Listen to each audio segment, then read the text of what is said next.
Good morning, everybody, and welcome from Fort Lauderdale, Florida. I'm Scotty McKeever. Welcome to EquinEdge Live, and we've got racing from Gulfstream Park, Laurel Park, as well as Keeneland. We'll have live racing. We'll have the videos. Patrick, good morning. And, of course, we'll cover a few more tracks as well. Belmont Park is coming up in 5 minutes from now. So we won't be able to show the races for that, but we will be able to handicap it and talk about it. Of course, we've got a new pace number as well. Karina, good morning. And we'll be showing the pace number. The pace number should be up on the site. Good morning, James. Should be on the site in maybe a week or two. So you guys will get a chance to see in that. I'll tell you the statistics on that pace number. It's pretty tremendous. I think you guys will be happy with that. Oldie, good morning. Oldie, you'll be happy to know that we are working on a new win percentage that's going to include our new pace number. So I think you'll be happy about that. We feel like we're going to be able to better the win percentage by 2 points, and it'll be even more accurate. So Tony, good morning.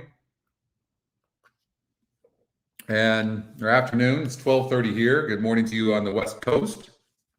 Yeah, you're going to like it, Oldie. Every time I look at that win percentage, I think of you. I still think it's good, but it's not where we want to be. We also have a stronger SOR that's not on the site yet. Nothing wrong with the SOR, but we're always trying to better the algorithms. And we have a new pace number, which is on a different site that I test, and you can see it's right here. And good morning, Marlon. Good morning. Good morning, Anthony. Tony's in the house. Kevin's in the house. Chuck, good morning. All right. Saratoga checking in. Let's print some money today. I'm pumped. I'll tell you what I'm pumped about.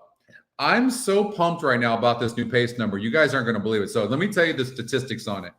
So good morning, Deb. So there is your wife is out of town, so let's bet all day long. All right, with our $9 budget. What's up, Mario? So there is a couple of companies that have pace numbers. One in particular, I'm not going to mention names. We don't want to do that. But John, good morning. Good afternoon. But they post that they hit around 60% predicting the top pace number to be in the first or second spot at the first call, the first race call. Lexi, good afternoon. Good morning. And our new number is hitting at 67, 68% right now, almost in half, 67.5%. So we can predict, and you'll see it, we're going to predict who's going to be either first or second at the first call. All right. And the best number out there right now is 60%. It's incredible. And where it's going to be on RaceView right here. So we're redesigning the RaceView right now, and it'll have the pace number right here. James, good morning. So the pace number will be right here. And so you'll be able to use it with all the other metrics. It is such a good number. We had one about a month ago. This is 11 points higher than what that one was. I tested and I'm like, it's just not good enough. Not good enough. It's not really helping. This one is fantastic. Doug, good morning. Yeah, the pace feature is incredible. You can see I'm genuinely pumped. I've been using it and doing very well. I'm looking forward to being right here though on the race view. That'll make it a lot easier than having to go over here and look at this. So testing the simulated race as well, but this pace number you can see here in race number 1 at Belmont Park. Again, we'll be able to show live racing from Gulfstream Park, Laurel Park. Thank you to the Stronach group, as well as Keeneland. Thank you to the Keeneland group as well. So, but we need it. Y'all, Breeders' Cup. It's going to be really, really close, Doug, but we do. It's going to be really, really close. But you can see here, look at the one. The one's got an 81. And you can see the percentage that the horse will be on the lead is 58% in comparison to 16% of the 6 horses is 65, and then the 7. And you'll see it's going to, I've tested 1,000 races already, and this thing is as accurate as can be. So it doesn't, it's right there. Which means is this one will be first or second 67, 68% of the time. That's the way our numbers are. So the higher the separation, the better. I thought maybe the one horse. Now you've got a first-time starter in the 2 that's actually taking some play. It's the Scotty Longshot as well. Right? So, hey, Mike. Bill in the house. We're not sending any to anybody right now. You've been killing it lately? Awesome, Oldie. You always do well, though. And so I'm not going to be able to watch. I'll watch from my phone. Let me pull up right now the ADW so I can at least watch. But again, we'll have live racing from Keeneland, Laurel, and we're going to cover more of that because I want to give love to the people that are letting us show the races. So we have to do that, and we will. But it's the opener at Belmont. We'll give them a little bit of love, not too much love, but a little bit of love.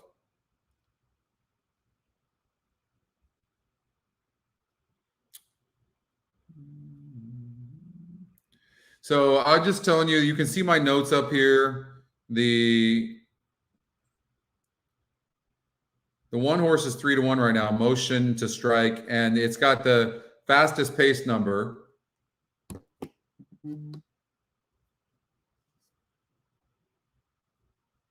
And let's see here.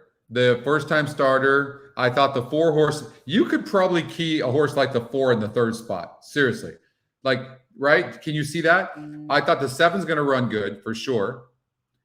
But, you know, I didn't think it had to win, especially if the 1 gets away at 3-1. Hey, David. Good afternoon. Good morning to you. Come on, Deb. That's not true. You had a couple of things about a month ago. Come on. You have to stay positive. We got a positive affirmation. We got to like feel it. Anyways, you can see right there the 1's fast. Our pace number right here says it's an 81. Next closest is the 6 at a 65.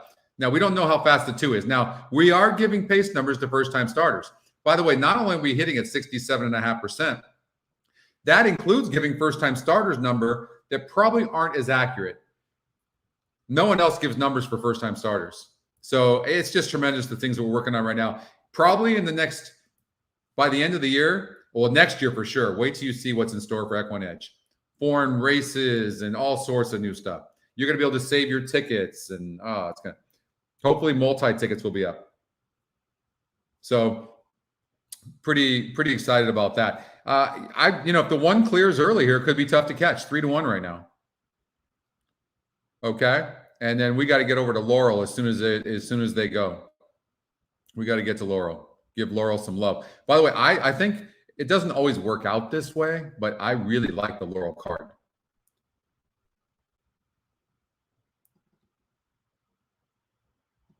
All right, let's see what happens. 1 more horse to load. That's Mach 1, your favorite at 4-5. We're going to get you on fire, Deb. Maybe you need the pace number. I don't know. Maybe you do. So the first time starter, the 2, has some speed. And that horse was getting bet. And the 1's on the lead. Got bet to 5-2 late. We'll see. 5's being shoved on 37-1. No bueno. The 2 horse sitting nice at 6-1. The Scotty long shot. Here comes the 7. The 4 kind of had that look to me like a horse is just going to come from behind and finish. So, but, you know, these horses that don't have speed, you got to be careful. Unless there's some big-time speed duel, you got to be careful about that. What's up, David? Oldie on fire. Yeah, just follow Oldie.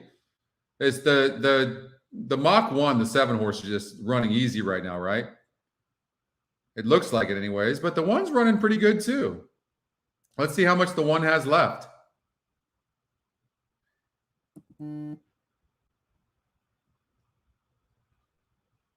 Yeah, let's see how much the 1 has left. Here comes the 4. So the 1 just not good enough. Did get the lead like we predicted. And here comes the 4. Here comes the 2. So all the horses we looked at. Maybe the 2 horse, the first time starter, is going to get second. It's really close, but I think the 4 got it. By the way, guys, and Mom, I'm so sorry I haven't had a chance to call you yet. I've been in meetings all morning. Guys, can you give my mom a big shout out? Happy birthday. Tanya's her name. Happy birthday, Mom. I love you. I haven't had a chance to call you. I'm sorry. I'm a bad son. I'll make it up to you. But the 7 horse wins this race, Mach 1. You can see the pace number is going to tell us a lot. The pace number is not, by the way, I want to preface it. The pace number does not mean the horse is going to win. This number, this 81, is predicting the horse that's going to be on the lead. That's it. Okay. Nice, Tony. Congratulations on that. All righty. There you go, Mom. You're about to get a lot of love here. Happy birthday from Deb. There's Christy. Hey, Christy. Look at C. You're getting a lot of love. All right, let's go to Laurel Park, race number 1. I'm going to be talking about that pace number. I'm telling you, that pace number is fantastic. Was the 1 on the lead or not? Amazing. All right, Laurel Park here. Look at it. It's saying the 2 horse and the 7. They're dominant, like nobody else. Now, in a case like this, of course, you're always going to look at the other numbers, but both the 2 and the 7 have good win percentages, and they're the top 2 Scotty. So this just could be in a cold exacta box. Mom, look at all the love you're getting. Thank you, Everett. Rodney, hello to you, by the way. Christy's in the house. Happy birthday, Mom. 60 years old today. Okay, so you take a look at these numbers and you see these are the top 2 win percentages, top 2 Scotty. The 2 horse has a good GSR, and they're clearly the top 2 pace numbers. The 2, though, should be on the lead. Live Aid. So now you look at the SOR, you look at all the other things, but you can see, no, I'm joking, Deb. Well, that would make me 30, let's see here, 40. Yeah, I think she was 20 when she had me. Yeah, that would work. Yes, she's 60, Deb. So, all right, so 2, 7, and the 1 was scratched. That's the pace number. And then you can see the rest of it, right? You see the Scotty long shot, and you see, it's going to come down to betting. But what I want you guys to see is that we have the horses, whether it's the pace number, whether it's the Scotty long shot, top 2 Scotty picks, the GSR, SOR, you can find the winner within there. You can find it. I'm guessing this 2 and 7 are going to be tough and going gate to wire. We're going to be able to watch this one, though.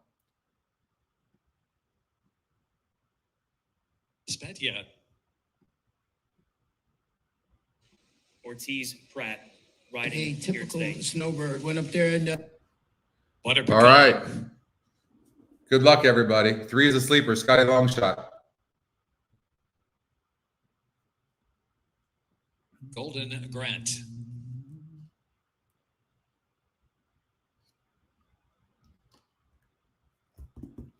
And Hufflepuff. Gary in the house. What up, Gary? All right, let's see. Says the 2 and the 7 are much the fastest horses. I mean, they should be clear of the rest of these. They're in line. And 2 was faster than the... Now, the jockey plays a role in this. But Pecan got a good start. Live Aid with that speed, too. Then to the outside is Hufflepuff moving forward, and Mixed Best Bet yet away 4th. So I can promise you that the 7 right now, the jockey's not even asking him. He's sitting off them. The 2's got the lead, Live Aid. And 5 horses showing some decent speed. 2's on the lead like we predicted. 22 and 3. There's the 7. 3's in between horses from behind. The 5 horse is done. Sometimes when you take a horse out of its style, that comes back to hurt the horse. I mean, you can clearly see this 2 horse is going to be really, really tough to beat. Speed kills. 88 on the pace number. And I think the 3 is going to get second. 7's struggling right now, and that could be because the horse didn't get the lead. Maybe the 7 needed the lead. I don't think we even looked at that. 5 horse hanging in there, but 2's going to get the win. 1 furlong left to go, and it's Live Aid and Jevy and 3 really disappointed and stopped. The finish, Live Aid from Butter Pecan. 2 gets the win, going gate to wire. And Golden Grant. So 7 disappointed. 6. But 2, you can see the pace number was an 88. Went gate to wire easily. Now, when you take it's the top GSR, Scotty's second pick, 22%, EquinEdge morning line at 2-1. You can find a wager within there. Yeah, and the 5 horse is the second top GSR, and the 7 the third top GSR. But I mean, that's easy to say after the fact. But and the 5 was closer to the pace than I would have thought. 36. So it didn't have really a great pace number, but it showed way more pace than normal. You know where you might see that sometimes, and that's what gives me hope that we can even better the number, is when you see a horse like this in SOR, in retrospect, if you look at that, when a horse is dropping in class, they're usually going to show more pace. They'll be closer to the pace. And I think this drop in class with a 5, that's why that horse was able to do that. I know. It's okay, Tony. It's still early. We got plenty of time. Let's get out to Gulfstream Park, and you can see what a great addition the pace number is. I'll be talking about it all show long and how to utilize it. You guys are going to have it very shortly. I'm thinking 2 or 3 weeks max. So Gulfstream Park, 5 minutes before the race. And you can see there's really no horse that's dominant here. The 2, 3, and 5 are most likely to be your front runners, but even the 6 has a 46. But it looks like those 3 horses, 2, 3, and 5 are the pace. Now, what does that really mean? Nothing, not in here. The 2 horse in the last race does, because it had an 88 and it had a good number and a good GSR, and it went gate to wire. So in this case here, at least you kind of know who's going to be on the lead, and the way you can make that work for you is by looking at the other numbers and going, at least you know the horse is going to be close to the pace. I don't care which racetrack it is. Horses that are near the lead or tactical always have more of an advantage than the horse that has to come from behind, because the horses that come from behind most of the time, unless they have a really big class advantage, are at the mercy of what happens up front. Okay. What's up, Joey? We can put a pick 4 together, no problem. So we've got Gulfstream Park race number 1 right now, and Patrick likes the 3. Okay, and the 3 is got some speed. Now, only 3 lifetime races. I don't know if this horse is tactical or not. Did they take the blinkers off? They put them on last time out. If we see the changes, the blinkers stay on. By the way, I think that's always a great sign. When they put blinkers on and they keep them on next time out, I think it's a positive. I really do. So we'll run the simulated race and see if we learn anything. Let's see here. So it's saying that the 1 and 7. I mean, you can see the top win percentage is the 2. It's a first-time starter. And the prediction is that it's got some pace. So maybe the 2-horse Bally Moon, and you've got Jaramillo aboard. And usually when you have a horse that's fast, you'll put Jaramillo aboard. Yeah, I mean, I would imagine the 2 is going to be tough here. I would imagine. And I don't know. I can't tell you whether the 3-horse needs a lead or not. I know against a weak group last time out, it had an easy lead. They added blinkers and it stopped. I don't like that. I don't like that at all. So if the 2 gets the lead early, then that would really discourage the 3-horse most likely. 5-horse ready to rumble, top GSR, and the horse is getting much, much easier. I would imagine that the 5-horse will be tough. But I think the 2 is going to go gate to wire. I think this first-time starter is probably live here. And the 5 ready to rumble on the big drop in class is probably going to run good, because 2 back, it didn't run bad. Last time out, it was a 54 group. It went off at 25 to 1. They added blinkers. They didn't need blinkers. I'm wondering if they took them off or not. Let's just see. That was the 5, right? Yeah. Let's see if the blinkers come off. They don't. All right. So maybe it was just the competition. They're not worried about the horse. The competition. The horse is getting bet late. Throughout that last race, the horse went off at 25 to 1. It has a 62 GSR. Yeah. The 4-horse, a first-time starter, 34 to 1. It's a Scotty Longshot. We know how this plays out. These horses usually do very, very well. So I would imagine this race is between the 2, 3, 4, and 5, and the first-time starter is really getting some heavy play. And the EquinEdge morning line on this horse is 7 to 5. That's interesting to me. So you have 3 different algorithms. You've got the –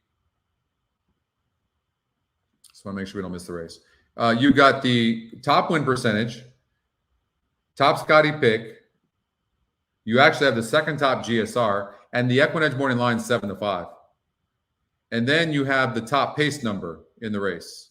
So there's a lot pointing towards this first-time starter. 2 looks good on the track as well, huh? Yeah. And then I would imagine, maybe you could do a trifecta, 2 over the 3, 4, and 5. Although the 3, if the 2 does break good under Jaramillo, and he's good at the gate, then that could really discourage the 3. But I don't know. I don't know if the 3 can rate it all. The 5-horse big drop in class figures here, and then the 4-horse, I have no idea. It's just a Scotty long shot. Nothing else to go by. But we all that have been around EquinEdge for a while have seen this before, haven't we? And if that 4 does come in, and even if the 2 wins, you're going to get a price. Oh, that's good information. So the 3 had some issues last time out. Looks naturally quick. I have no doubt that that's the case.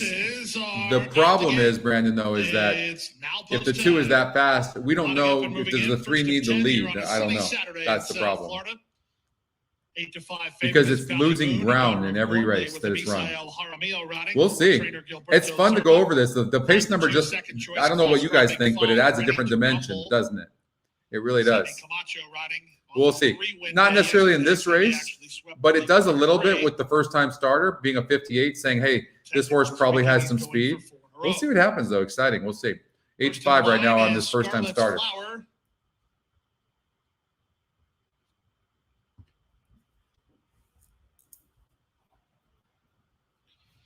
Here's our electric guitar, Valley Moon. Monetary Surprise. Waiting for Brass Band and Bring the Wine. Bring the wine. I will bring the wine. Good day, man. You know what? I have no plans. If we're enjoying ourselves, maybe we'll have a decent long show. Brass Band, the best turned out horse award winner, surveys feel the good situation. Today. Just relaxing and enjoying the races, and I tell you what, the pace numbers really pumped me up because it's another dimension there. Because I've always said pace makes the race. Well, I just haven't said it. It's been around for a long time, but pace does make the race, and then you take class, and I think the pace number is going to help tremendously. And I've also said that the only weakness that we've had on this website is we don't have a pace number. And now we have the best pace number in all of horse racing. All right, race number 1 from Gulfstream Park. Racing at Gulfstream. Slow to start with Scarlet's Flower, and Valley Moon was a step slower than the others. The best beginning went to Brass Band, who crossed and cleared and leads by 2 early. From between horses, ready to rumbles into the top light. Our electric guitar and co-rider are next. On the far outside, that's Bring the Wine, racing ahead of Valley Moon. 3 doesn't look very good.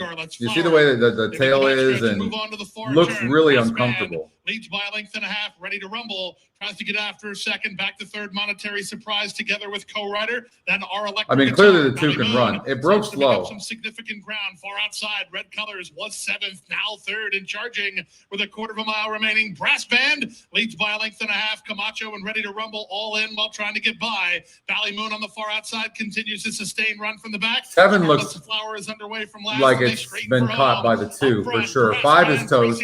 Here comes the 1. The 1 might win this race, yeah, because the 2 broke bad, and that's going to cost the 2 late. Here comes Scarlet's Flower, who actually got bet as well. You got to watch that 2 right back. She'll win going away. 1, 2, 3. Scarlet's Flower by 3.5. Valley Moon 2nd, our electric guitar 3rd, Brass Band salvages 4th, and Bring the Wine to complete your high Bring five. the Wine. All right. So 1 horse was Scarlet's Flower, who was 14% in a race that looks wide open here. A first-time starter. Mario Fuentes hitting at 4% gets the win. So, you know, not really a surprise. 5 horse had an absolute perfect trip, no issues. It needs easier. And I'll put that note. No excuses, needs easier.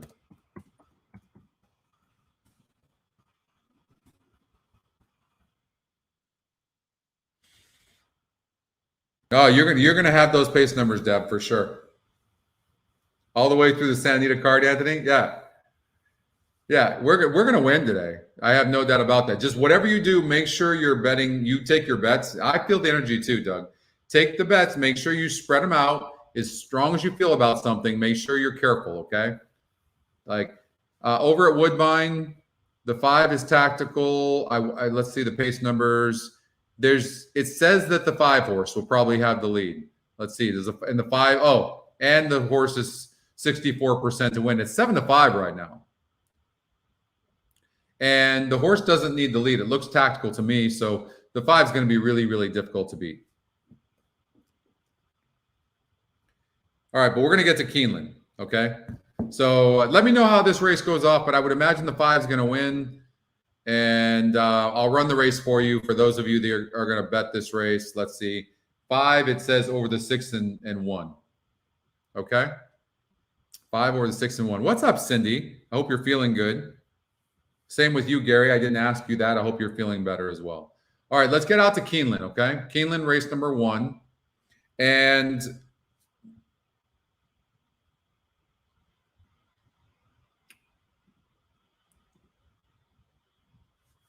this horse was bet last time out over at Arlington Park. This horse was supposed to like the synthetic. It went off as the favorite, but this is an easier group. And I just think this 2 horse is going to improve. It was 3-1 in the morning line. It's 5-1 in the EquinEdge morning line. Here's what I've noticed with the odds makers morning line. When you have the odds maker who sets a horse at a lower odds, and then we're just a little bit higher, and the horse gets bet, it just means that we were more accurate in what's going to go off at. But the horse is live. I have a feeling this 2 is live. The 3 horse can definitely go gate to wire. It looks like it's the pace. Let's look at the pace number. So Keeneland race number 1. Look at this, 73. So the 3 horse can definitely go gate to wire. And I probably would do an exacta box, 2-3. But this is, you can see, that doesn't line up with the top 2 Scotty picks. So this race is extremely tough. Then the 4 horse has a big GSR. It broke 8th of 10 horses. I just don't know. To be honest with you, I have no idea. All I know is it's got a big GSR. It's more bred for dirt than it is turf, but it's got good turf breeding as well. And this is a well-bred horse. It just could be, and this horse is in for 30,000, that the horse just is not good. And that's most likely the case. So even though it's got a big GSR, and it's got a decent win percentage as well, I think this is just a wide open race. I do think this. Look at this. This is how good the pace number is. We'll see if the 3 is in first or second of the first call. It's saying 73 on the 3. But when you look at this is why the pace is so important. And you look at this, would you be able to imagine that this horse would be that much faster than all the other horses? That's why this, and let's see what happens. Let's see if this horse goes gate to wire.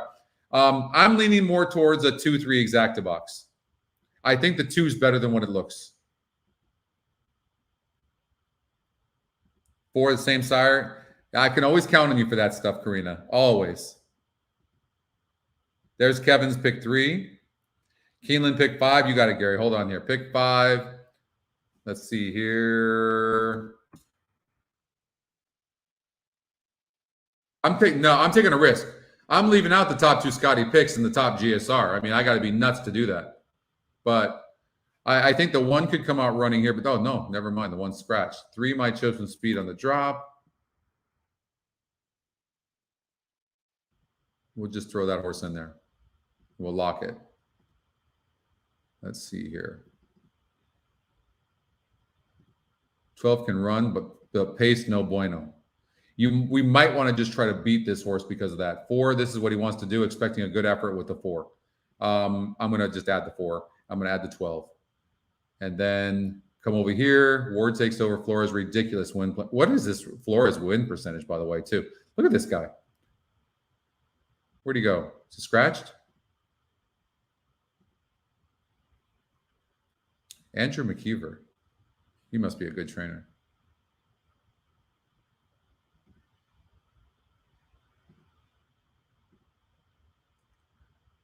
All right, they're at the gate.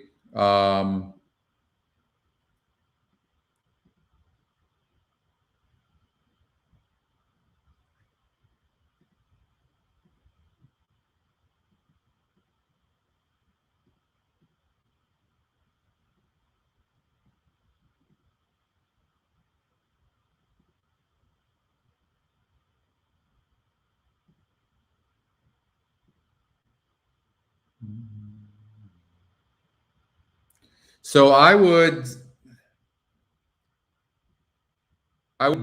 you can go down from here, but I would do something like this. That's what I would do. Let's make sure we don't miss this. Oh, okay. They're at the gate now. I think the 2 and 3, the 3 could go gate to wire. You could single the 3. Tom Amos takes over. James Graham. With that 78 pace number, 73 pace number, I would imagine this horse is going to be on the lead and could be tough to catch. In a race where everybody's kind of dead on the board, I do think the 2 is going to run good. This 3 could be a single. And maybe you leave out the 12 and leg number 3. We waited too long in this first leg, or in this Keeneland. Sorry about that.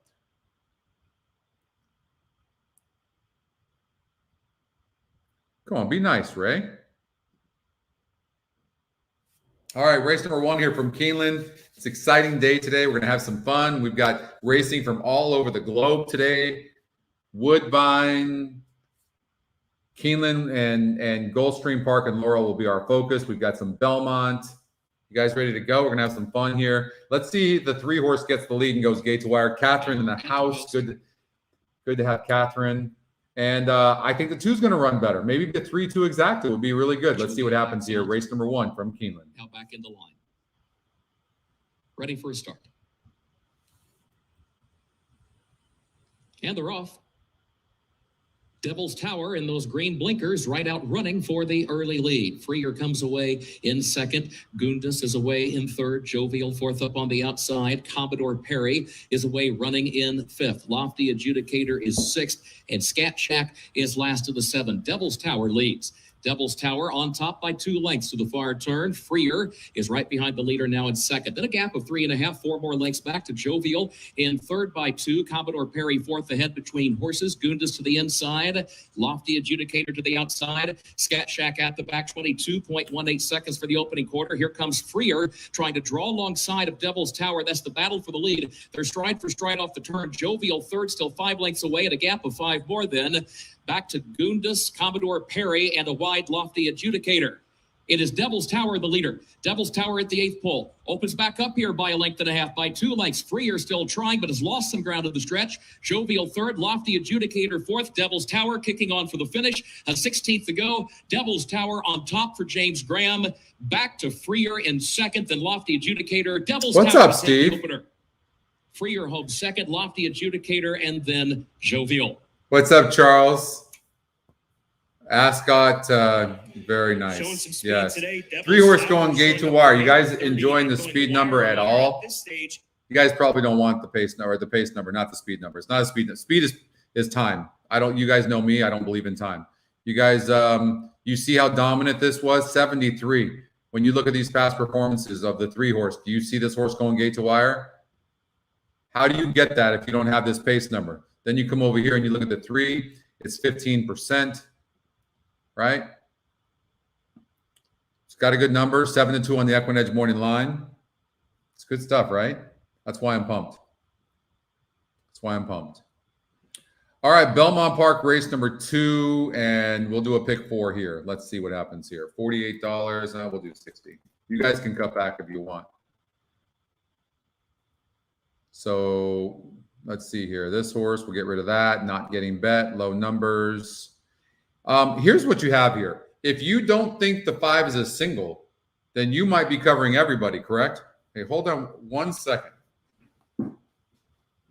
Yeah, I'm doing my show. I'll call you back afterwards.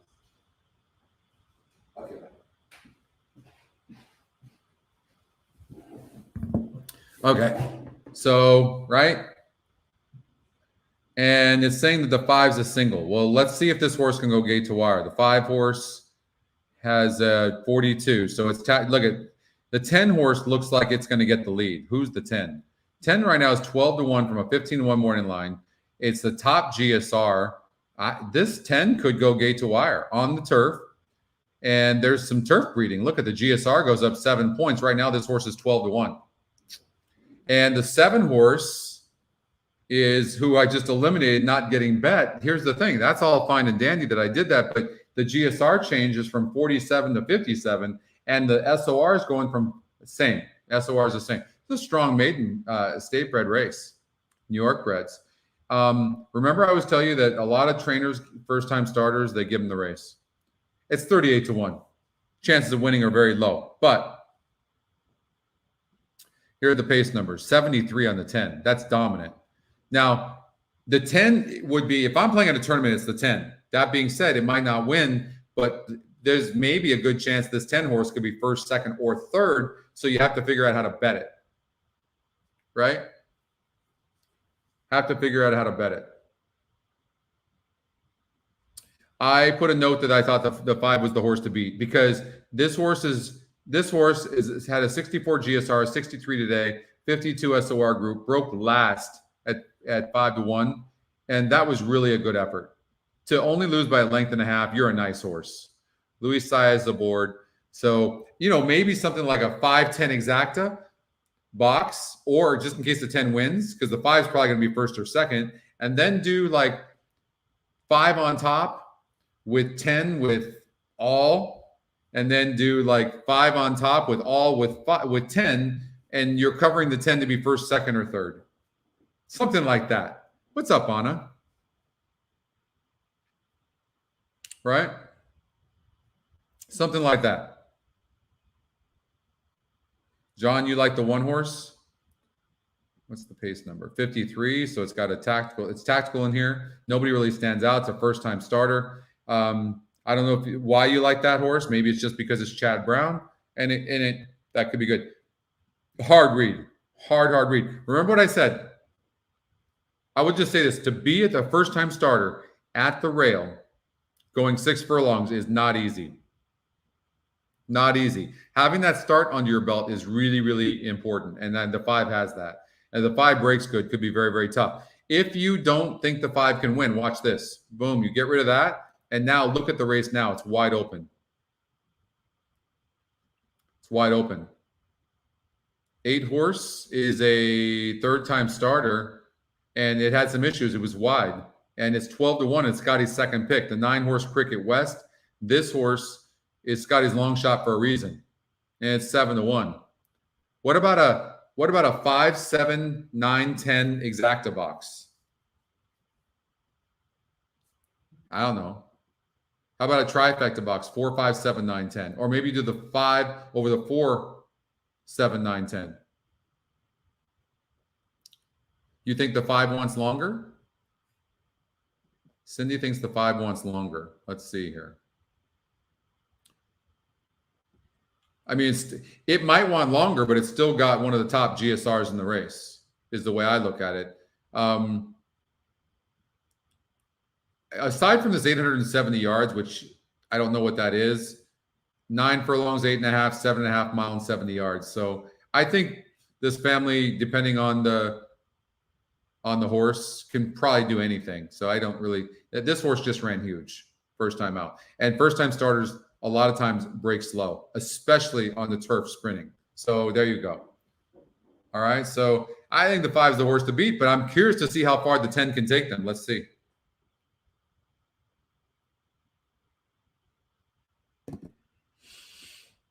Just stepped onto the turf course.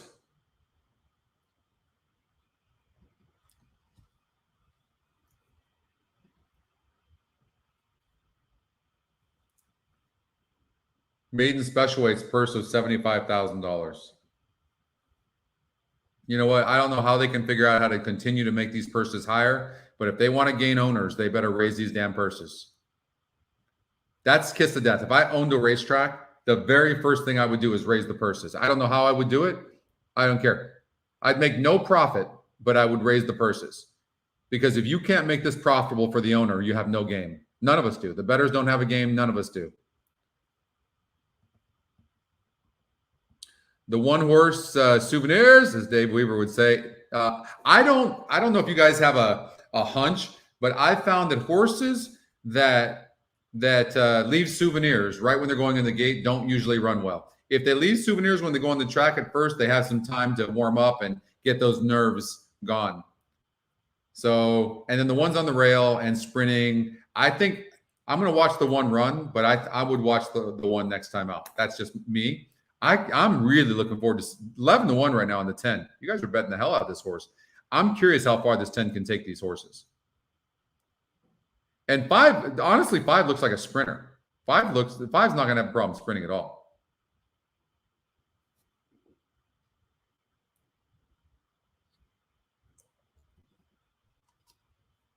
We'll see what happens. Interesting race here at Belmont, race number 2. 1 more left to load. That's the 8 horse or 11 horse. I can't tell. I don't have my glasses on.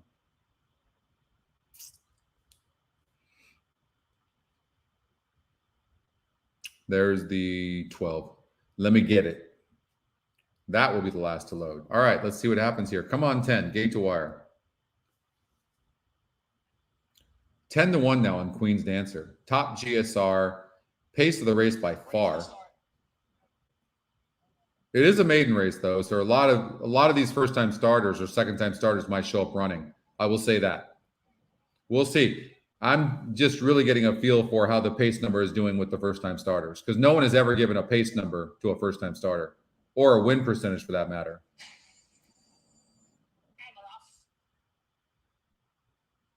She's Anita going for the lead, along with Queen's Dancer on the far outside is Let Me Get It, who is moving up from third. Then comes Ruski, who's running in fourth. Robin and Eli advances at the rail in fifth.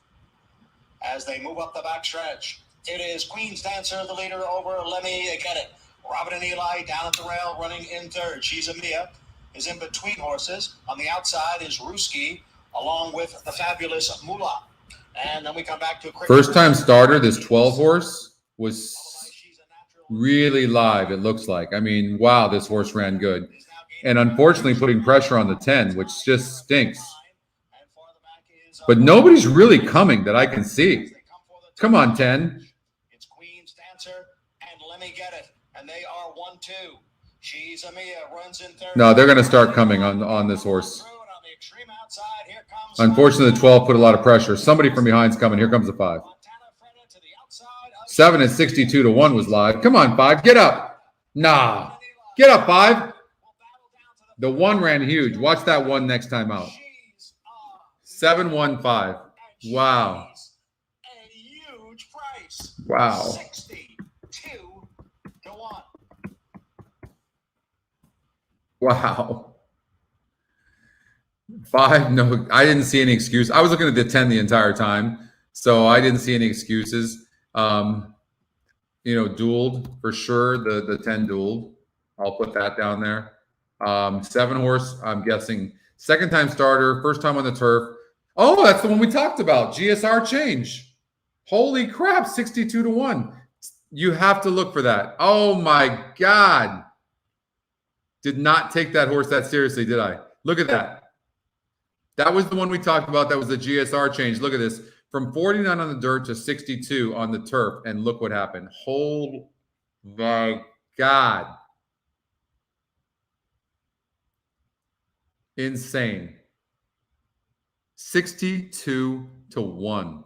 We talked about the jockey being a 3% jockey. Oh man, you got to watch those. You got to watch those GSR changes. Wow. You know what? They might win just very, 1 out of every 10 times, but when they do, you're going to make such money. This Big 5 is going to pay absolutely massive. So you have to watch for that. But look, you can't find this horse unless you find this GSR. We talked about that right here, 47-57. And then look at the GSR plus. It goes from 49 on dirt to 62. And you're talking about a second time starter. Remember how we talked about they give horses the race. Number 1, Robin and Eli.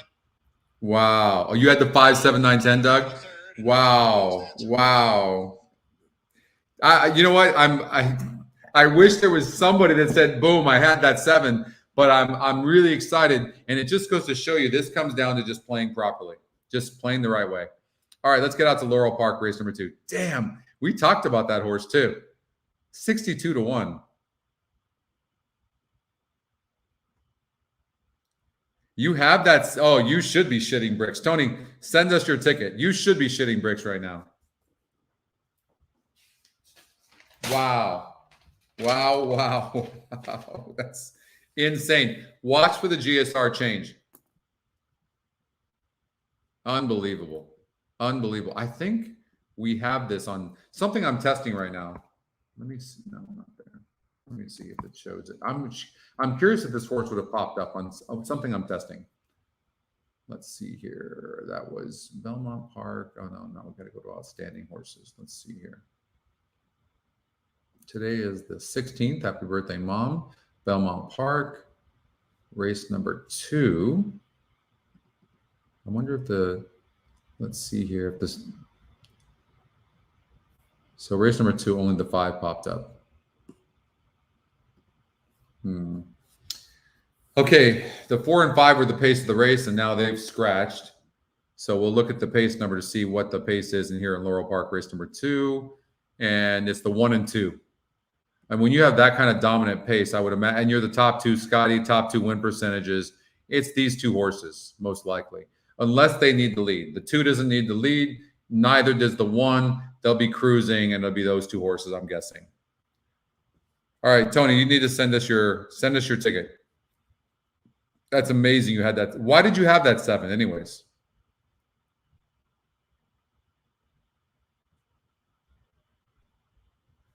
You have 2, 3, 6, 7, 8.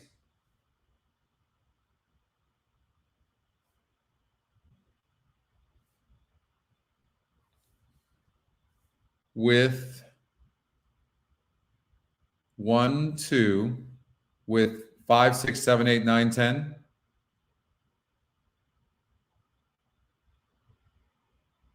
God, we're rooting for you, Tony.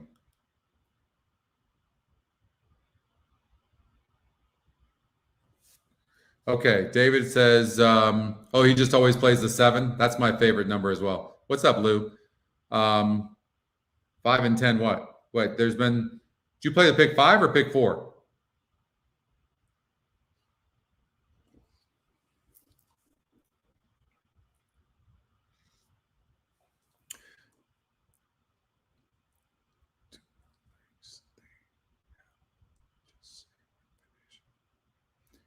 I'm not sure I understand your question. I'm assuming you added the 7 because you have the pick 5. So no. Oh, that's right. Did we talk about it? Is that why you used it? Because we talked about the 7 for sure. All right, David, you're gonna have to re-explain your question. I'm so sorry, I don't understand it. Laurel Park. I think the race is between the 1 and the 2. Let's watch the race, and then we'll get out to Gulfstream Park. Okay. In the rough. Good break for Samar Shenanigan. Congress Hall is there, and so too Glory March on the outside. Now, believe me, the 1 could have had the lead if it wanted to, but the jockey made a decision to sit behind the pace. That's all that happened here. And sometimes but I like that because they're preserving their horses that don't need the lead, which means they're going to have much more left to finish. Does that make sense? That's important what I just said there, so you know how to use this pace number. It's different if a horse has to have the lead. You can see clearly the 2 horse has more, the jockey's grabbing her. And if this horse runs poor, I'll still make a note that this horse wanted to go, but the jockey's making him sit. Last of the group, only 4 to 5 lengths will cover front to back. Easy pace for Samar. Shenanigan leads it by Eck from Floating By in second. Break of a length and a half. Glory March and Congress Hall. Allah's Bumpa trailing the field. Samar Shenanigan in front with 4.5 furlongs. Oh, you just went all? The lead Justin Eck. Floating By, trying to put some pressure on, but it's still an easy go up front with Samar Shenanigan.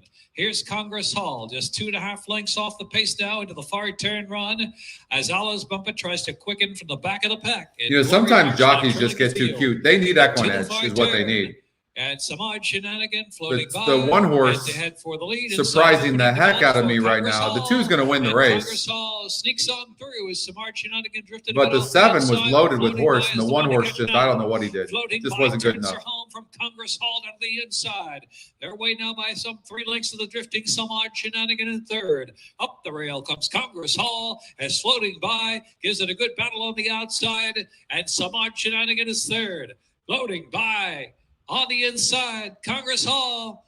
Floating By Congress Hall. 7's going to win. 7-1. Floating By Congress Hall. I'm glad we were late to that show. All right, race number 2 over here at Gulfstream Park. And will the 6 horse at Keeneland finish in the top 3? You have to answer 12 questions correct to keep the money. That's over at Keeneland. Okay, in race number 3. Okay, we'll look at that in a second.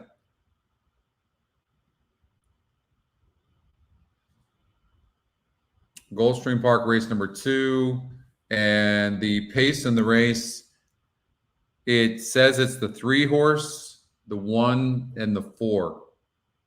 3, 1, 4. So now I look at the 3 and I go, okay, can this horse go gate to wire? 42. He broke its maiden. Now he's jumping up to 54. First of all, only 5% of horses break or come back to beat winners after breaking their maiden, right? And this horse clearly needs the lead. Now, it's going to get the lead, I'm guessing, because it needs the lead, it looks like, because you can see here its running lines. The one time it didn't get the lead, it just stopped. So clearly this horse needs the lead. Now, the one horse is fast as well. Does it need the lead? I don't necessarily know whether it went gate to wire last time out, but I don't know that it needs the lead. So it makes me feel like the 3 is definitely getting the lead. Then we look at the 4 horse. This horse has lost ground every time it didn't get the lead. So now I'm looking at this horse going, it beat a 44 group breaking its maiden, and there's 2 other horses that are just as fast as the 4. I mean, absolutely playing against this 4. And it's only 21% and not the top Scotty pick. Yeah, Tony, I'm sure you've said many, many prayers. Boom, Scotty Longshot. Which race did Scotty Longshot win, Deb or Cindy?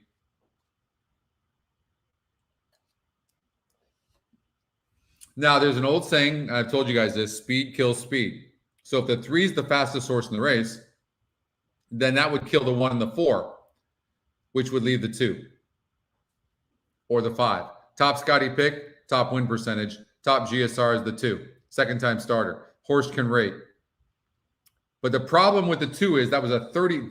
Like, I don't understand this SOR saying it's a 54. I mean, none of these horses look like a 54 to me. Just because this horse ran in a 64 race, it shouldn't have been in that race. And now it's getting overbet again. The SOR changes. So I'm guessing by the time this race is done and it gets in the past performances, our handy view at Laurel Park, that was a Scotty Longshot, huh? I'm guessing that this won't be a 54, that this is inaccurate. So I'm going to judge the horses against each other. The 5 horse can probably rate. That was a 46 group, and it dueled last time out from the inside. It makes me like the horse. The horse will sit a good trip from that 5 post. I like either the 2 or the 5. Maybe the 3's in the money, getting the lead early at 11-1. Maybe a 1-3-5 exacta box. I'm going to try to beat both the 4 and the 1. We'll see what happens here. Gulfstream Park. Oh, shit. Nobody told me they took off. Well, I was right. 2 horse. 2-4-6. And not one of you said, Scotty, the race is taken off. God, I'm bad at this. I'm a bad producer. That was terrible. 7-1. What did I say to you guys? Who's going to win the race? 2 or 5? Did I not? 32%. Look at that. This horse goes off at 7-1, 3-1 on the EquinEdge morning line and top GSR. That's sick. What's wrong with us? That's terrible.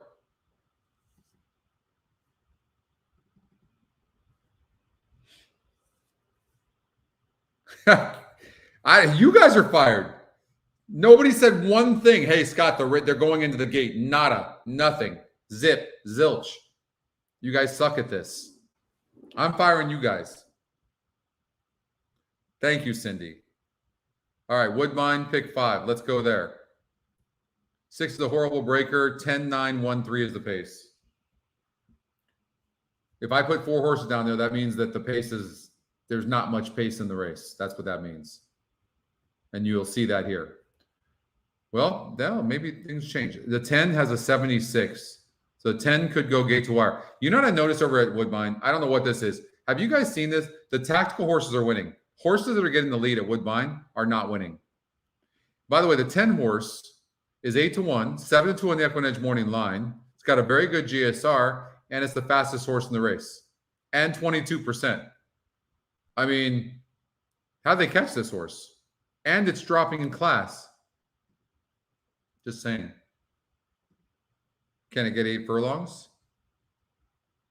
The GSR says that this horse has been wanting 8 furlongs. There you go.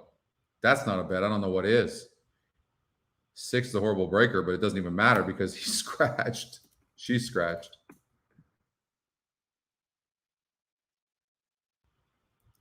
We talked about the 7.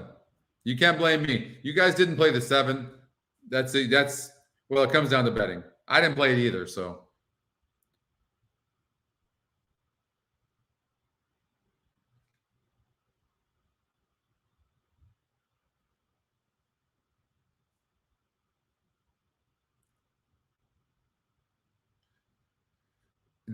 I just got to believe this. Alyssa's song was the winner. Number I just 4, got to believe this 2 horse is second, very third, live. Number 6, Renee's Dream Girl. 4th, number 1. Man, that 2 horse. We had the 2. I said 2 or 5. Look at that, 7-1. I'm just sick. Maybe I need to start betting. We're actually picking some horses today, but it's going to come down to betting. It's going to come down to betting for sure. Woodbine.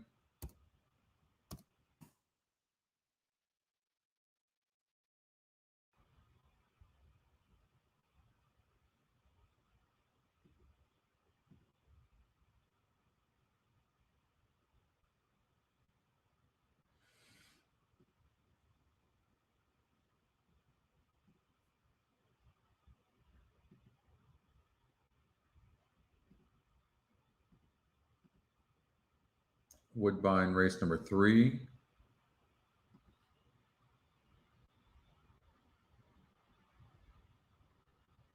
Will Rogers in race number 2. Check out the 5 horse. Woodbine 3. The pace of the race is the 4. So you have to use the 4. 6-5. Top Scotty pick. Good GSR. Use those horses. I'm down with that. Race number 4. Oh, make sure. Woodbine going already? Thank you. All right, we just didn't have any time for that.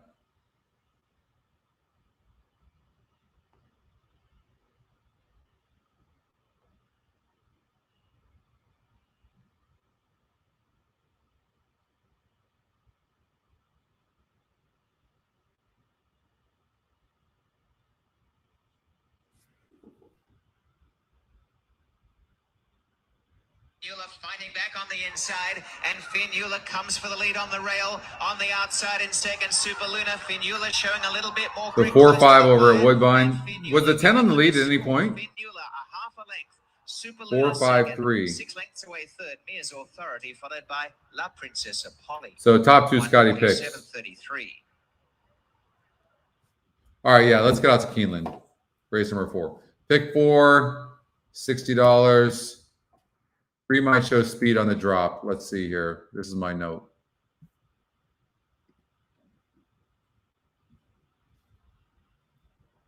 The pace of the race might be the 3. Can the 3 run? Ain't that a kick? Wow. This horse could run better here. Maybe it's the type of horse that needs a lead. I would just say we have to add, well, we got the 3. All right, so those horses. This is my pick 4 right here.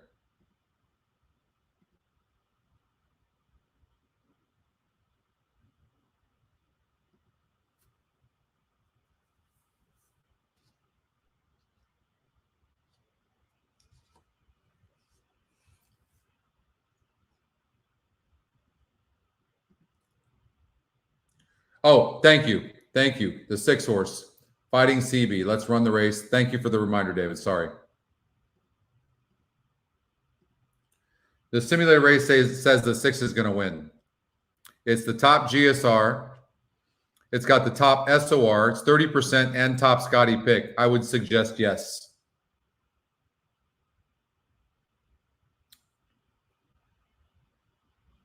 I don't see anything in here that suggests that this horse isn't doing okay.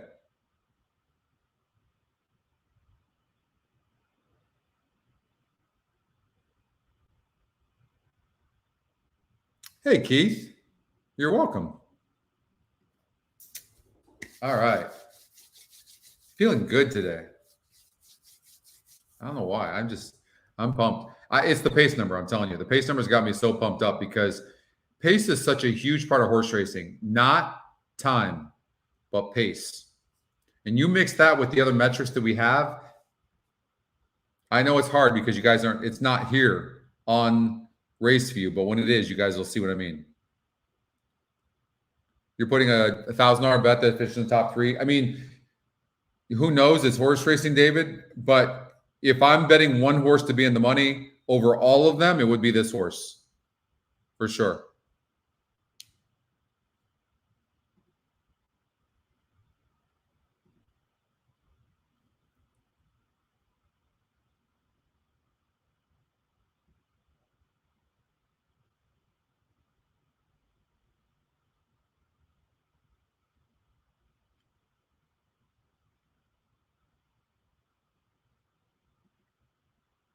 Flavian Pratt.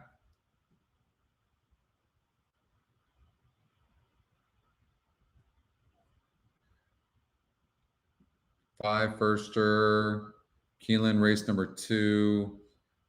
And it's saying who's going to have the lead. Like it's saying the 3 horse ain't that a kick. So maybe, the 3 as well. But first time starter, Flavian Pratt, Wesley Ward.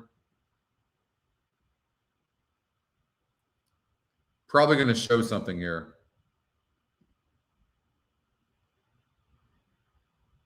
I will say that who's the other horse I liked? I did like a horse a little bit in here. They're at the gate.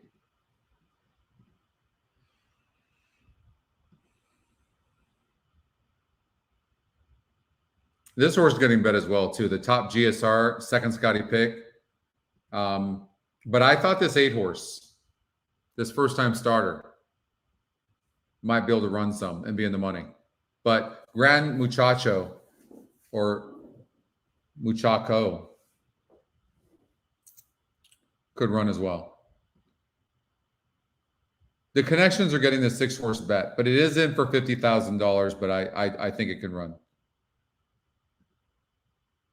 All right, let's see what happens here. Race number 2 from Keeneland.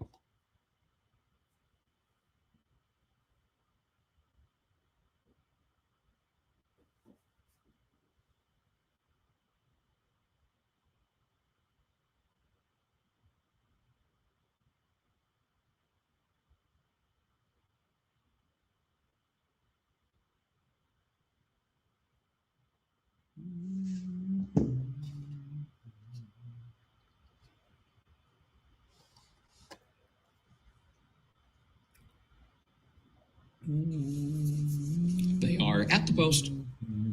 Come on, break good. Break good, 6. And they're off. Broke good. Broke very good. Just say when. Just say when goes right out for the lead. Golden Luna is away running quickly down toward the inside. These two hook up to battle for the early lead. Ain't that a kick? Comes away running 3rd. Grand again is 4th to the outside of that one. Ashwin's Orb, center of the track, is in 5th. First Glimpse is 6th. Shady Fied is in 7th. Giant Nova toward the outside is 8th. Don Data 9th back toward the rail. Break of 5 more lengths back to Flagstone next. 9 horses like in last right now, not running at all. And the 6 horse really looks professional, running good.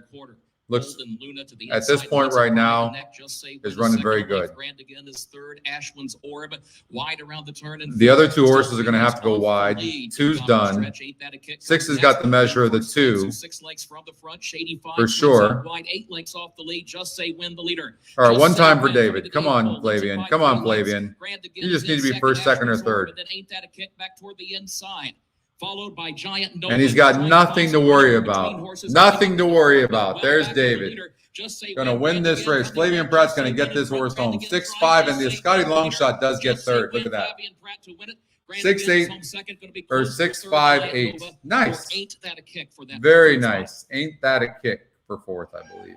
We talked about that 3 horse who couldn't clear, by the way. I know you don't think it, but that 3 ran huge considering it didn't get the lead on the drop. Watch that 3 horse next time out. As they spin for home, he has the advantage, and it's game over at this point in time. Here's nice going, David. 2-year-old winner at Keeneland. It's so important to get out of the gate and establish an early position. Cindy's happy with that result. This horse in a good early position as well. Just say when. That 8 Giant Nova at 40-1 Scotty Longshot. Anybody else not believe in the Scotty Longshot? me down the stretch. Another well-prepared first-time starter for trainer Kenny McPeak. It's going to be 6-5, close for third, but I believe we track every result, Anthony. We just don't always run them because we have other things that we're doing. You keyed that 8 and third, Keith. Huge. That's huge. What did you do? Did you bet a trifecta? What'd you do? Nice. The beers are on you, Karina. Cindy's happy. When you guys are happy, I'm happy. I'm not even betting right now. You know, the truth is sometimes I actually feel like the shows are better when I don't bet. Because when I bet, then I'm all like, I don't know. It's better when I don't bet. All right, I handicapped this race.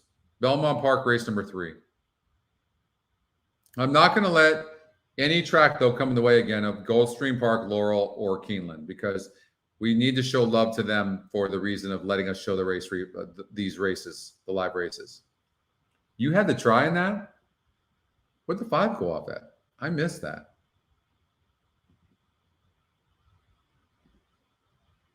Tell me the 5 went off at good odds. 12-1 over 40-1? Dude, that's huge. You did a 6 all 8? So good. So good. So good. That's a nice try, Keith. Very nice try. And Christy bet the 8 for show.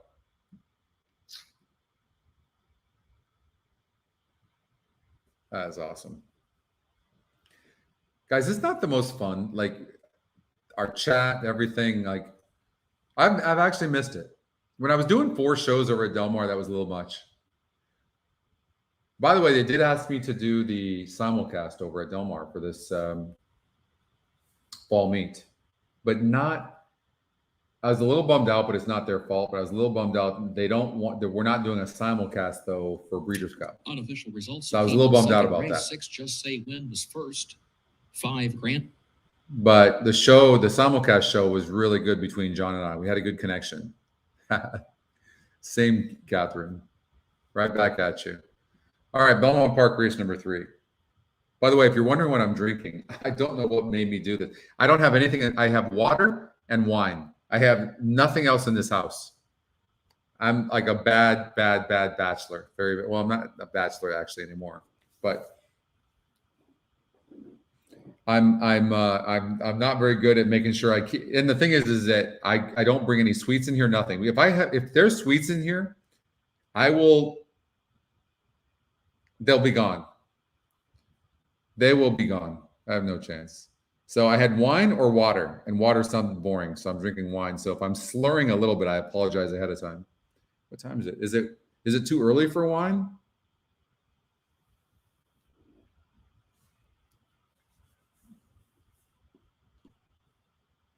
$113 try for 50 cents?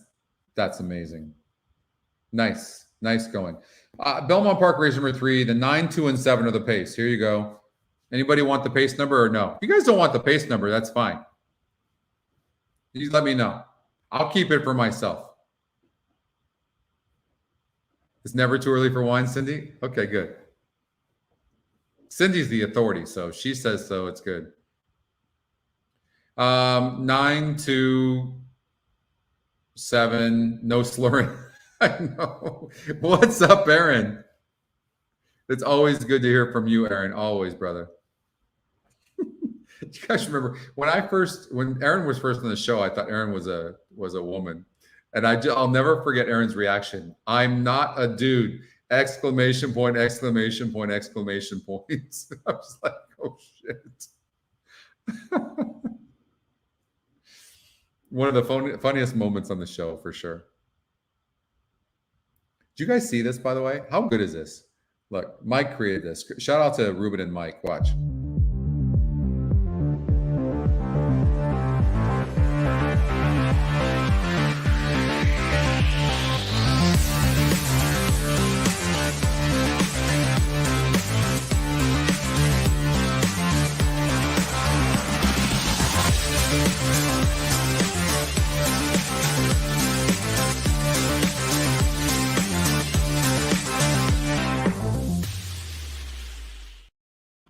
Good stuff, right? That's so good. Way to go, team, EquinEdge team. So many good things going on. John and Brad are working their asses off right now. John and I have been working together on these algorithms. We're doing some really cool things.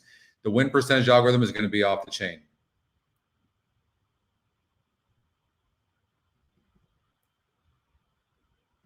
Thanks, Jared. Yeah, good stuff right now. One horse is not a good breaker, but it doesn't matter because one horse is out of the race 0 minutes before.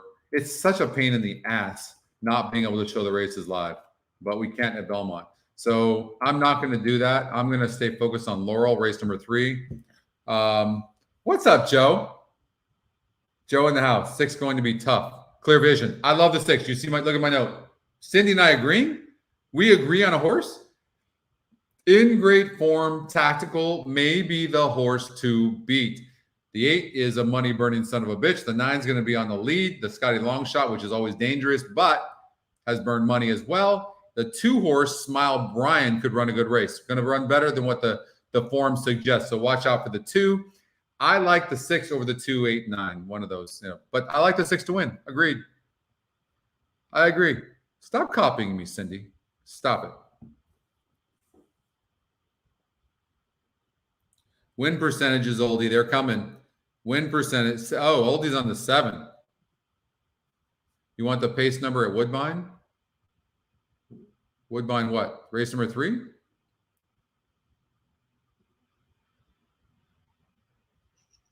It looks like the 4 is going to have the lead. And then the 1, 2 are tactical. But it looks like the 4.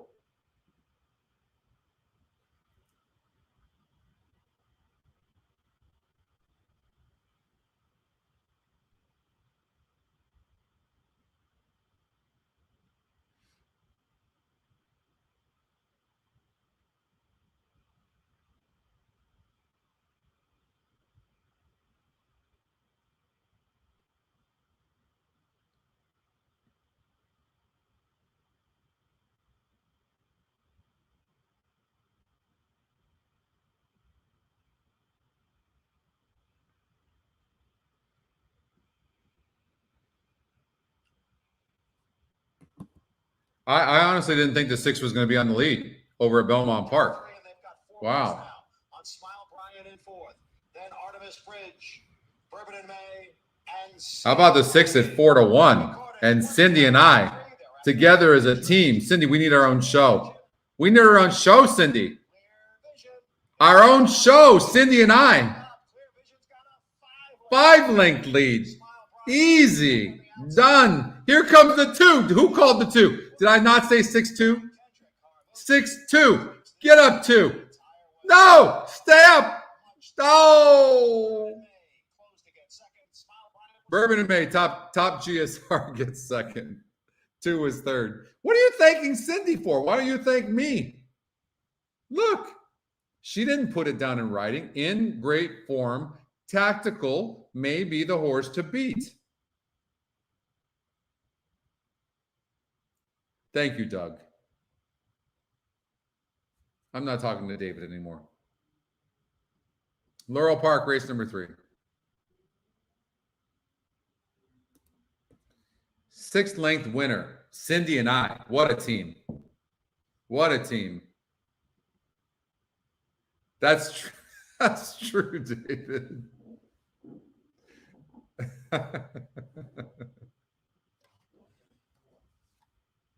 All right.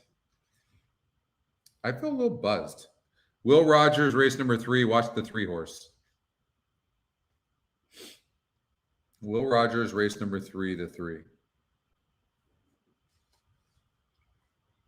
Who is the 3? The favorite, 31%. Oh, Scotty long shot, 31%. 7-2 on the EquinEdge morning line. Let's see. And has a 50 on the pace number, which, is the horse will probably be on the lead or second. The 7's pretty fast as well. 7's 13-1. Interesting.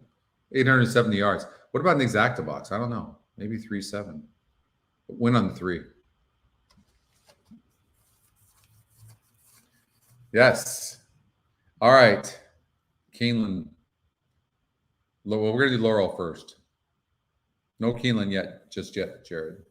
Laurel Park, race number 3. 1, first-time starter, 7 furlongs. Big look, gate to wire. 1 horse. You never call. You never call. I love that. You never call. All right, Laurel Park, race number 3, and the pace number on the 1 is a big 75.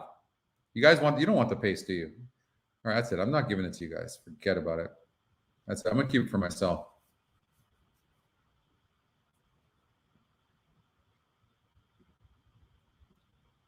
One horse, 34%, 7 to 5 on the EquinEdge morning line. Top Scotty pick, and the speed of the race. Now, that's a dangerous animal right there. 7 horse, 40%, 8 to 5 on the EquinEdge morning line. Low GSR, going to be coming. I mean, maybe it's a 1-7 cold, as Weaver would say. I was talking to Weaver yesterday, good friend of mine. Ice cold, exacta, 1-7. 1-7. I'm going to call 1/7 over 4-6. 1/7 over 4-6. 4 to 5 right now on the 1. You never call. You just don't. You don't call. Gate to wire. Gate to wire. 2 minutes before this race, you can see. The pace. You like the pace tool, Joe? I'm feeling like I need a little bit more from you guys in the pace number. I mean, I've worked 4 years to build a pace number. I'm just going to give it to you guys. I don't know. No, I'm not getting enough love. That's for sure.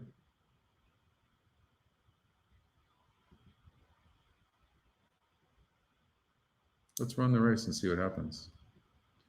Has the 1 winning over the 6. So maybe the 6 is a horse we have to include. 7-2, Special Freedom. I mean, you look at this horse. This is why all these tools are so important. Can you see this horse on paper? Look at this horse. Lost by 18 and 12 lengths, respectively. Last 2 races.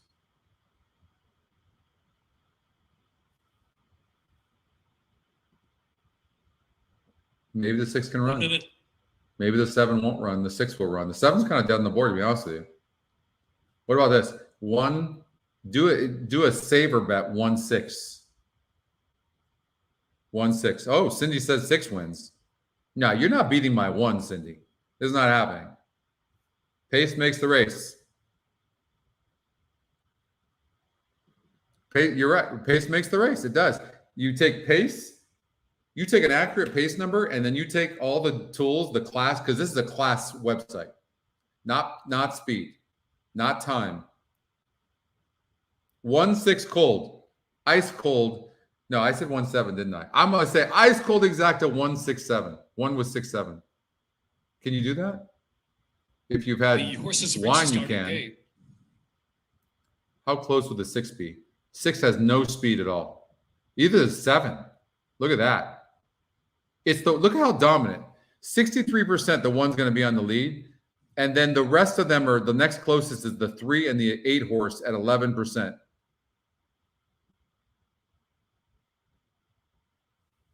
Thank you. Thank you, Josh.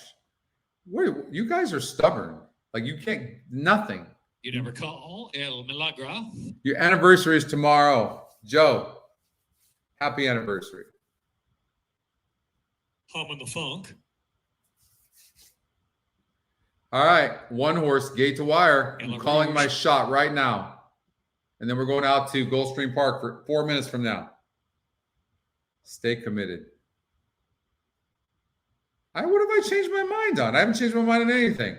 You mean the second place horse? Oh, I did change my mind a little bit there. All right, Gulfstream Park. Oh, we got a couple of horses at Gulfstream Park. I'm going to tell you right now. Wow. No. 3 horses in the 3rd race at Gulfstream Park just popped up on one of the algorithms. Just popped up. 3 of them. How'd that 3 horse do at Will Rogers? Nobody told me. Secret prize and long distance love. God, I feel like I'm being bitched out by Cindy.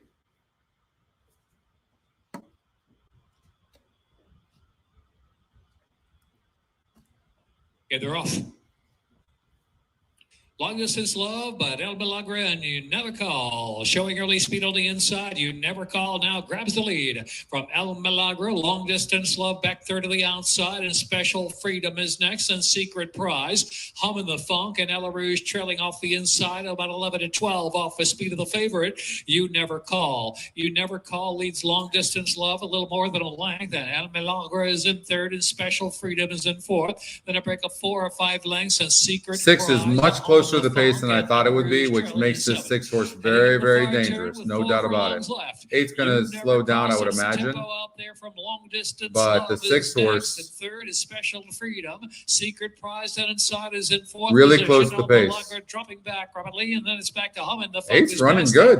And Ella Rouge trailing the field. 1's all out. Furlongs left to run now, and it's You Never Call trying to stay on. Long Distance Love is there. Break of 2, Special Freedom, and Secret Prize on the far outside is in fourth. They turn in with Long Distance Love. You Never Called out of the inside. Special Freedom and Secret Prize out of the middle. 1 furlong left to run, and it's Long Distance Love, and You Never the Called. 1 really had to work to get the lead, which surprised me. Here comes the 8 going to win the race. Long Distance Love breaks 8, away 6 to a over 3-length 7. lead, close to the line. Special 8, Freedom, 6, then 7. Secret Prize. and You Disappointing Never effort Call. by the 1. All right, let's see who the 8 is. What's the story? Long Distance Love, 2% horse. I don't like to see that at all. So this horse got on dirt, cut back, no drop in class, and ran like that. Couldn't have seen it. No idea how this horse did that. Lacey Gaudet. Didn't one of you say Lacey? Going with Team Gaudet?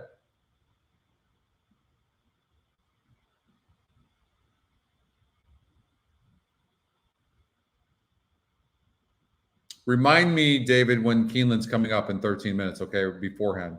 I couldn't have seen the 8 personally. Even if you look here, I don't know how you see the 8 to run a race like that. And the horse was getting bet. I really don't see it. So it's just one of those situations. Yeah. I can't see that horse. Gulfstream Park, race number 3.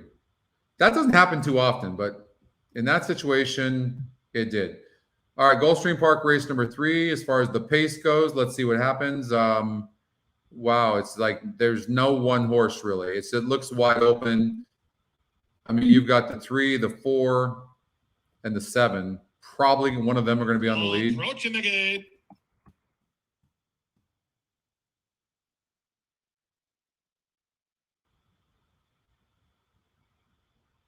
Let's run the race and see if we can learn anything. Maybe the 4, and then the 8's coming on the outside. But 4 horse, who's is the 4 Tactical. Scotty Longshot, looks like it is. Second-time starter. And at 9 to 1, maybe the Scotty Longshot, who also might sit back and not go to the lead and finish on. Remember, second-time starters, they'll give them the races. Watch for that. Watch for that. The 3 did win. It wins. Oh, that's good. Okay, so we call it 2 to 1. And nobody bet it. Thanks, Danny.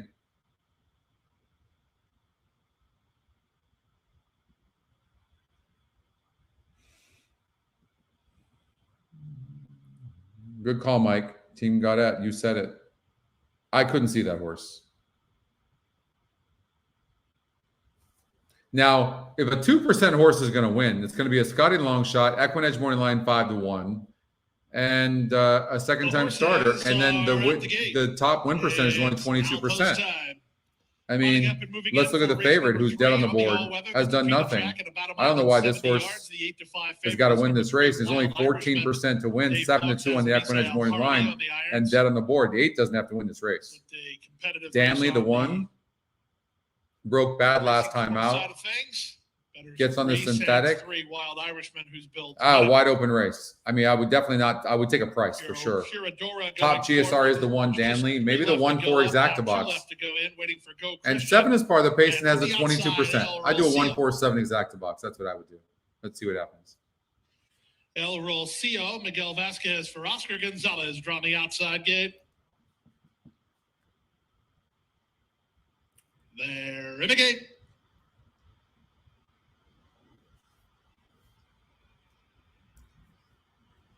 And they're off. Can't Can't get him started better than that. From the center, Gus K begins well down at the inside. Wild Irishman has speed, splitting horses and Go Christian, angling over Super Necessary, some pace on early. Down at the fence goes Danley, well situated behind the speed, ahead of the Dungeon. 3 wide in the pink is Procurador, down at the inside, and El Policia. He's a bit headstrong, and the trailer is El Rocio. Around the first turn they go. Wild Irishman taking plenty of pace pressure from Go Christian in the 2-path second. At the rail, that's Danley, a joint third alongside Gus K with Super Necessary. On the far outside, he's 4 wide. A gap of 2.5 to the Dungeon, who races a length better than Procurador. Still out the back are El Rocio and El Policia. The opening quarter was 24-1. Down the backstretch, they continue. Wild Irishman and Misael Jaramillo in front 3 parts of a length. Go Christian is second. Gus K is third. Danley is fourth. Followed fifth by Super Necessary. 2 back to the Dungeon. Still at the back, Procurador, El Policia, and El Rocio. They leave the backstretch and move on to the floor turn, 49-2 for a half-mile speed. Wild Irishman now has a clear lead. He leads by almost 2. From the outside in Gus K, from the rail, Danley, from between Go Christian. Trying to run home from the back as El Policia has made up some good ground for jockey Victor LeBron. Wheeling wide for the drive, El Rocio has a big chance from there. Procurador and the Dungeon are next as they fan across the course. 9 is running good, but had to go really, really wide. El Rocio has momentum. 5-1. A ton of ground. Wild Irishman has the lead with 1/8 of a mile to go. El Rocio gaining ground out in the center. Back to third, Danley, then Procurador. 7's coming on. 16th of a mile, and Wild Irishman is still 3-horse Wild Irishman got bet. Won the race. 3-7-9. Procurador is up for second. Then it's El Rocio third. Danley finished fourth ahead of the Dungeon for the high 5.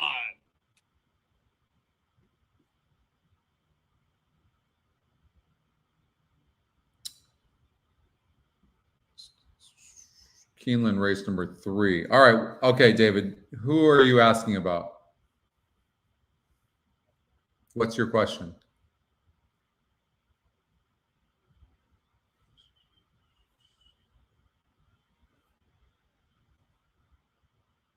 Ten horse, is that who you're saying?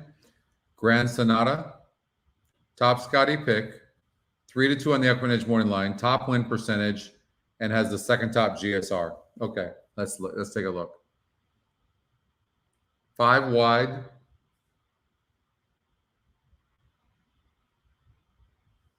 I'm hoping, Kevin.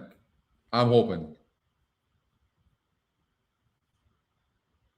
I will say this. The 10 hole from this starting position, you see the track diagram. That 10 hole is not a good place to be. I also think there's some horses in here. The 4-horse Federal Hill, who's 15-1. I mean, this horse is jumping up in GSR and getting easier competition. And this really is what this horse wants to do. I think they could have given this horse the race. James Graham's aboard. I think Federal Hill is a horse you have to use. The 12-horse spin wheel, I just don't like the post. That post is atrocious, but this horse can run. And I have a note on this horse.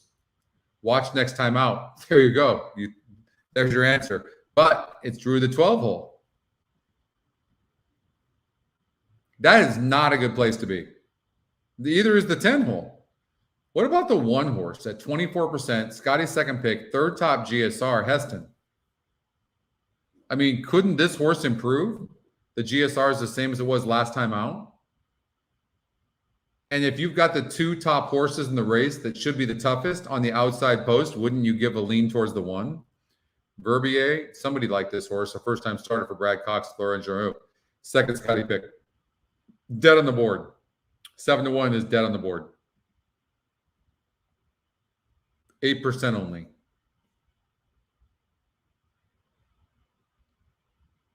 What's up, Marv? That's a big GSR. Absolutely.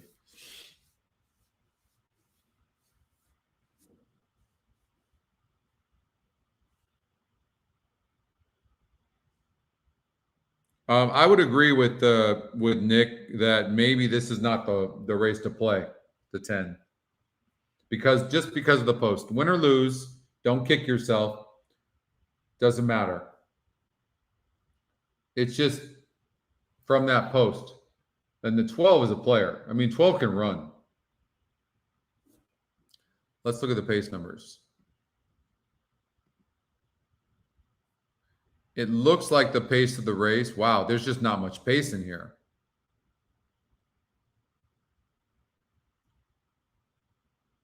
Oh, it wasn't? Look at the GSR plus. We're working on that, oldie. Look at the GSR plus. Hold on here. It was off the turf. Okay, let's look. Dirt. So, okay, you're right. Oldie's right. Okay. We're working on that right now. We're having an issue with races that are taken off the turf. So when you look at this, the 12 horse has a 70. The 10 horse has a 71. One's a 74. Seven's a 76. So they're very equal. 4 horses low. I kind of like the 4, and it's owned by Windstar Farm. Windstar Farm breeds a lot of horses, and if they keep a horse, they like it. Verbier is a 59. That's low. The 15 horse, low. 6 is 57. That's low. And 50 is low on the 8.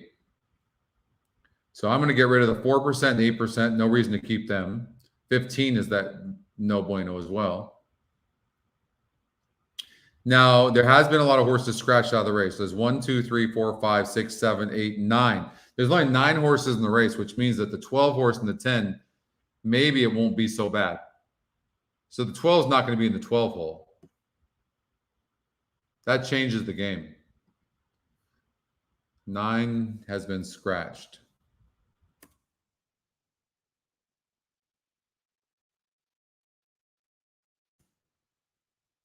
I'm liking the 2 favorites. I am. I think the 4 is a good long shot, by the way. Use the 4 horse, at least in the exotics. But I think the 12 and 10 are horse to beat.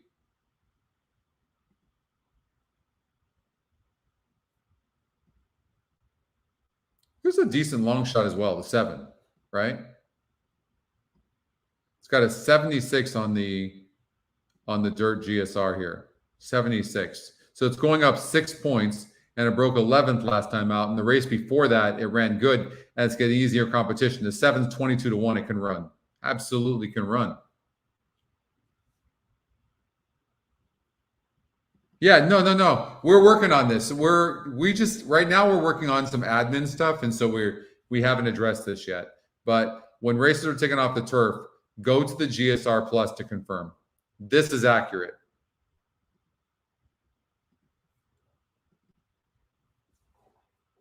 Some of these seemingly simple things, you go, well, why isn't it updating? You think they're so easy, but they've got to go through all the algorithms, and they've got to adjust. And it's some of this stuff takes weeks to do, which means you can imagine I go to my crew and say, stop everything you're doing and only update this. That's what it's like.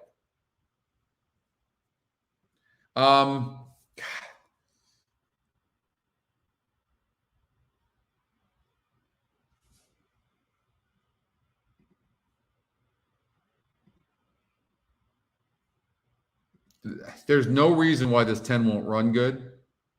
No reason. But the 12 can run. And now that there have been so many scratches, but the 12 is such a well-bred horse. Wow. Such a well-bred horse. I would probably pass on this no matter what happens here. And if the 10's in the money, you're going to kick yourself, David. But, there's not a lot of horses in the race. But the 1 can run, the 7 can run, the 4 can run, the 12 can run. I would probably pass on it, honestly.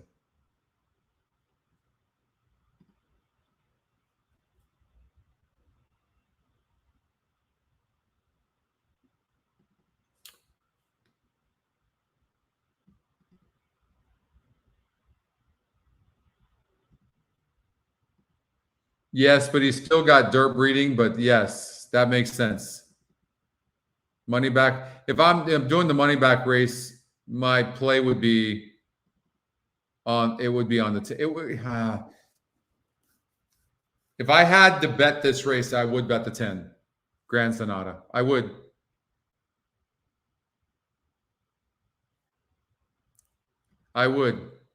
But I also think there's the 4 and 7 and 1 can run, and the 12 can run. So that's why I'm conflicted.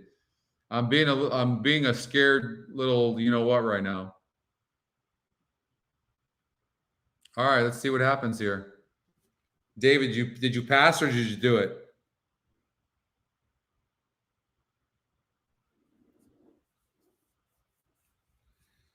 There's the 15. Not likely.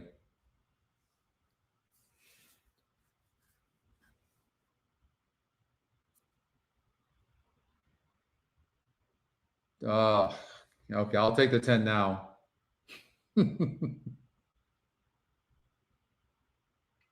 Scott likes the 3. You passed? I still think you made the right move, David, but the 10 got good position. 10 did. And going to get the lead. Ay.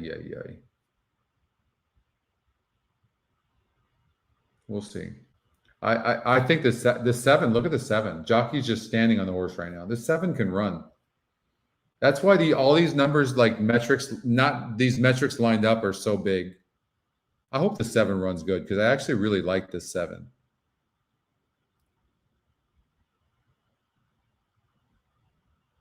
$15's 5-1. I don't think we hated the 15, right? There was something, but we just didn't like the post, correct? Here comes the 1. 7's done. Yeah, 10's going to be in the money. Nobody's coming. Even the 1's not coming. This is between the 10 and the 15.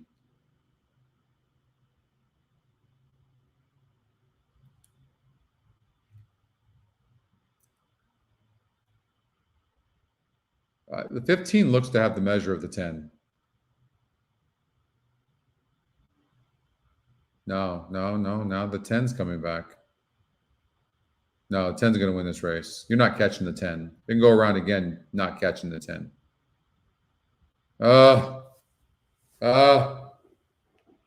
Sorry, David.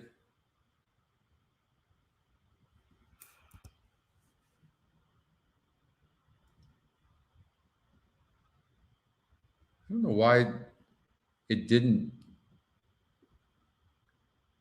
Pulled by Medaglia d'Oro, who liked the dirt, and Gabby liked the stretch out to around the ground. This horse ran a huge race today because this was the first time going 2 turns. The 15 Bon Blanc.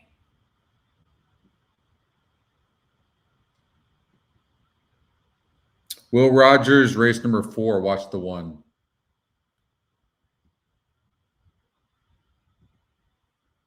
And the 1, yeah.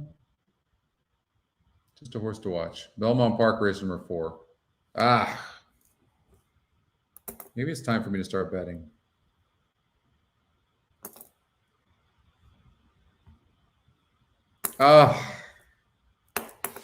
What's up, Tony? How are you doing? Are you alive? I totally forgot what you got. Are you out? Belmont Park, where are you at? On race number 3, who did you have? You had 2, 3, 6, 7, 8.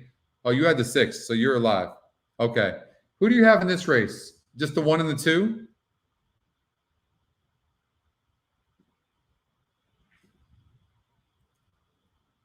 You're in. What's up, Steven? What happened with the 1, Chuck? You have 1 and 2? Look at this. Look at the pace numbers. 82 on the 2 and 60 on the 1A. The 2 is going to get the lead. Shaker Shack. Top Scotty pick. 22% in a wide open race on win numbers. And this horse is going to the lead. Absolutely going to the lead. And last time out faced a 64 group. The time before that, 62. I don't worry about the 64 group because the horse needed the lead. This is about getting the lead for this horse. This horse is going to the lead and going to go gate to wire. Shaker Shack. The 1 horse is tactical. The 1 will probably get second. I like 2-1 cold. Ice cold exact to Dave Weaver, 2-1. None of these other horses have speed. Well, let me see here. Hold on here. I limited them. Yeah. No. Nope. 2 is so much faster than these horses. So much faster.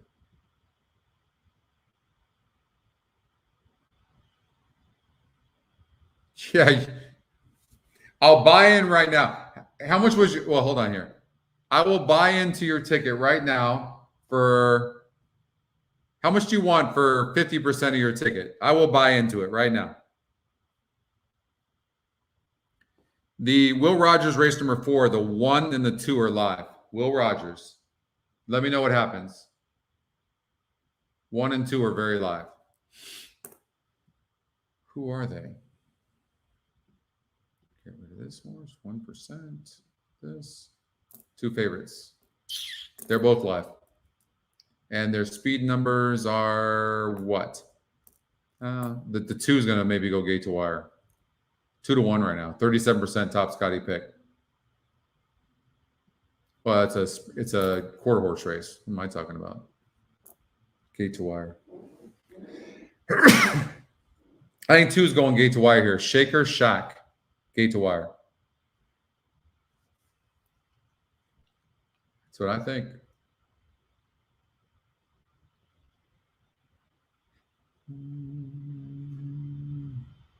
Look, this horse just beat 2 races ago at Saratoga, a 32,000 claiming group. And at Saratoga, that's probably more like 40 or 50. Going gate to wire. And now this horse has a pace number of 66, which is clearly faster than the other horses.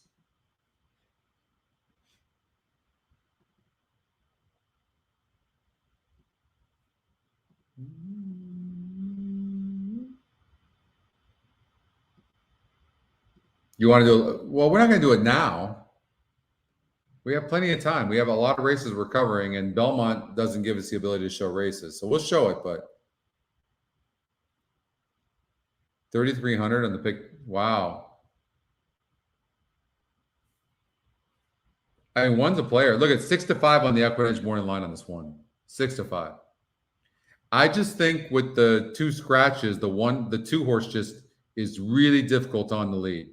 But, I mean, it's not like it's an 80 and these are 50s. It's a 66. These are 57, 57, and 54. No doubt. Well, hold on. No, that's wrong race. Excuse me. 82, then 60 on the 1A. 80 is pretty dominant. You like the 7 horse who has 0 speed? 0 speed? No. This time, no, Cindy. You're wrong. Forget about it.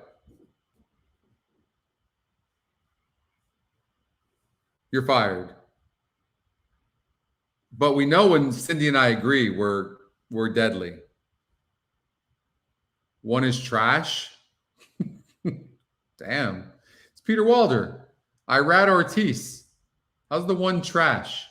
It did. I will say this, not the type of horse I like. Because it's burned a shitload of money. It's trash. It's trash. I would agree with Oldie. Trash. You're at the gate. 2 gate to wire, 9-5 right now. Do I have any money in my account? Hold on here. Express bet. Log in. Don't steal my account number, whatever you do. $413 Belmont. Wager. Win. 200 on the 2. Shaker Shack. And I'll repeat that bet. Win. 2. It's all in. Yeah, this is how I roll. Can I say 2 horse gate to wire. Pace number big. All right, let's see what happens here. Good luck. 1 or 2 horse for Tony. Gate to wire.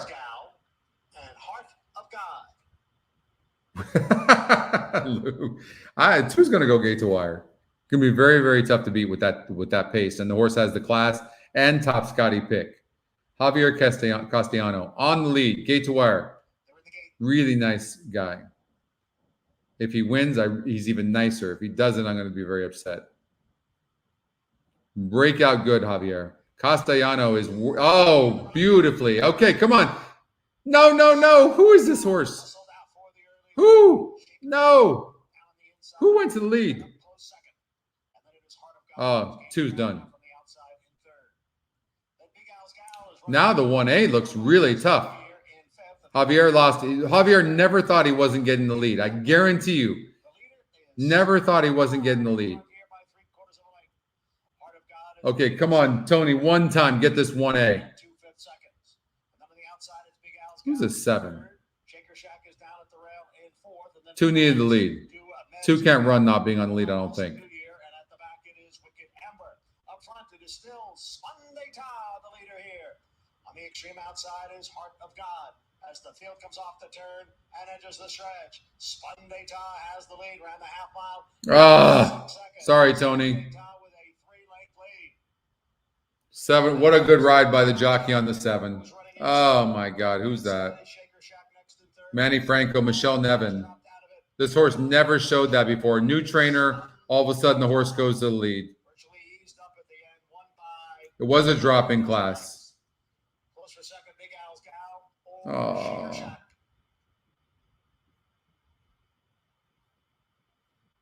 Oh, that sucked. Couldn't clear. Cindy picked a 7? Who picked a 7? Where Cindy picked that? Where is she? No, hold on here. No. Okay, forget it, bro. I'm just playing Cindy's horses.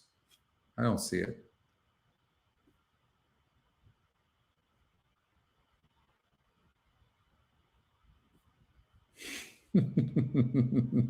Cindy and Oldie.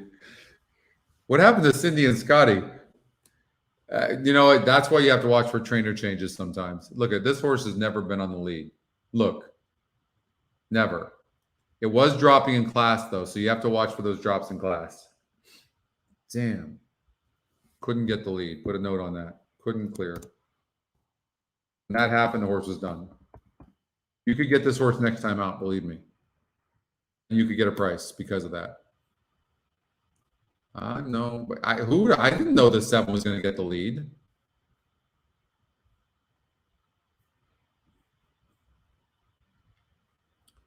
Will Rogers. I want to see the Will Rogers race.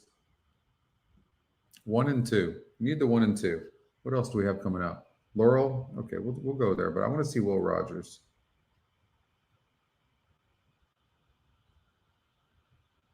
Can we get the 1 and 2 in here? They're out the gate. Quarter horse race. Fancy, get your prize. Let's see here. And yeah, the 2 horse has a 66 number. Maybe we can get 2-1. The change in SOR. There was a change. I missed that. There you go, Catherine. It's the best thing I've heard. Okay, moving on. The 2 should get the lead early.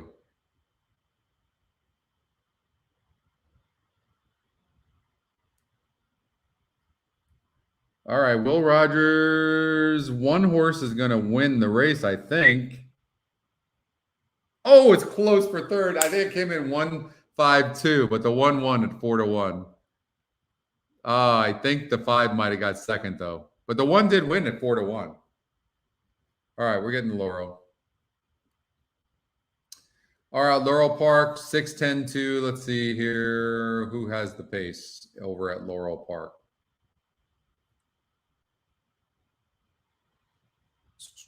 96 on the 6 horse. Then the 10, then the 2. 6-10-2. I mean, that's clear.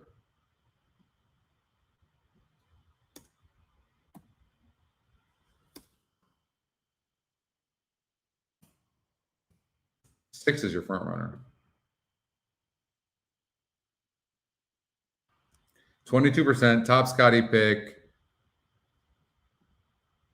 Minnetonka. 4-1 over 7-2 over 3-5 over at Will Rogers. So that 1 horse ran good. Barely missed that exacta.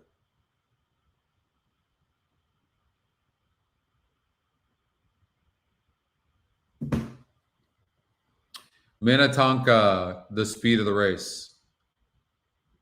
Going on, let's see here, getting a much easier group of horses as well. Yeah, going to be tough. 2 is going to be 6 is going to be very tough. Let's look at the 10. 10 can rate, but moving up in class, I don't like the 10 as much. 2 horse top GSR. Horse can rate some. I like the 2. I like the 6 over the 2, the Scotty long shot. This horse going to be far back and maybe gets up. I like 6. I like the Scotty pick. 6 over 2 over 4, though. Nice. Yeah, the 1-1. I mean, it's good. The 1 and 2 are horses to watch. And again, it comes down to betting. I recognize that, but at least we're, I'm helping you get to the horses. Then you have to bet it. I think the 6 goes gate to wire here on the drop-in class over at Laurel Park. That's what I think. Urban Wildcat and Shyla Girl. Shyla Girl. Matter of fact, I will tell you, I don't know what the odds are. Salamina. 3-1? What? They're not betting anybody here. In China. Of Angels. Minnetonka. Sassy Babe.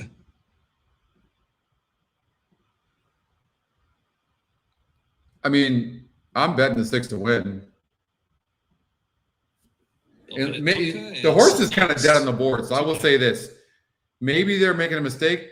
Maybe they don't see it. Maybe they don't have the pace number. I don't know. Second wire run.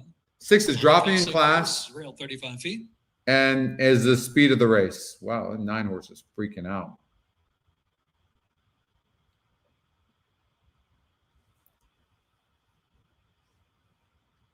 I do this every weekend, Joey. Yes, sir. Yep. All right.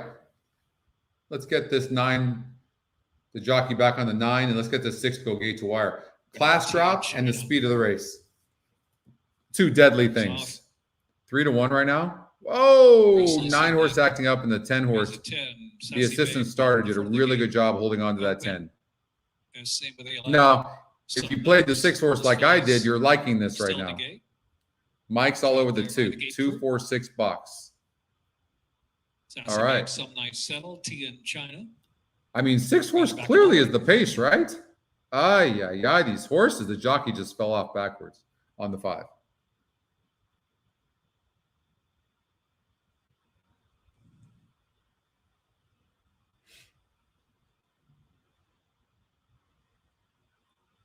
These jockeys, I mean, being in that tight space there around all that metal, do you guys know how dangerous that is?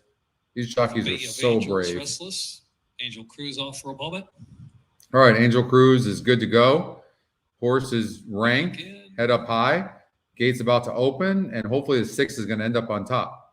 And the 6 horse broke a little bit slow, but going to probably get the lead anyways, I would think. Come on, 6. Get up. Urban Wildcat making 4 right at line. Ordinary Girl racing in 15 in China is 6. Salamina, Bay of Angels. And then America's a Woman. In the back is Some Nights. Some Nights last. The jockey on the 6 horse decided to take this horse back. I can't remember if this horse can rate or not. And if he can, then that's fine. It's no big deal. He's preserved. A lot of trouble there. Had to check sharply. And there he goes. I mean, class drop. Go. Just go. Just ask him. Don't mess around. On the far outside is T in China. In the meantime, Shyla Girl tries a rail run, and Ordinary Girl in between horses. Out in the center is. I mean, this drop in class, and this horse should stop. No one else is coming, and the 6 should be really, really tough here. Skirmish head to head with the final furlong. T in China is next, and Bay of Angels on the far outside. America's Woman is firing late down to the inside. Minnetonka just holding. Minnetonka from Sassy Babe and America's Woman third to the inside. 6 horse gets the win. Finish 4th. 6-10. 10 ran a good race. Didn't we like the 10? Oh, look at the pace. 6-10. So when you're looking at when you get the pace number and you're looking at pace numbers, there you go. There's the pace of the race. You're looking at speed that holds most of the time. 6 was the class, goes off at 5-2, top Scotty pick, pace of the race, and ended up having to sit. So we didn't know if this horse could rate, but it could. It rated there, which is great. And the 10 horse got the lead. Now the 6 broke a little bit slow. Right? So, but those were the pace numbers. The pace numbers work every race. It just doesn't mean the horse is going to go gate to wire. But in shorter races like this, look at the two top pace numbers, 6 and 10, 96 over 72. And the 2-horse had a decent number at 66. I don't know how he did. Now, the pace number is just a tool. You know how I'm always teaching you guys. The GSR is the tool. The SOR is a tool. The win percentages are a tool. The EquinEdge morning line, the win percentages, the Scotty top picks, Scotty long shot, right? They're just tools, but the pace number is huge. Pace number is huge. Gulfstream Park, race number 4. Let's get out there. They're going in the gate. Real quickly, we're going to look at the pace number, and it's, oh, wow, look at that. I mean, it's just wide open. There's no particular advantage here as far as pace goes. We'll run the race and see if anything happens. It says the 1-2-5, maybe a 1-2-5 exacta box. I don't know. 1-2-5 exacta box. First time starter of the 5-horse with some good works, positive review for Joseph Safi Jr. is your favorite. Let's see what happens. Toye is a bit fidgety, settles. Nice, Tony. I'm so sorry you didn't get that big 5, Tony. Oh, God, that's going to pay massive. Speed. Here's Jet Wings bursting through between horses, and Jet Wings goes to a clear lead. Toye is second, positive review is third, Shastri is at the rail 4th. You know, I find that when these pace numbers are so equal like this one, it makes it really difficult to handicap the race. Because pace makes the race. So you get a horse like this 3-horse, who's one of the faster horses. This horse could go gate to wire in a wide open race. That's what makes it tough. I think when you, I'm learning these pace numbers, but I think you look at when you have a horse that is equal in the pace numbers, look to see who the aggressive jockey is. That's the way I would probably look at it. Is staying with these top duo while racing in third. Vasquez looks to angle to the outside with her. And a late pace number, yeah, we've talked about that, Oldie. On the outside. Yeah. Jet Wings is all in. Positive review just ran up to take the lead. Work to do for him. The 1-horse is going to beat the 5, 6-1 over 1-2. Shastri off a good trip, giving positive review all he wants. And on the outside, Shastri tries to get positive review. Positive review, very game, but Shastri gets by. Shastri in front. 1-5-4, I think. They pulled well clear of Laban and Mo, who did some running. So let's take a look at that and just see if we can learn anything, unless something's coming up. Let's see. Well, Woodbine, race number 4 is coming up. Did it go off already? We're heating up, though. We are.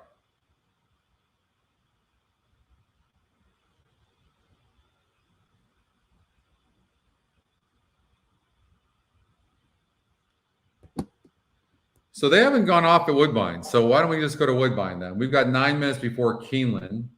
And let's take a look at the pace numbers here at Woodbine race number 4. And the 1-horse is a 67%. These front runners have not been winning at Woodbine. That's what I've noticed anyways. But the 1-horse clearly, the 9-horse maybe. And now we just need to look and see what they look like. The 9-horse is the favorite. So I would lean towards the 9. 1-horse, just in case. You can't see that 1, but looks like the 1 might be the fastest horse in the race, Norman McKnight. So what I would do is I would bet the 9 to win, and then an exacta box 1-9, just in case the 1 runs good. That's how I would play that. Look how fast we can handicap. What other tool in the world can you handicap this fast? We're going to have by next year, we'll have foreign races as well. Every track worldwide you're going to be able to play it.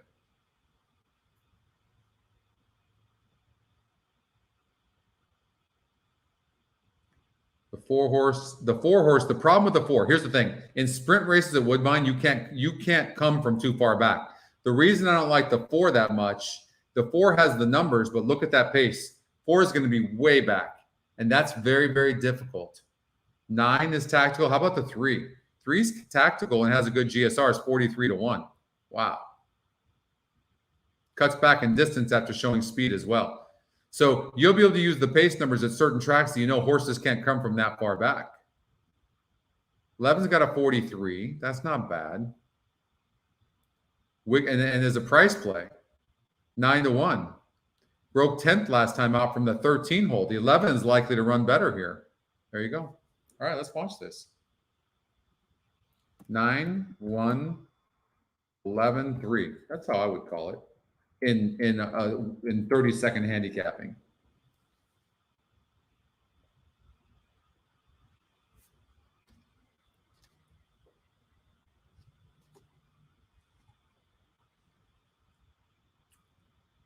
We'll look at Belmont in a second.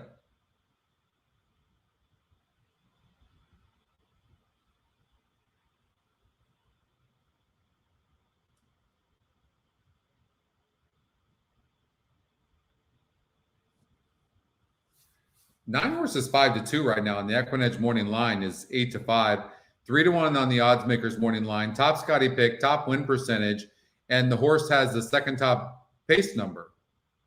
And he broke 12th and 8th in the last couple of races, and they keep the blinkers on. If the horse breaks good, the horse is going to be very tough to beat, but the one could be on the lead. Let's see what happens here in this race number 4 from Woodbine.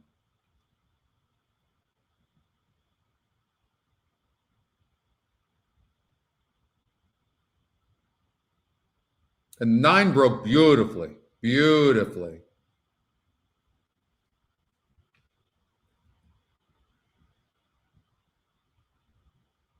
And sometimes when you draw a good post like the 9 and you break good, like, I mean, look at the jockey is strangling this 9.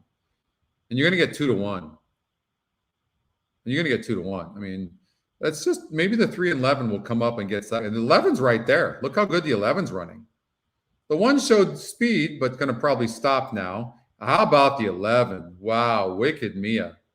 This horse was live. This is a 2-horse race, 100%, 9 and 11. That's the way you call it. 11 was so live here. 11's going to win this race over the 9. And you want to follow that 9 right back. The 11, remember, we're always talking about these types of horses that break, like, look, broke 10th last time out and dropping in class from a 50 SOR to a 40. Wow, and 12 horse ran good too. Top GSR by 10 points. It's insane.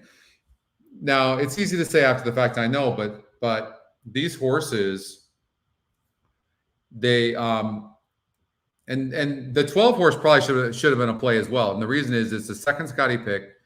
It's 7-2 on the EquinEdge morning line and top GSR. But usually one of these metrics is winning. Would you guys agree with that?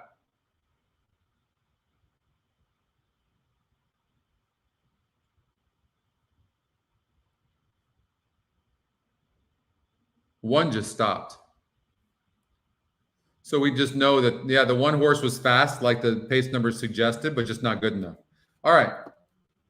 Comes down to betting, doesn't it? Every single time it comes down to betting. You guys tired yet? Keeneland race number 4, and the pace number is, all right, let's see.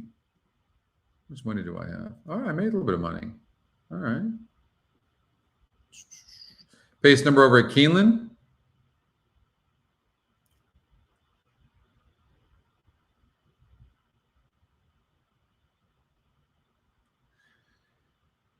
Well, there's 4, 5, and 2 in that order. 4, 5, 2. A Fleet Diva is the favorite, top Scotty pick, has the speed, but it can also rate. That makes the horse very, very difficult. It does. It does. But it's been off since 2020 of August. David Flores, how about that? Is this the David? Somebody please help me. Is this the David Flores of Southern California? David Flores, who's probably my age, hitting at 42% in the last 365 days. Can somebody please elaborate here? I've never seen a jockey hitting at 42%. He only had 1 race, 2 races. What has he had? Like, because our figures are based on the last 365 days. Anybody else have any specific information on that? 42%. Jockey trainer combination is 56% in 9 tries. Why isn't everybody using David Flores? That's crazy. It's the same David Flores? Wow.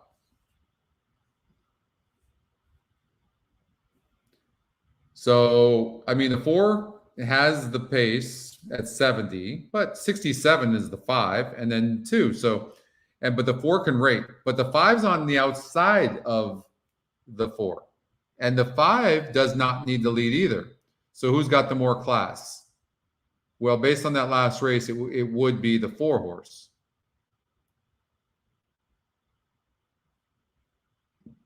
So now 7 horses, second Scotty pick, and 34%. Back-to-back wins. A lot of things here. Scotty Longshot is the 1. I don't like this horse. Personally. I don't like that horse. 4, 5, 2. 3 horse. That was a wet track. I don't like the 3 either. I think the 3 is getting overbet. I really do like I like 4, 5, 7. And 2 horse at 19-1 might surprise. It went gate to wire here. No, maybe not. I'm all over the 4, 5, 7.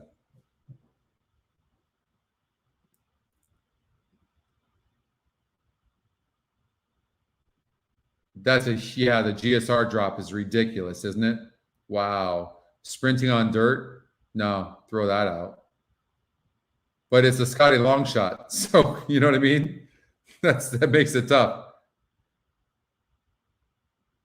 You're going ice cold exacta 4, 7. Yeah, I can see that. But yeah, I don't think there's anything wrong with the 5. They're going into the gate.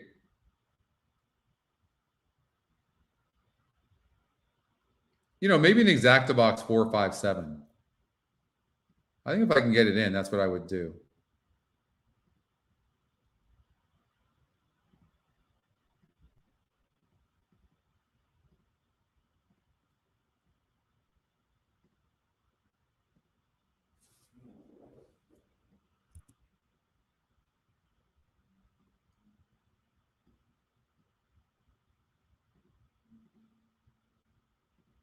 All right.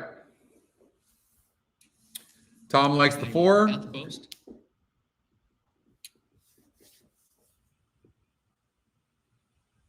And they're off.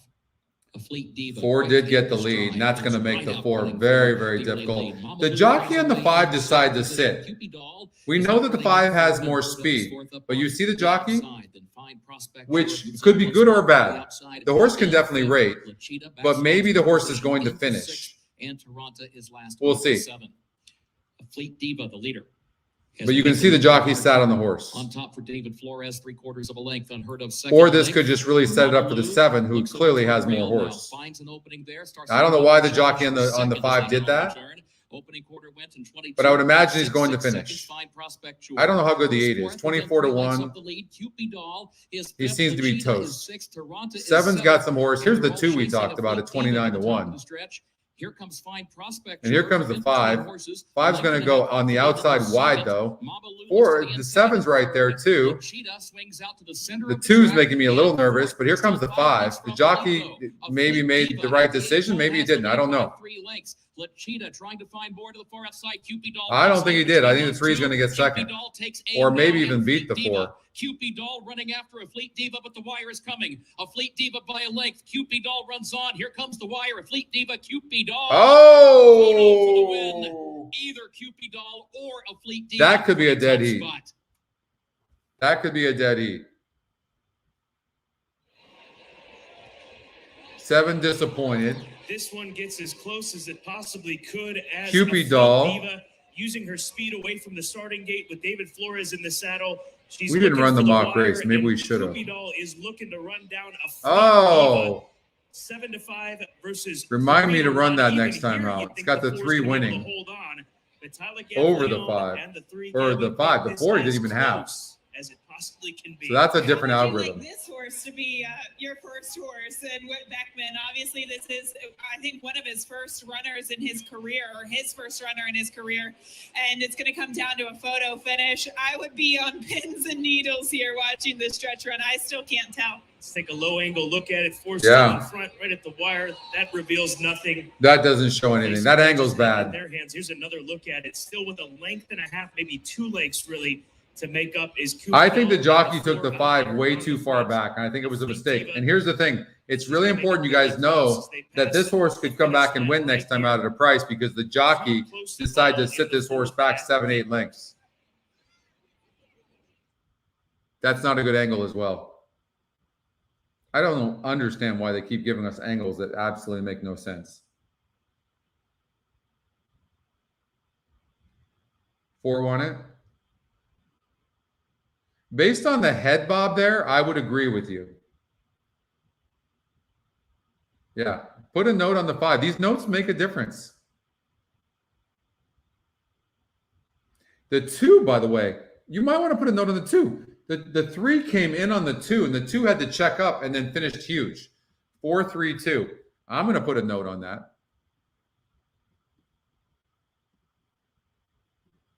We talked about that too. We talked about that in 2 improving, didn't we? That's why it's so big. So big. Check it start.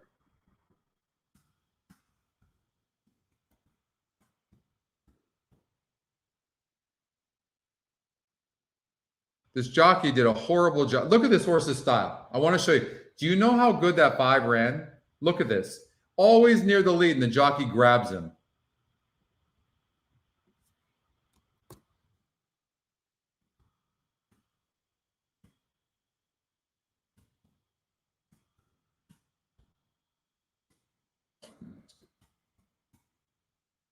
All right.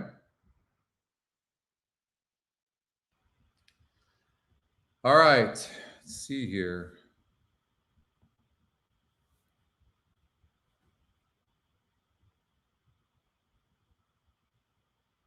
Will Rogers 5, the 6 horse, at 12-1 might be a horse to watch out for. Okay.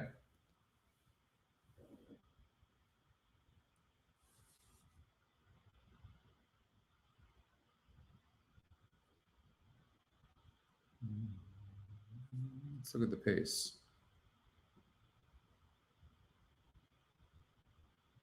Looks like it's could be a competitor in here. So watch for this horse as they load into the gate. Will Rogers, the 6 horse.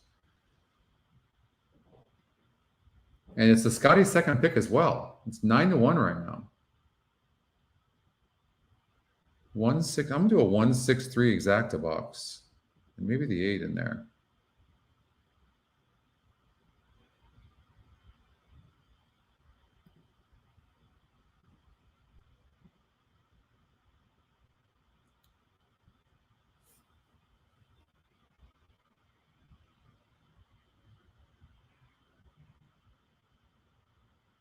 Oh, got third. 1-2-6. Top Scotty pick won the race. 6 ran huge. That 2 horse ran big. 6 horse ran. Oh, got bet to 5. You guys bet the hell out of that horse. Did it get second? I don't know. I can't tell. I think from the angle I had, the 2 horse got second.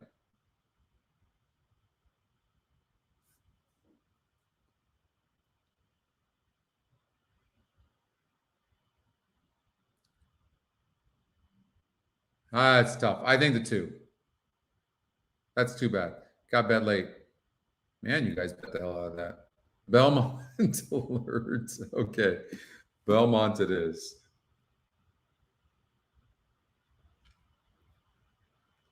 Belmont race number 5. 8 didn't run bad first time off layouts. Good GSR here. So just watch for the 8. The pace number here at Belmont race number 5 is the 6 horse over the 9-1-8. 6-9-1-8.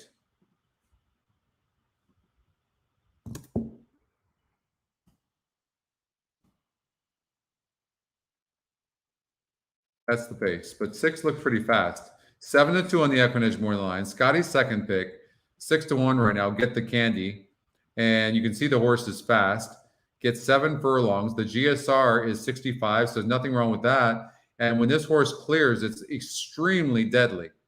And it could clear here. And speed kills speed. 9 needs a lead, so I don't like that horse at all. And this horse is 5-2. There's too much speed in here. 1 horse, Jamaica Toy. This horse is going to show more pace. Look at this. I love the speed number. This one can run better here. Oh, it's scratched. That's good. That's actually a good thing. That's actually a good thing. And the 8 horse. Look at this horse. You can't see that, can you? 24-1, and this horse has a good pace number. I gotta stop saying speed. 6 could go gate to wire.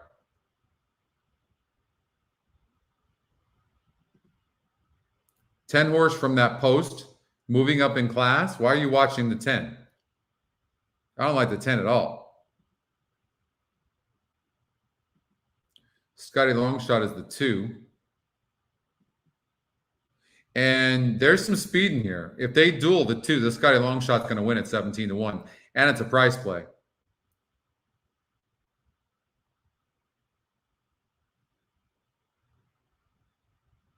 I'll tell you what, I'm impressed with the 7, who's lightly raced and improving, is a price play when gate to wire pretty much against a cheaper group, but then moves up to a group better than this and breaks 12th and loses by less than a length.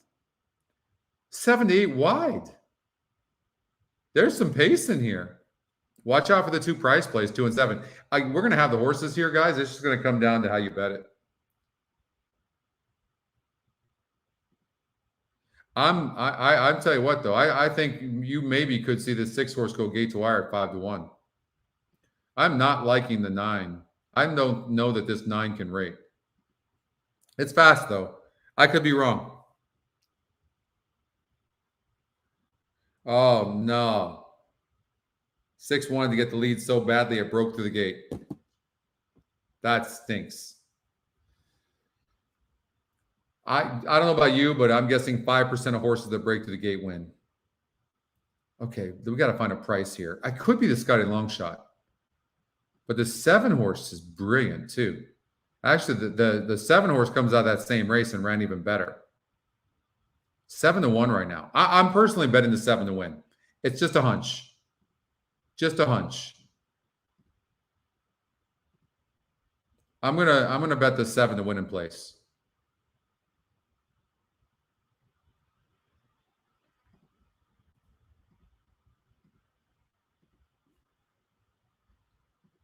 I can't figure out who's going to be second. This is so wide open.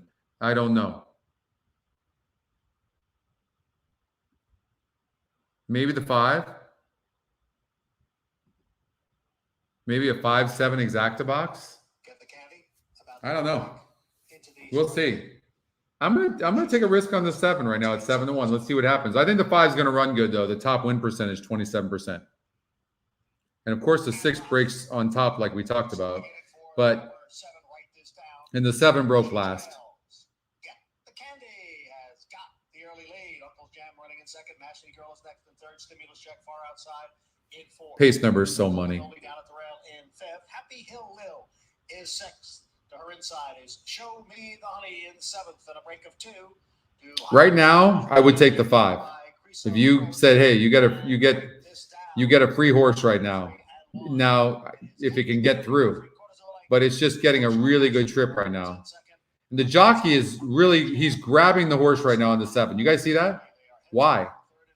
He has no horse really in front of him. He's just grabbing. Look at him. He's still grabbing the horse. Is he stiffing the horse? What is he doing? He's like literally grabbing the horse. Not even trying. I don't know what that was.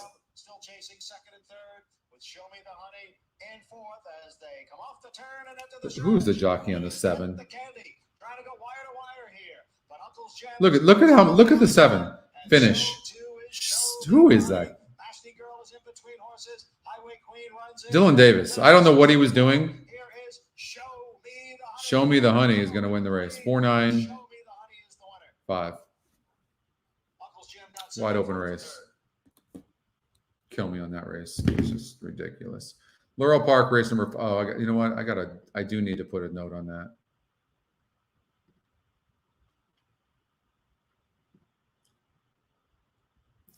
Stiffed. note that I'm going to put. That's my note. This horse broke last. If you don't think that these guys play games, you're sadly mistaken. This horse will go off at 10, 15 to 1 next time out. All right, Laurel Park, race number 5. Get Groovy's been scratched out of the race. GSR top is the 1 horse. 9 seems fastest, then 5, 7, and 10. Let's look at it. All right, Laurel Park, 9's an 88. Seems fastest, an understatement. The 10 is fast as well, though. 7's been, oh no, I threw him out. Hold on here. So 7 is fast, but I didn't think the 7 can win. That's why I threw him out. So the 7's got a good number. Hold on 1 second. I got to put him back. All right. So the 9 does look like the fastest horse, but the 7 is fast. But the 7 could hurt the 9, especially at 7 furlongs. And the 10 is fast. But the 10 looks like it can rate. So the 10 could really sit a good trip, but is dead on the board. Scotty's second pick. Then you've got this horse Murph, who's tactical, but is going up 10 points in SOR.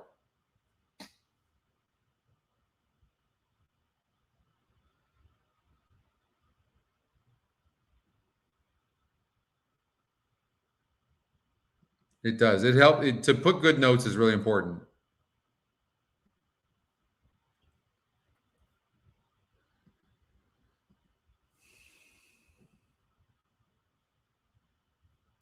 I put a note that the 3 is tactical.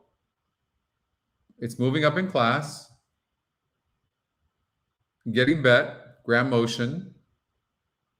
When you have these lightly raced horses, you just don't know. Now, when you see a horse moving up in class, like from a 56 SOR to a 66 SOR, you want to see them do what it just did here. It did it easily.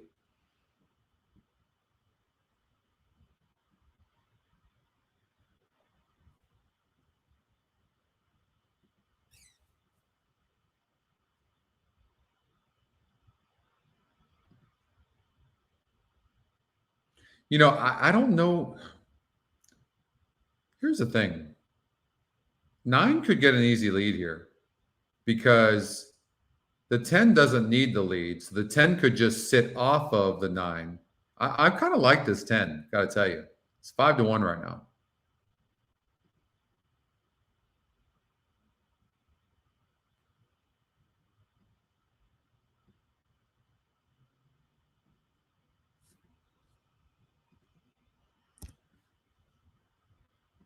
Murph is 3 to 5.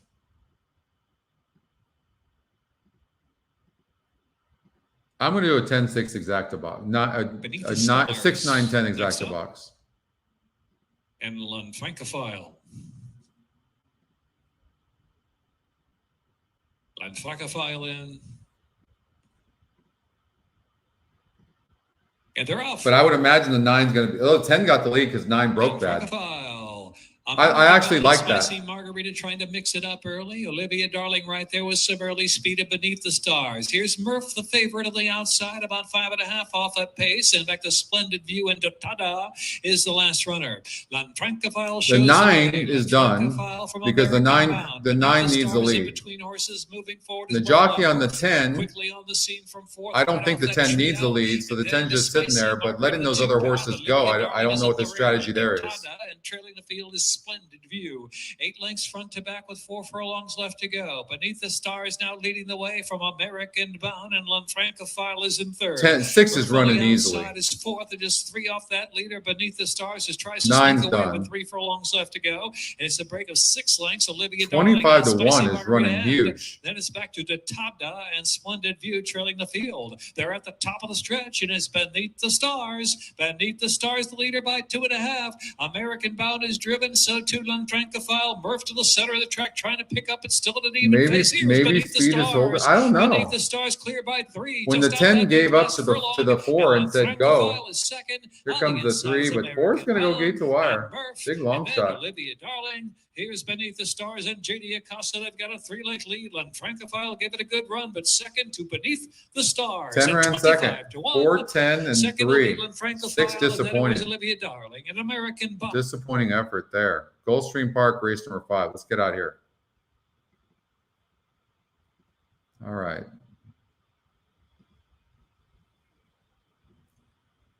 And as far as the pace goes, it's very, very close, but the 2 clear front runners are the 2 and the 5. So let's take a look at them. 2 is 23-1 Barrel Proof, who seems to need the lead. The 5 horse, third off a layoff, also seems to need the lead. They both have weak win percentages, not in the top 2, Scotty or Scotty Longshot.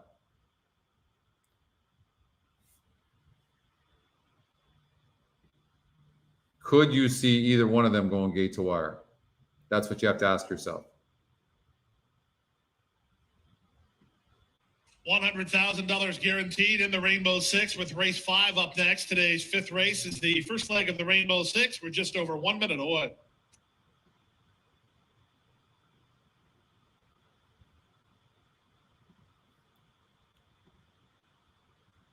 The 9 horse I don't like, and I'll tell you why. The 9 seems to need the lead. You see this? And other horses in here are faster. Unless this horse can rate, and I'm missing it. But I don't see this horse passing horses. So it makes me not like the 9 at all. So if I eliminate the 2, 5, and 9 and say, listen, a horse is going to come from behind, it leaves us with these 4 horses. So I'm going to run this race and see who finishes the best in these horses. And it's showing the 6. So who's the 6? No Commission. Was claimed out of last. Could get a good trip sitting behind the cheap speed, possible single. Showed speed going longer against better, now cuts back. So I didn't care for the 3 that much. I didn't like the form of this horse, but this horse can run. But I like the 6 horse, who's 2-1 right now. And I think the Scotty Longshot, who's also 29%, might run. All right, we'll get to Keeneland after this.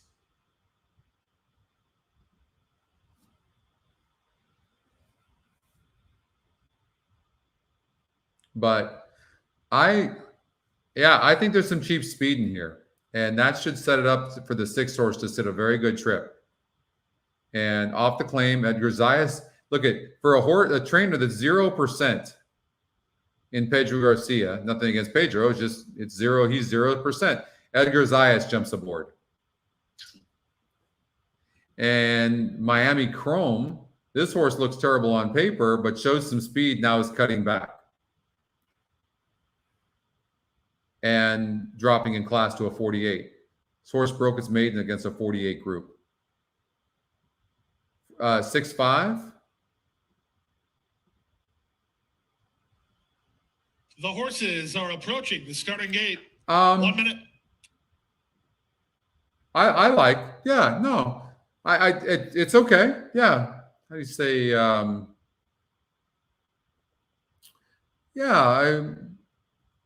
poquito, probably, right? But five is very fast. Un poquito. I like, but I like 6 horse. No, I'm going to say 6, 7, and I don't know about the 3. Not going to lie. I have mixed feelings about the 3. I prefer 6, 7, and I'm going to put my money where my mouth is. It's now post time. You can still place a wager on the Rainbow Six, but please do so now as they are moving in line. 2-1 race favorite, number 6, No Commission, holds at the morning line quote currently. 5-2 money for number 3, 61. 9-2 money for number 4, Kicks on 66. So we're going to see the 2, 5, and 9. A touch or 7 Miami Chrome. Go to the lead. 9 Turn a Night Up. That's what we're going to see. Turn a Night Up draws the outside gate after Little Dude withdrew this morning. And I think that they're cheap speed. I don't think they hold. In the center, King Tarzan. I think that sets it up for the 6 horse, who'll probably be sitting in 4th or 5th. So we'll see what happens. Barrel Proof. 30-1, 23-1, 5-1 on the 9. The 9's 5-1 getting bet, but I don't think this horse can rate. Has a good post and it's fast. And I think that people aren't really understanding that pace makes the race, and I think that that's going to make it really tough for the 9 to win. 5-2 right now. I like 6-7. I just hope the 7 doesn't beat the 6. That's a possibility. I went like ice cold 6-7. 7 can win this race. 61 is the horse to take him on, according to the wagering fan. Whoa. Girls and boys video chat. Rainbow 6 pool over. You guys interested? Or should I block them? Good luck if you're playing. If all right, I'm going to block them. Where the loading is, you can still get a wager in here. Wagering windows are still open. Oh, what time is it? 3 o'clock. We've been on for 2.5 hours. You guys tired yet? Deb, I know Deb wants the boys and girls, the hot girls and boys video chat. I know, Deb.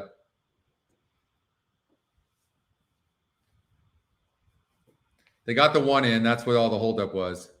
You don't want to get a virus? Okay. Sounds like you've been there before, Keith.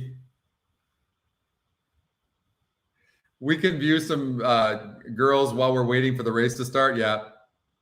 Come on, Cindy. I'm sure you've been to a couple of strip clubs in your lifetime. Come on. Be honest. I know you do, Deb. You're here with all the boys. You know those high school boys. They love the MILFs. They love MILFs. Jeff's like, where'd this show go? Jeff saying, where'd this show go? Kicks on 66, and then I turn the night up. You know what a TILF is, right, Deb? A TILF, a TILF. Lap dance, yeah. Right up to the outside gate. Oh, I'd lost my focus. 259 should have the pace. If the 9 clears, 9 can be tough, but I don't think 9's clearing. I think the 2 and 5 are going to get the lead. They're off. No commission. Last to break. 2 broke slow. And there's more speed from the other horses. 5 horses toast now, so I don't like that. And the 9, 3 horse is showing way more speed than I suspected, but the 9 wasn't able to clear. I don't know where's the 7's last. Show's going to hell. Their heads apart. 3 back to King Tarzan, then it's 2 more. Yes, they do. On 66. Boys do. Starts to gather some momentum, but he finds himself better than 7 lengths off the pace center. The 3 horse can continue to run. Running better than I thought. I think that's gonna be between the 3 and 6. 7's not running for whatever reason. I just hope the 6 wins. Has the lead and he has inside position. On the far outside, no commission. We were right about the 6. Come on, 7. Get up for second. Come on, 7. Get up. Get your ass up. Hanging dog. 6-1 easy. Behind, no commission. Kicks on no commission by 66. 6 won the race though. 61 third, and King Tarzan right. appeared to hold off Miami. Did I bet the 6? I think I bet the 6, right? What do you go off at? 6-4-3. 6-4-3.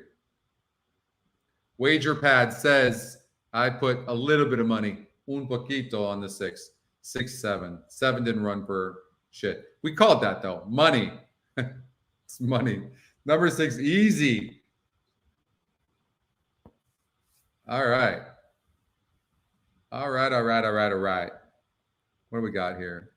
Nada at the moment. Where do you guys want to go? 6 horse. It's good. We called that. What do you guys want? Can we do a Keeneland pick 6? You're so demanding, Karina. All right, pick 6. I'm hungry. Somebody order me DoorDash. All right, Keeneland race number 5. We'll do a $60. No, we'll do a $120. It's a $1 bet. Okay. Let's see your pace number here in Keeneland race number 5. You guys have to look at this yourself, okay? 2 clearly over the 4 over the 8. 2, 4, 8. Who do we appreciate? 248. You have to look and see whether they need the lead or not. Did we not call that 9-horse stopping and that 9-horse stop? Did it not?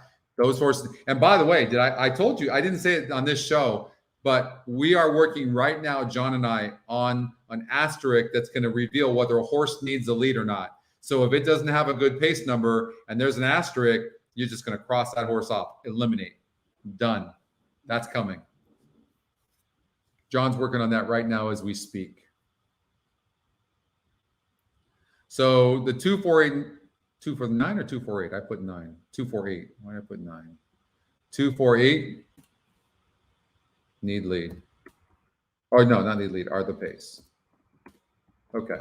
So now we look at the 2 Palace Coupe. I mean, this horse doesn't pass horses, right? You guys would agree this horse needs the lead. Okay. But it's the fastest horse in the race. 4 horses fast and needs the lead. And the 2 seems faster than the 4. But Florent Drew could send, not by that much. Is David Cohen going to send? And then the 8 horse needs the lead as well. 3 horses, that's tres, need the lead. 3 horses need the lead. How do we say this? Okay. 3 horses need the lead in Spanish. Tres caballos necesitan el liderazgo. Let's see. 3 caballos necesitan el liderazgo. There we go. That. And that would be 2, 4, and 8. That was pretty good, right? Come on, you guys got to admit I'm pretty creative. All right, so if we are going to assume these horses are going to duel, then we're only using these horses here. Well, I was originally going to leave them out. So you would just do these. Boom. 1 and 6. How's that? Over the 4. In race number 6. That's good. I crack myself up sometimes. All right, hold on. Race number 6. Happy birthday, Mom. Who has the lead? 4 could have the lead. We're going to single the 4. It's just the best single that I can see. And then in race number 7 at Keeneland,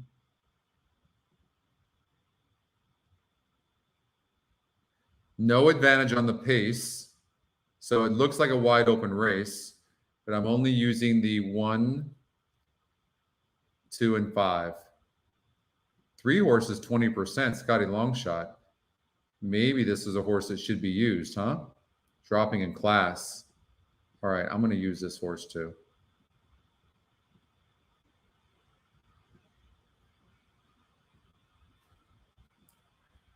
Five horse in race number 9. All right, hold on here. I want to make sure we don't. All right, 5 horse race number 9. And the 1 and 5. So the 1's going to probably shoot to the lead, can rate some, is moving up in class a little bit. The 5 Ducali can rate and seems to have the class. 1 could get lead though and be really, really tough. Top GSR is the 4, lightly raced.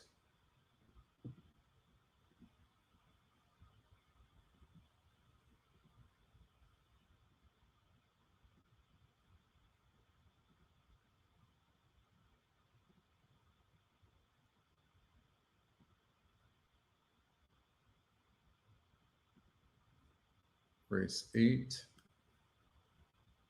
First wire, they are at the post. The speed in this race, in race number 8, the 1 and the 7 horse. Who's a 7? Who's a 7? Who's a 7? 7, 1, 2. 7 could go gate to wire. Going on the dirt, has a good GSR.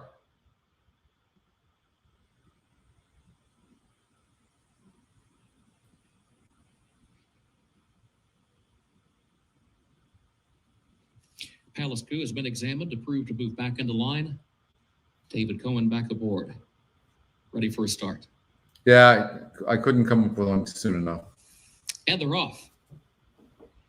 And there goes Palace Coup, right out running for the early lead. American Tattoo has some early speed as well. There's Pioneer Spirit, who is moving up into the second position into the first turn. And then comes Honolulu's. So the jockey on the 8th, honestly, making he cannot win because he should know the horse needs the lead, and they gave the 2 an easy lead. Fighting CB is down toward the inside in 6th. Lord Dragon is now the 8's toast at 9-1. He's done. The 2 horse at 8-1 could certainly go gate to wire. Palace Coup on top. And you see how good the pace numbers are. So now it's going to come down to betting. Horses now drawing alongside the leader, and American Tattoo is third up to the far That's side. who the 8 can't rate. Lead. Hot Shot Kid is between horses there in 4th. So he's fighting CB, moves up a closer 5th to his inside. Honolulu's Houdini. 6 is running good at the rail, but the 2's not done. At the back. 8's done. 38.31 seconds for the opening half mile. 6 lengths front to back. Onto the far turn they go. Lord Dragon trying to improve position for the back. Going to be wide to the far turn. Has to go to the center of the track. Still 5 lengths from the lead. Palace Coup is the leader by 3/4 of a length. Pioneer Spirit second. American Tattoo far outside is in 3rd. And Fighting CB looks for running room toward the inside. 4th to 3rd. Now taking 2nd ahead at the quarter pole. Length and a half off the lead of Palace Coup. Lord Dragon going to have to go. How good is the 2 running right now? And is still 8. I mean, God, that's what the pace, like, needs a lead, got a good lead. Maybe the 6 catches them, but the 2 seriously was like the pace of the race, and it ran good. Here comes the 6 horse. 3 horse on the rail is running very, very good and probably going to win the race. Hot Shot Kid coming up the inside, Fighting CB from the very, outside. oh my God, the 2 horse, 3-2-6. Francisco wow. For the upset. Is that the top GSR? No. Hold on. Who's the 3? Hot Shot Kid. The inside, and in his 41st second top career GSR. start, speak of back class, Gabby Gaudet. This is now win number 16 for this Minnesota bred son of Majestic Warrior. 2 ran huge. Tough races. Wow.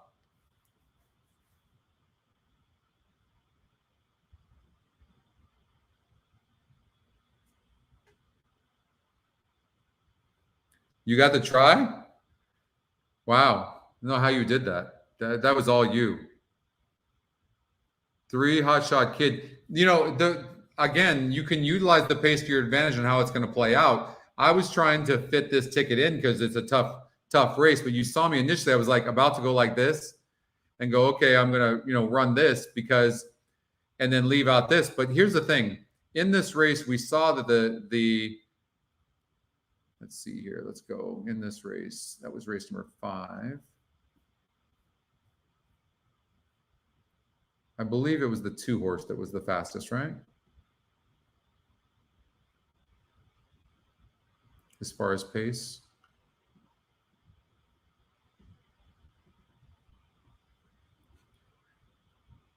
Oh, I got to put them back in. Yeah, so it had an 83, right? So, and then this horse had a 68. We talked about those horses needing the lead. So I just want to show you something. I'm out of this already, but I do want to show you when you see a horse like this, right? And you see all this speed. So when you get the pace number and then you go, look, the 2 and the 4 are faster and the 2 is the fastest. What you could do is just take the 1 lone speed horse and go, I'm going to throw out the other ones because these ones took money. Now we're working on the ticket generator, not ticket generator, but we're working on the algorithms right now, including pace in this. No, it comes down to betting.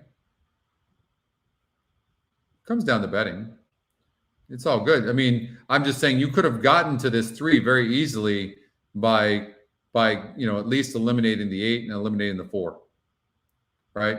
And you could have just done that. You could have just done that and just used one pace horse. Now, look, we did this last minute, but I'm just saying you could have done that.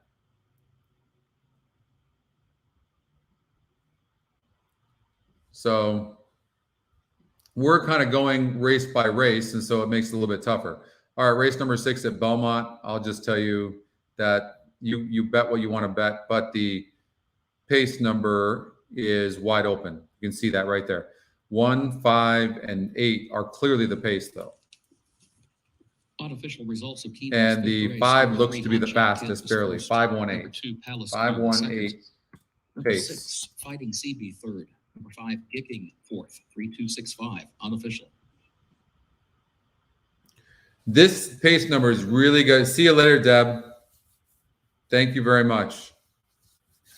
The pace number is going to be huge, guys. I'm telling you. With the class that we already have, it's going to be huge.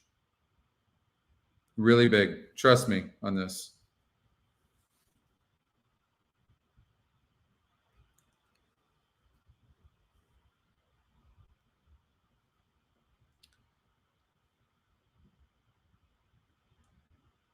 Five, 1, 8 are the pace.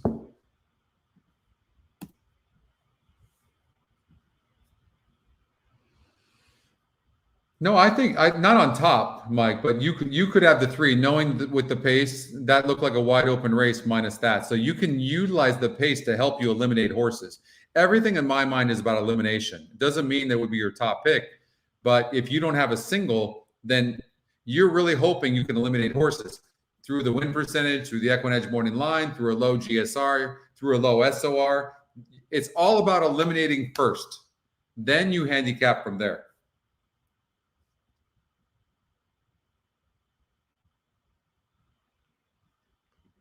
So 5-1-8 are the pace here.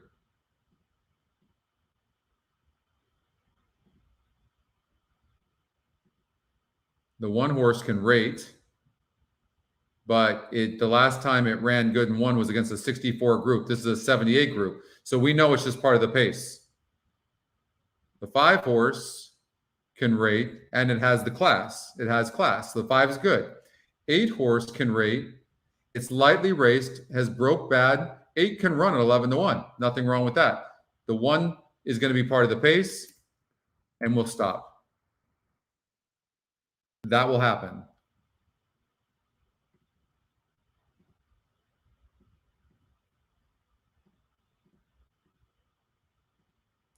Eight could run good here.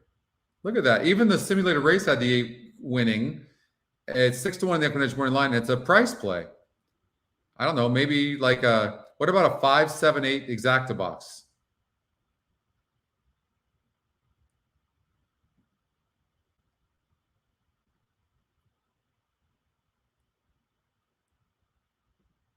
I'll do it.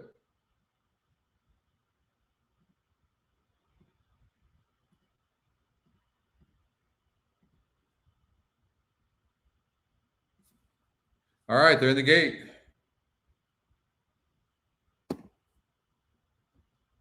Laurel Park, they're on the track. We got 7 minutes.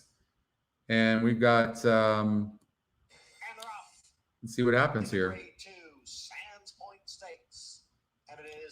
So we knew the 8 would be near the pace, but he doesn't need the lead. So that's good. And who did we have? Do we know the 5? Yeah, the 5 and the 8 are the pace. All right. That's exactly what we got. There we go. You guys want that pace number or no? Tell me how many races so far since we've been doing this show where it hasn't been spot on. And the leader is Higher Truth by a half length. Our Flash Drive runs in second. Then comes a Plum Alley and Fluffy Socks right together, third and fourth. Harajuku is alongside of third draft, and then a Runaway Rumor, the quarter 25 and 1. Higher Truth leads Our Flash Drive. They are 1-2 going up the Belmont backstretch. Now the half up in 50 seconds. Higher Truth, the favorite here, in front by a half length. Our Flash Drive on the outside in second. And then it is the trio of Runaway Rumor, Plum Alley, and Fluffy Socks. Harajuku is back running in sixth, and third draft trails the field. They go around the far turn. Higher Truth is the one to catch. Has a neck in front of Our Flash Drive. Runaway Rumor has now advanced up on the outside at the third. And Harajuku is there with Fluffy Socks. And down on the inside, Plum Alley, 3/4 and 114. And now they're in the stretch. It is Higher Truth on the outside, Our Flash Drive. They are heads apart for the lead. In behind, Fluffy Socks looking to come on through. And down at the rail, Plum Alley and Runaway Rumor, a 16th to the finish. Here comes Fluffy Socks. Here comes Runaway Rumor on the outside. Fluffy Socks. 7's going to win. 7, 4, 5. Good call on that 4. Ay. That's a Scotty long shot. Ran good. 12-1. Runaway Rumor. If you guys notice that whenever I play against the Scotty long shot, I lose. I don't know what the shit that is, but it's so true. And if I play the Scotty long shot, it doesn't run well. I don't know why. 5 and 8 were right there. That 7. The 7 actually did not have a good trip. All right, Laurel Park, race number 6. You got the try, Patrick? Nice. Pace makes the race, Jeff. Yes, it does. Good call on that 4, you guys. Very good call on that 4. Yep. Oh, look, the 1 horse is extremely fast. You see this 87% chance of getting the lead. Next closest, look at this, is the 4 horse at 5%. Wow. And then 3% on the 6. So we know the 1's getting the lead. Moquist. Top Scotty pick, top GSR by far. Wow. Now you have Fraudulent Charge, who's Scotty's second pick, and this horse has some class. Look at those SORs. 78, 84, 84, but been off since March. And the pace number, the horse figures to be far back, early, far back. But it has class. I just think the 1's going gate to wire and gone. I know. These damn 7s. So now how do we make money? Money, money, money. I think the 4 and the 6 could run good. The Sky Long Shot, Moon Safe. Who's the second pace number? The 6 horse. The 6 horse, since it has that tactical speed, since it doesn't need the lead, there's a chance at 9-1 the 6 horse could run a good race. You know what I mean? It could. And then you got the Scotty long shot. But then you also have the 5 horse who's 38%, Scotty's second pick, and has class, right? So hard to play against the 5 horse. So that's why I thought maybe 1. This is here how you bet this. 1 over 4. Oh, excuse me. 1 over 5 over maybe, you know what? That faux pas there. Maybe it's 1 over 4. That right. I'm going to do a 1-4 exacta for sure. But I was originally last night when I looked at this 1 over 4, 1 over 5. I can't get the 1-4 out of my mind. 1 over 5 over 4, 6 trifecta. That's what I originally thought. But evidently my subconscious wants me to play the 1-4. So I'm going to do that.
All right. 5 horse. 1 minute. Cinco. Fraudulent Charge. I don't know. Definitely has some class for sure. No doubt about it. Look at those 84s on the SOR. Been facing some tough competition. Lacey Gaudette's already won a race. Johan Rosardo's aboard. Moquest's going to be tough on the lead, though. I don't know. This horse is going to be far back. We'll see. I don't know. I think the speed of this one is just too much. This is where the pace number is either going to help us here or it's going to hurt us. But this one is fast, much faster than the rest of these. So I'm going to go with the one. Just not just that, but that's part of my decision making is that pace number. We'll see what happens. They're at the gate. Movie score.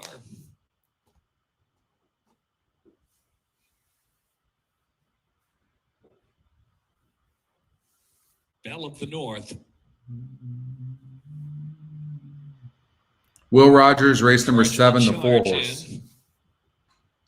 My Girl.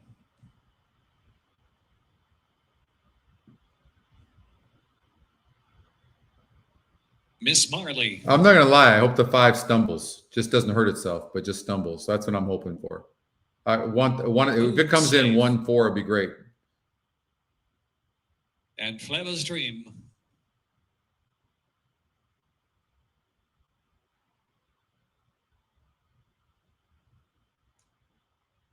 And they're off. Miss Marley, Fleva's Dream, Moquist up on the inside, and Movie Score moving forward with early speed as well. Moon Safe up close in 5th, and Fraudulent Charges in between horses. Only 2.5 from the lead. And My Girl, and trailing is Belle of the North. Moquist leads the way. Moquist now a length in front from Movie Score. Outside is Fraudulent Charge. Moon Safe is traveling 4th, 2.5 or 3 off the pacemaker. Miss Marley, Fleva's Dream on the outside.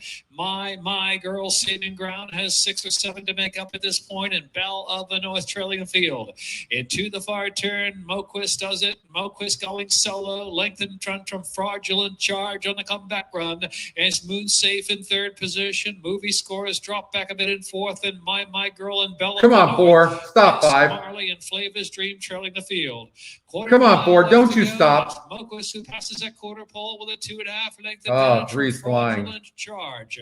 Then in between horses is Belle of the North getting going now. Belle of the North charging hard into 3rd. It is that 3's running huge. 4. Belle of the North willing down to the inside, then Fraudulent Charge for a long left to go. Moquist by 3 lengths still. Belle of the North making 3 ran massive. Run into 2nd, but Moquist still perfect at 3 for 3. Moquist to do it from Belle of the North. 1, 3, 5, then Moon Safe 4. and My Girl. Belle of the North ran huge. Minute 24 on the good. I mean, the one going gate to wire, but 1, 3.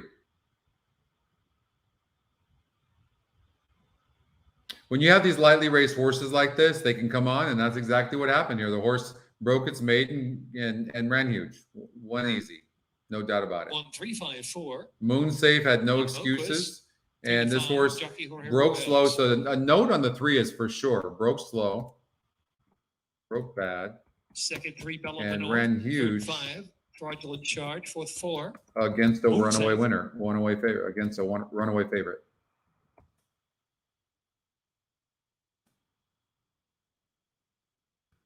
Watch for next. These notes are really important, guys. All right. Didn't have it here, but they're really important. All right, don't forget, Will Rogers, race number 7, the 4. 7-1. Scotty Longshot. This popped up on horses to watch for.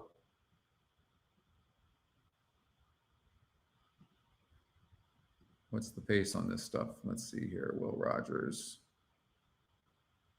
6 My Girl 5. You need the 2 or 5 for the pick 5 at Woodbine.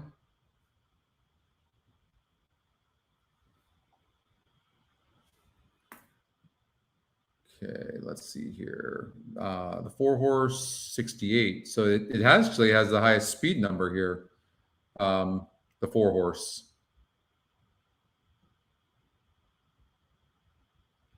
So, but let's go to Woodbine first, Cindy, and let's look at the 2 and the 5.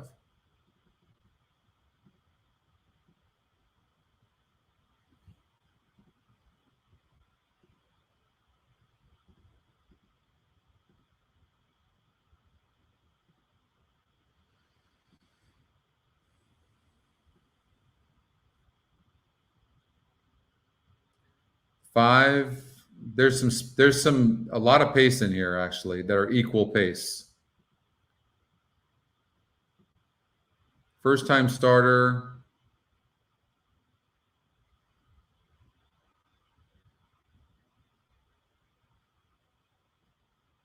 I like the spacing of the workouts, except there's a workout missing here, but that just could be because they didn't show it. I like the fact that the horse is getting bet. The 5 horse, the Scotty Longshot, a third-time starter, has been getting bet and not running. 14-1 right now. 3 for 3 is the 3-year-old Doc Bear Brown filly by Nyquist, set Hard by one. Island Bound by Speightstown, Brennan, Maryland by Robert.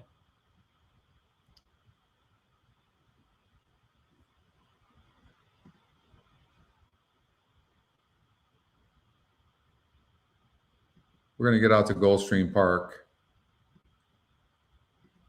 The speed in the race is the 1 horse, it looks like. 1 over 2 and 3 and 6. Let's see what happens.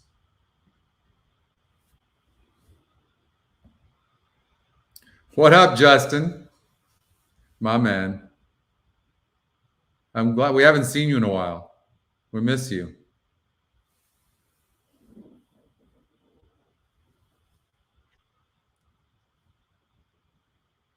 And Daddy's Joy away second and third. Charlotte the Brits between horses at the rail. It's I don't know if this one can rate or not, but I like 2.5 clear of Battle Cry. I like that it's close to the pace like that. It should have been on the lead, but the jockey plays a huge role. Acting lucky on the outside. Piper toward the rail. Their heads apart as they enter the far turn. 3 wide. Charlotte the Brit is aggressive on the outside, and she's up to challenge from 4th and 4 wide. Daddy I love watching races because I always find opportunities to bet horses next time out. And 1 would be one of these ones possibly. Especially if he hangs in there and shows some heart. 2's just having a horrendous trip. Charlotte the Brit and Acting Lucky over the top. Daddy's Joy on the far outside. Battle Cry from between horses and Yellen. 1/8 of a mile to go. Nothing decided yet. With the advantage, Charlotte the Brit. Acting Lucky battles back down the center in a late run from Battle Cry. Look at this. You got 5 horses at the wire. 8's going to win the race. At the right time. Here she comes. It's Battle Cry. 8-4-3. Battle Cry ran down Charlotte the Brit, and third was that. What's the story on the 1? Facing tougher and couldn't and didn't get the lead from the rail. That's all it was. That's not worth a note. Woodbine race number 6. All right, let's root for Cindy, 2 or 5. I like the 2 better than the 5. I will tell you that.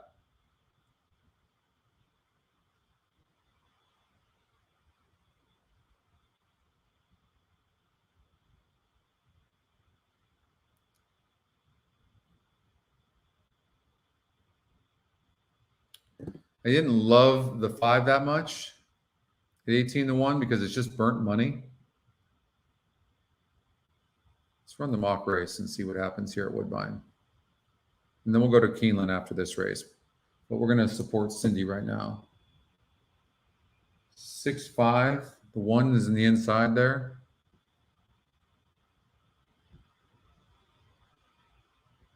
I can't see why the 6 can't run a good race. Second Scotty pick. Let's see. Gorgon over on the inside, Gormley Girl, and 2 back and losing some touch there early was Dazzling Diva. Cooler Tether the inside making ground with that the Lyric the outer. In behind them intense. Say hello to Steph. Second last is Loaded Secret and the back marker Majestic Horizon.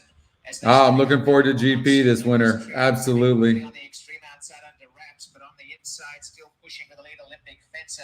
Coming up in the center is Brentwood Demagog on the outside and still there Loaded Victory. 2's just too far back. 5 horse. Come on, 5. No, 12's going to win the race. Top Scotty pick. Easily. 8-5.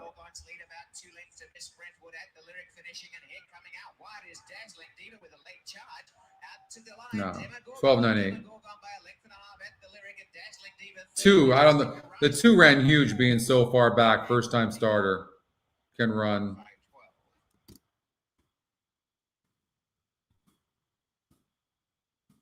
Who can run? Didn't help you here, Cindy. Sorry, Cindy. I think you should bet the 12 at Woodbine for sure. That's the one I would watch for right here. What happened over at Will Rogers? Race number 7.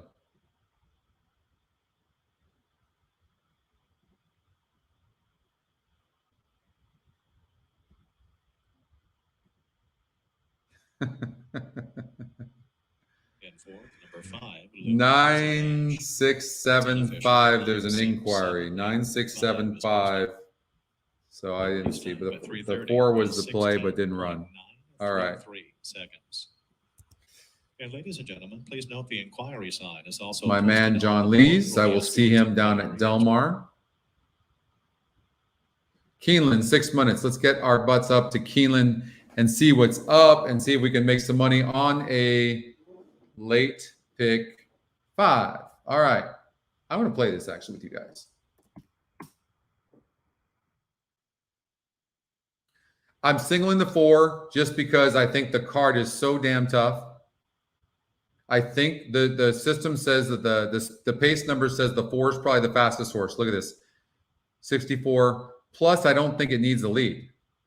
Well, I don't know if it needs a lead. It's only ran twice, and I don't know. Going on dirt, we know that that's not going to be a problem. How about this first-time starter? Are we going to let a first-time starter top GSR beat us? Oh, my God. We're not going to, are we? 9 horses in the race. We'll kill ourselves if we do, right? Post isn't any good. Let's run the simulated race and see what happens.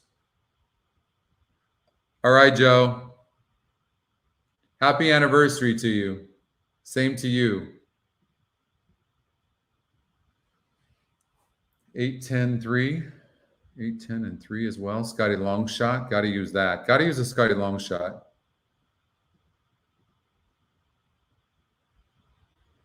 This race is absolutely wide open. 20% horse right here.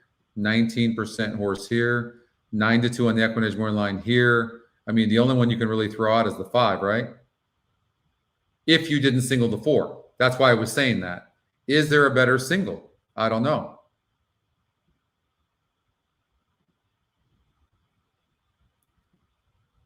Race number 7. Maybe we can take a chance on a single. Maybe we just take a damn chance. Let's see what's happening. Let's see here. The 8 is on Sky Longshot first time starter. Yeah. Oh, that's right. Maybe we take a chance there. Good point, oldie. Sky Longshot first time starter. Joe Sharp, Tyler in a race that doesn't look very good. I promise you, I'm going to do this right now. Now, I'm not saying you do it, but I'm going to. I'm going to single the Scotty Longshot first time starter. They're deadly, and the other horses I like, they just don't look so great. This 4 horse is getting bet some, but I don't like how he just stopped last time out. And this is a tougher group of horses, so why not take a first-time starter? Why not take a first-time starter?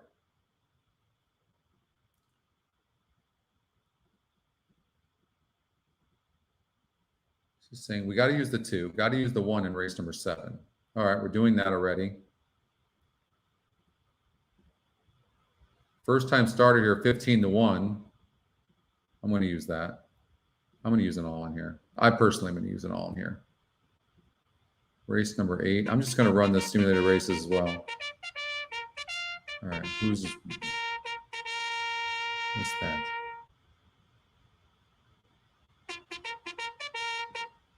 That's Keeneland, okay. Race number 8 at Keeneland. We'll run that. You guys keeping up with me here? Whoa. 4, 6, 7, 8, and 10. Are we using those? Who am I not using? Horses have reached the starting gate. Oh, yeah. 6th race, the Tower Hill. All right. A mile and a 16. So that's going to be, you can cut back from there. I'm going to take a chance and single this first-time starter. Okay? That's just me because look at how tough these races are. On the turf.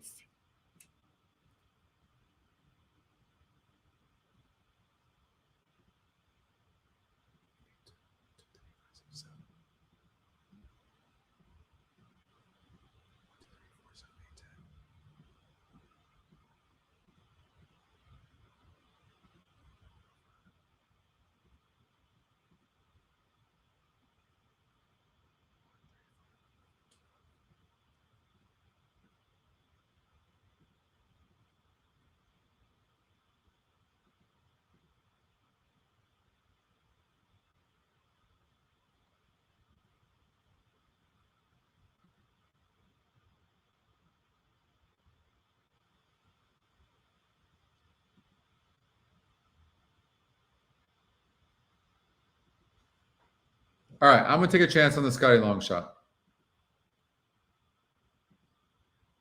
It's just, that's just me. Looks really good going in. And the 4 is going to most likely have the lead, but it looks like a wide open race. So I'm just going to take a chance and assume that the 8 can run. That's just me. The 4 horse is going to have the lead and is your lukewarm favorite at 2-1. I don't like how it stopped last time out, so it's not my type of horse. But why not? Why not take a chance? Let's see. You know, we're hoping for a good break out of the gate. That's for sure. First wire. They are at the post. Because these first-time starters can break slow. And they're off. And the horse broke last. Camp David right out for the early lead. Tonkawa Springs to the inside and Curbstone between that pair. Camp David has the early lead, but only by a neck. There's that's a drag too, and the horse is taking on all sorts of dirt. Tyler's grabbing him. He's trying to get to the outside right now to get away from that dirt. And that's just really a drag. Faith Runner is 4th in between horses, and there goes Wicked Genius, a 3-wide move from 5th to 4th. The challenge for 3rd now around the first turn. Further back, Travel Guide is 6th toward the inside. Freedom's Way moves up 1 spot from 7th outside of that one, and then a gap of 6 more lengths back to Big Woo, and nearly 5 back of that one. Hashtag No Wonder is last. 23.69 seconds the time for the opening quarter. Curbstone the leader.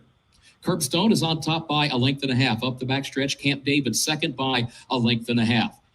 And then Tonkawa Springs to the inside. Wicked Genius is there on the far outside as they go at now. Tyler's literally grabbing the horse. By Faith Runner, who's in between that pair. 47.17 seconds for the first half mile. To the far turn they go. Curbstone leading Camp David only by 3/4 of a length, and Camp David starts to edge forward toward the outside to apply more pressure to the leader. Gap of 5 lengths. Wicked Genius 4's running easy. 4 back of that one. Tonkawa Springs. So's the 9 though, for that matter. And then it's Travel a Guide 2-horse race. on the outside, but the lead duo is at the quarter pole. 9's going to beat the David 4 right alongside easily. Curbstone. Camp David and Curbstone go at it for the lead to the top of the short stretch. 4's not going to make it. No vamos. Wicked Genius in 3rd. Another 8 lengths back to Travel Guide in 4th. Tonkawa Springs 5th. Camp David leads coming to the 8th pole. Camp David by 1.5 lengths. Oh, 4's coming back. 5 more to Wicked Genius in 3rd. It is Camp David in front for Jose Ortiz. Curbstone 2nd. Camp David moves on for the finish, and Camp David to win it.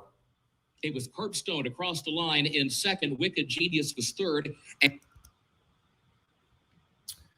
let's take a look at that. So 9 was the Scotty long shot. Look at that. Oh my God. No, the wrong race. Excuse me. 9 was Camp David. 5-1, 20%. Yeah. Just, you know, it was one of those races, right? The 4 horses done that same thing last time out, and so that's what you had to worry about. And then you're like, okay, I know one horse is going to come in there, and then this horse, I don't even know what happened here.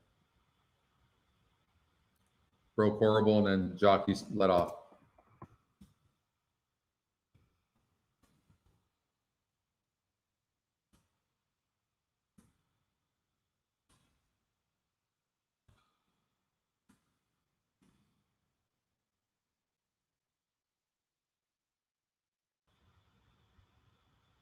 Top 3 win percentages. Yeah, I mean, that's not saying much. That's easy. Because look at, I mean, that was the top win percentage. But when the top win percentage is only 20%, it has an 80% chance of losing. So it just is what it is. There's nothing you can do about that. So, all right.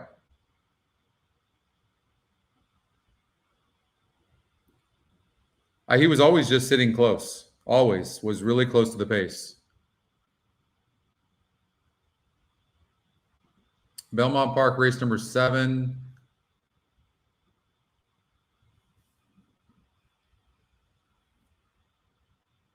$91 on the 2. Wow. Oh, but the 4 has an 89. Are they going to duel? 2-4. Wow.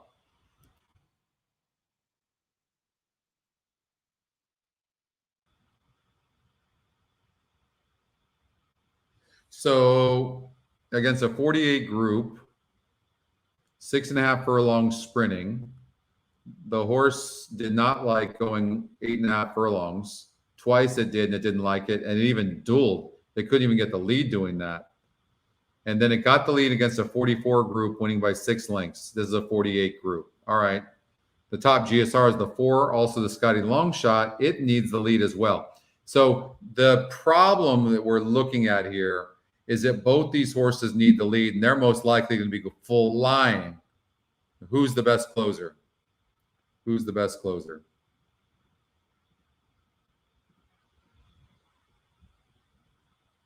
I'm going to take the 2 and the 4 out of here for the moment. Like, look at the 2. 4's fast. The simulated race said the 4 is going to win the race. I'm just going to tell you guys that. Not my type of horse because the 4 is so fast. But let's see what happens here. Who closes here? Then you're looking at a wide open race. There you go. No, it didn't stop fighting. I know. I know. Showed a lot of courage.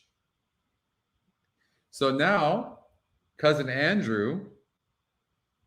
So you want to look for horses that have to be close to that pace because they probably won't run well either. But that's not the case here. Yeah, we got Scotty. Well, maybe Scotty.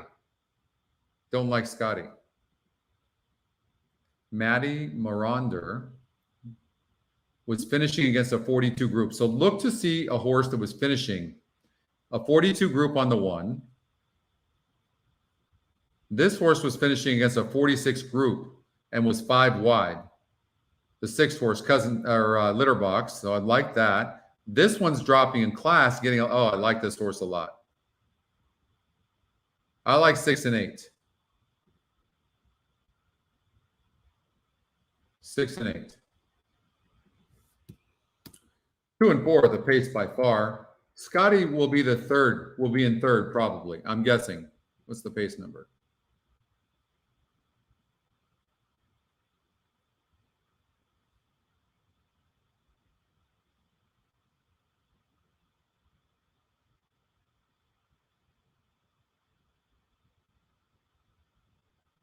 So 1 and 3 will be near. 3, I mean, at 61 to 1. Would it not be worth at least putting maybe the 3 horse in the 3rd spot or 4th spot for a superfecta? But 2 and 4 go into the lead. If they give the 2 an easy lead, then you won't catch the 2. But if the 4 goes with that horse, then the 6 horses and the 8 horse are going to be finishing. That's fact. Let's see what happens.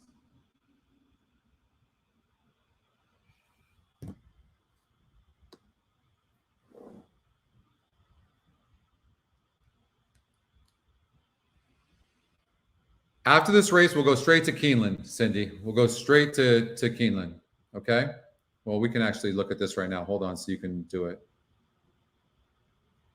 So, oh, wow. The pace is like wide open there between the 1 and 2 are equal. 58, 57. The 3 is 57. The 8, you like very much. So there's no real advantage on the pace.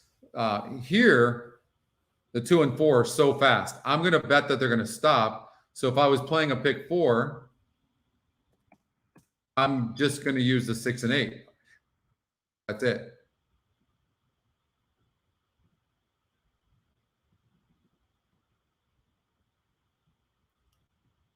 And then we'll go here to Belmont 8. And the pace is the 9. What are the figures on the 9? 1%. Look at that. You would never see that, would you? This 9 wins, it's going to be big money. Look at that. What if this horse clears? Stretcher. He's stretching out. GSR is pretty good. Not likely. Samuel's just already won a race on a long shot. Could this horse go gate to wire? I mean, it's got the best pace number. Interesting. I like the 5 and 8 in here. I'm gonna try to get some money in here. I said 5 and 8 or 6 and 8. I think 6, right? Yeah, 6 and 8. And I'm going to bet the 6 to win. 6-5 now.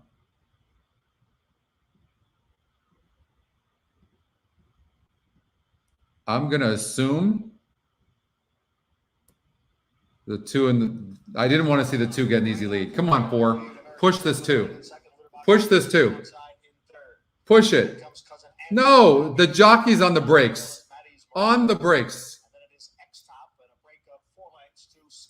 And the 6 is sitting in 3rd, which I love easily. Really wanted to see the 4 press more. The jockey on the 4 is making a mistake because that horse cannot rate at all.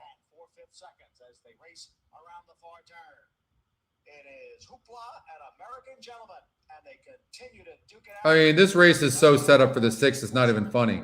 Just a matter whether the 6 is going to win, I would think. Who's on the rail? He's all out. The 8's going to probably get 2nd or maybe even win. And I couldn't get the exact in, unfortunately. But I would think the 6 is going to win.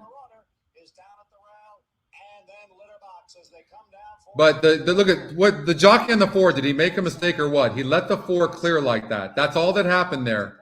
It's all that happened. Come on, 6. These jockeys. And then the 4, of course, gets last. It just drives me crazy. Now I'm glad I didn't get the bet in. If the 4 would have done his job, it would have come in 6-8.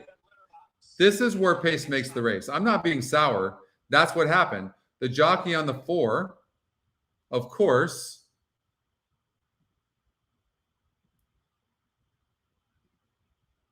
Of course. 3% jockey. And he obviously didn't look at the past performances to see that this horse has to clear, right? You guys see what I'm saying? Or do I sound sour? I mean, just bad.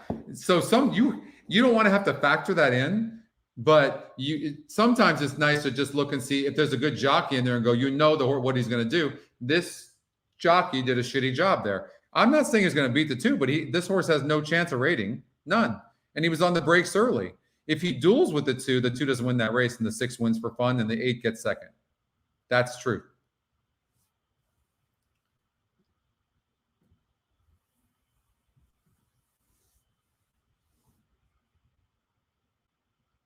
All right, let's get to Laurel.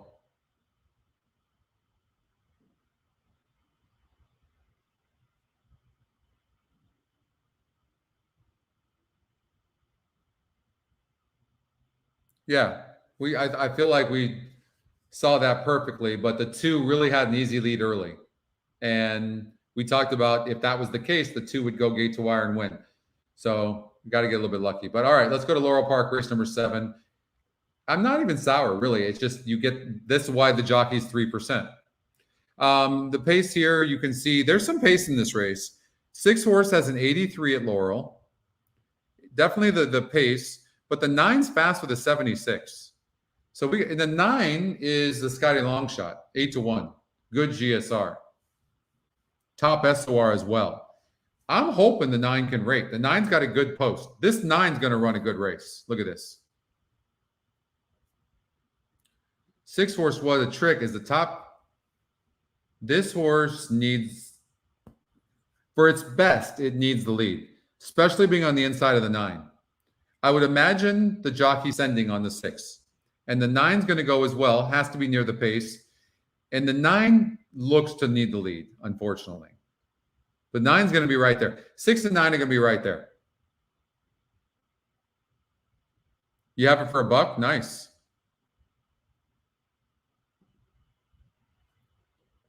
Three horse and 10 horse. Let's take a look at them. Can they rate? 10 horse can. I don't like the post, though. The 3 horse is Scotty's second pick. And can this horse rate? I can't tell whether this horse can rate or not. This is a tough one for me. I think it has to.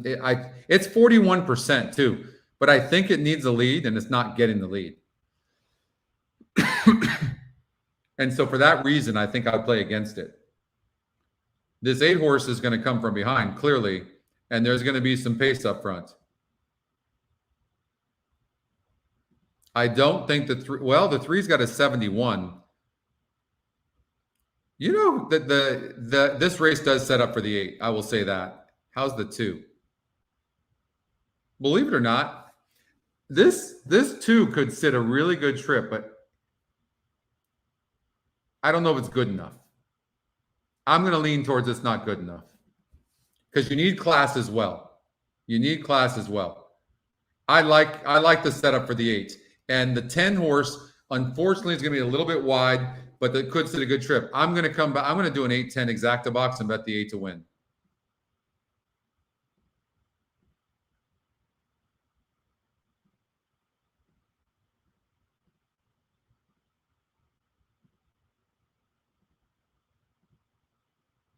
What a trick in, Polished Gal. Rapidash Queen next.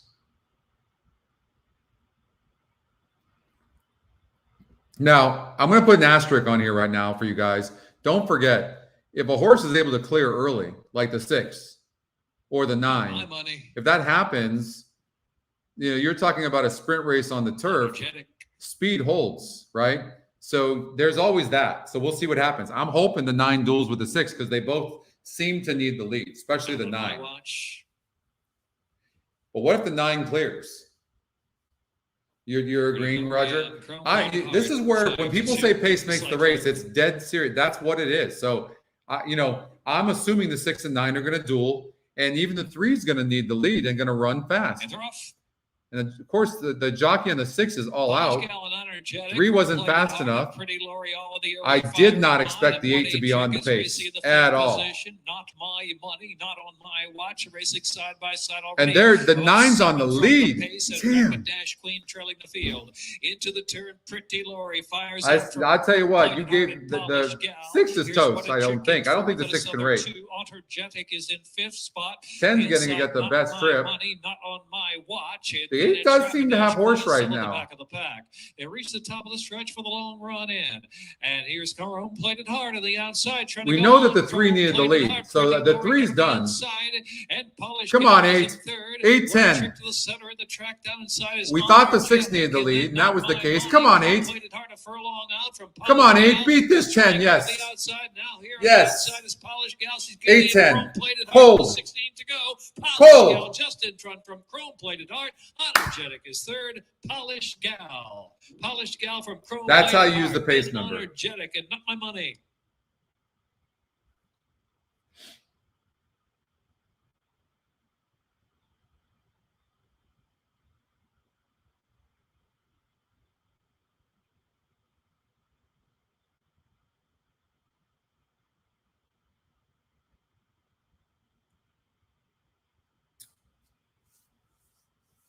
Eight, 10, 3, 2, 8, Polished Gal first, 10, Chrome Plated Arch second, number 3, Energetic third, 2, Not My Money fourth.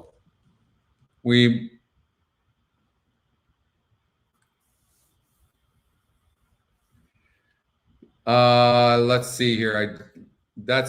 I'm gonna have to ask Brad about that. So you're showing yielding at Keeneland.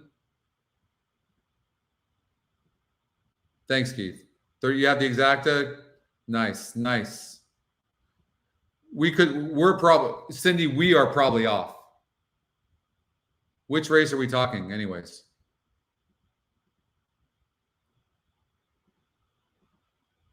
This race here? Yeah.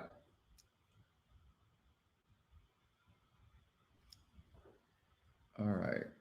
Keeneland. I'm going to send this to Brad.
I'm checking, Cindy. It's yielding at Keeneland. Thanks, Mike.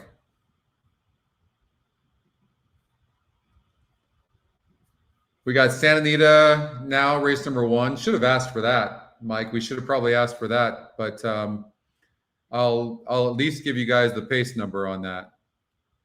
And it's showing that the 1 horse should have a lead 57% of the time, but the horse is 25-1, but it'll probably have the lead.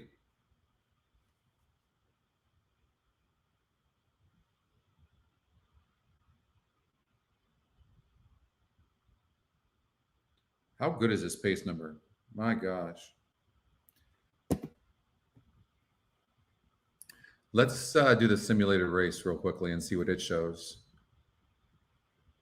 4 horse winning the race over the 2, and the 8's right there as well. Oh, and by the way, those are the top 2 Scotty as well, 4, 2, 8.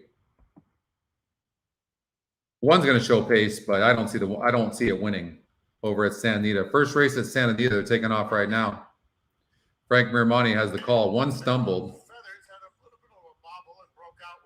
and as well as the 2. How good is this pace number? Anybody? Look at this. It's insane. So good. God. So good.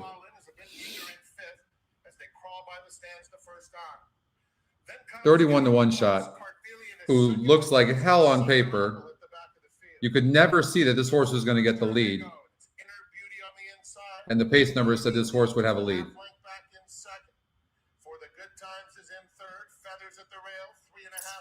Who was the second number? 4 was a 41, and then the 2. Now, again, it doesn't predict the winner. It's just a pace number, but that's part of it, right?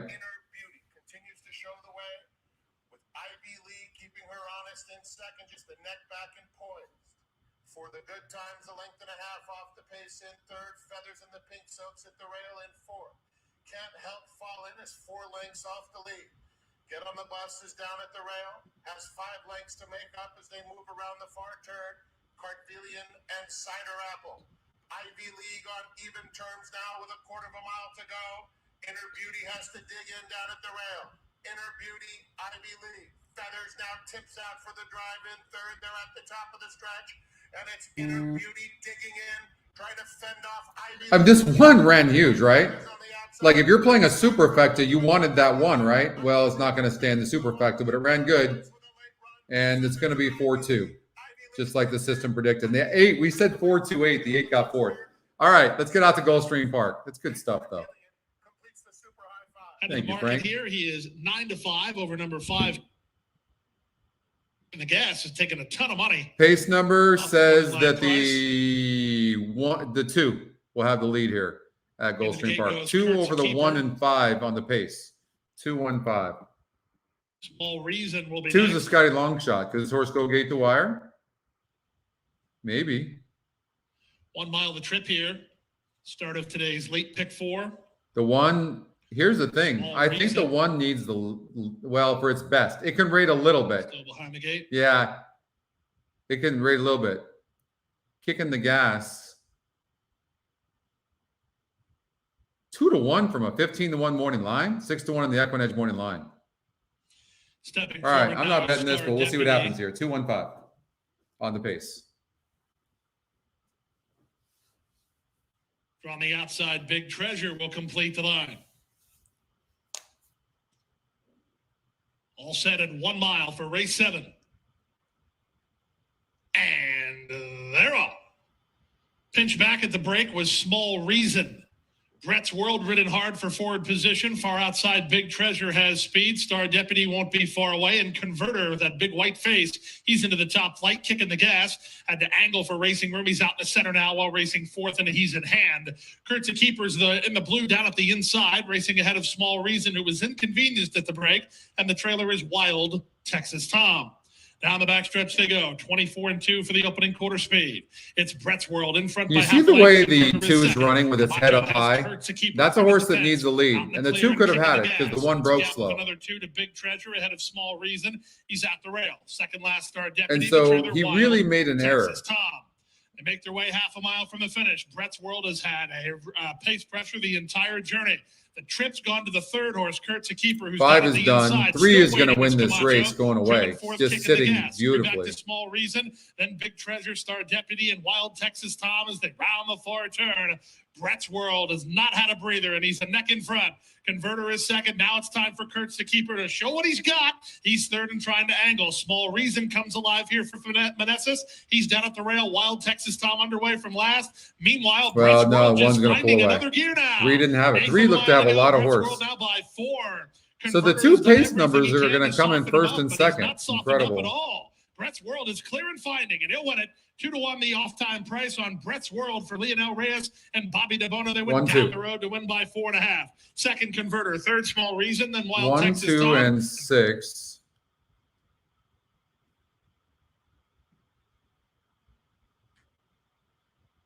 And the 2 was Scotty Longshot. 6 horse was 19%. Had a good number. So the top 3 win percentages came in first, second, and third. All right.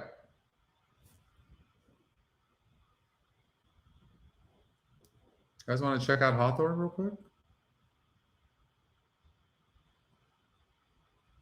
Let's look at the pace number. 5, 4, let's see. So the 1 and the 3. This horse can rate, but does draw inside. The GSR goes up from 48 to 56. So that's good.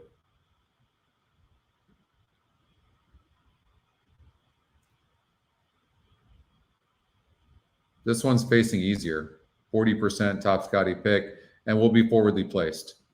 Figure's tough. This one's dropping in class. GSR is dropping a little bit. Based on this race here, 3 back though, if they go really fast up front in the 1 and 3 duel, this horse could pick up the pieces because it broke last from the rail last time out against better horses. In the 2 races ago, the horse was 10-1, wasn't persevered with, showed some speed early and then stopped. So this horse probably has a little bit more and is getting bet. So I would watch for the 5 as well. So I would, for me, since the 1 is fast, but I don't like the SOR was 26 last time out. Definitely is getting better on the GSR, and the 1's going to run good. I think the 3 is going to be very tough to beat, and I kind of like the 5 horse missing the point a little bit, maybe to pick them up. We'll see what happens. All right, Keeneland race number 7. Scotty Longshot at Woodbine just won.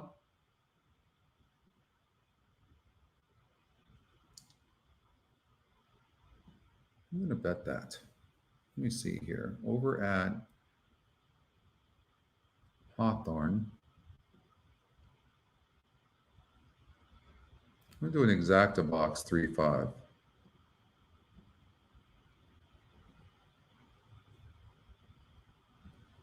Put 100 to win on the 5.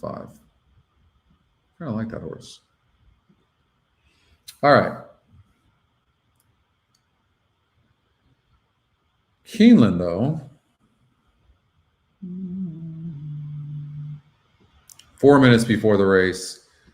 The pace number in race number 7 is wide open there. We were looking at that earlier. 1, 2, 3, and 7. They're pretty equal. Now the top number is the 1. So theoretically, the 1 is supposed to be able to show more speed.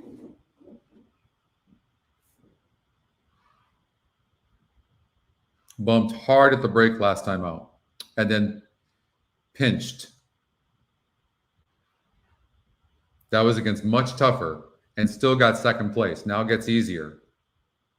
What I don't know is why this horse ran so poorly 2 back against a 44 group.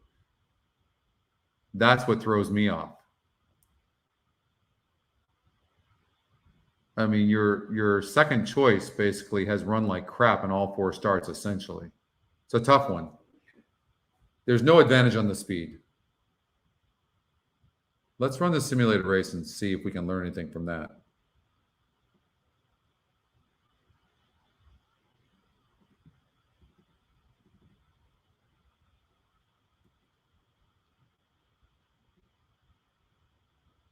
Who's the 2? Sovereign Appeal. Now this horse might have the lead. It's got a good pace number, but so does the 7, so does the 3, so does the 1. So I don't know. It depends on what is. And Adam is on fire right now. The horse is dropping in class, facing easier and running good. The 2 is the horse to beat in my mind. It really is. I would agree.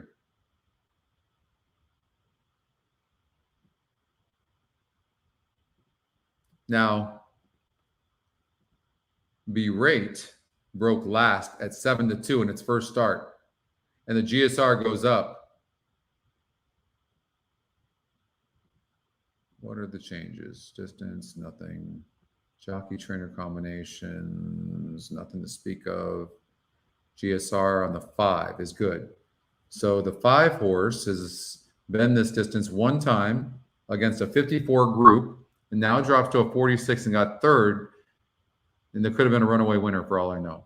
And been running, I mean, I would imagine this 5 is going to run good. This is a big drop. Horses have reached the starting gate for Keeneland's 7th big race, drop. the Belmont. Start of the 300. I don't love the 1. Pick 4. I'm gonna for me would be a 2-3-5 exacta box.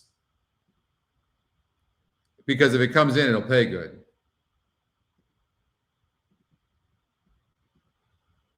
Why not?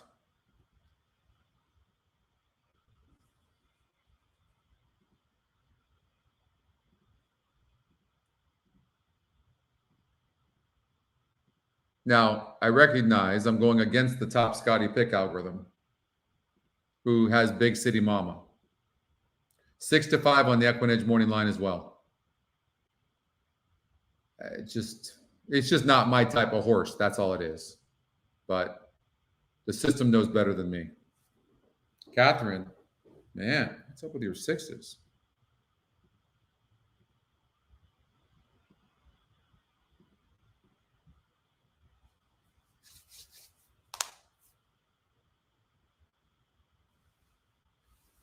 We had 4 horses that are part of this pace.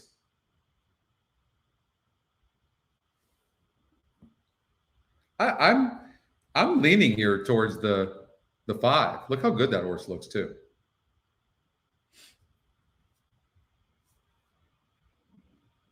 I believe that's a Scotty long shot, isn't it? 6 looks great. Nothing wrong with the 6. I know we didn't use it, but it looks good. 7 looks like $1 million. Wow. All these horses look really good. And the race looks competitive like that. Cindy's pick 4. She's using the 1, 2, and 3. Left out the Scotty long shot 5. First wire. They are We'll at see. the post. We'll see how that goes. See who breaks on top. Going to be the And 3 or the off. 2? 2 had a There little goes bit of a South stumble. Georgia out for the early lead. Wild Empress is there along with Berate in the center of the track, and Big City Mama back toward the inside. Berate moving up on the far outside, trying to clear the inside traffic, and does so by the time they enter the first turn. Berate goes to the front, angles down next to 2 the really rail, not having a good lead trip by early. 2 lengths. Wild Empress goes second by a length. South Georgia to the inside, third by just a head. Street Missy alongside. I'll tell you that one thing. race fourth, 7's and Big dangerous. Mama back Look at on the head. inside. Look at the head of Big City Mama the 7. travels Like along this in horse fifth position. on the lead could get really brave. Right alongside Remember we were talking about when there's a bunch of close numbers like that on the pace number? The horse that can look for the aggressive jockey and who gets the lead could be really tough. That could make this 7 really, really tough. We'll see what happens. Hopefully not, but it could. 23 and 4. Between that pair is in fifth, running 5 lengths. Slowed down to 48 and 2. And then Rocket on board. 48.5. Here comes the 5. I've always thought the 5 had a lot of horse so far in this race, sitting a nice trip there. 6 looks done. 3 hasn't asked yet. 1's been prodding the entire time. Now he's asking the 3. I think this race is clearly between the 2, 5, and 7. Oh, the 1. 2's didn't even ask. I meant the 1. Short stretch. Berate lead Street Missy. Half length separate the top 2. Now, I didn't use the 3 would have to run good here. Come on, 3. Come on, 3. The rate has the lead. Big City Now the Mama one swings horse who wide off looked the far done turn. Street all of a Busy sudden can starts pull that running. wire. South Georgia Told you. is fourth, still 4 lengths The to Scotty win. algorithm is Big so much City better than any Mama human. rolls off That's on why the you just have outside, to but figure out. Street Missy Look to at Scotty engage. Longshot Street and Missy Scotty between Top Pick. horses. Big City That's why you Mama just have to outside. figure out They how to rate bet, backs up to third, not down overanalyze to the line. horses. 1-5. Big City Mama gets there by Yeah. a head. Yeah, I Street just bet it Missy wrong. second, be rate third. South Georgia was fourth. Cindy, you barely got there, but you got there. Doesn't matter how you got there. You got there. 1, 5, and 7. Oh, it was the top GSR, not Scotty Longshot. Street Missy. Ran good. I like that horse. This is why these SORs are important. Look at this. 50 dropped from a 54 down to a 46. And at the stretch, the horse is only 5 lengths back. And it broke bad. It didn't break too bad today. Race number 8, Stephen. It's Santa Anita. All right.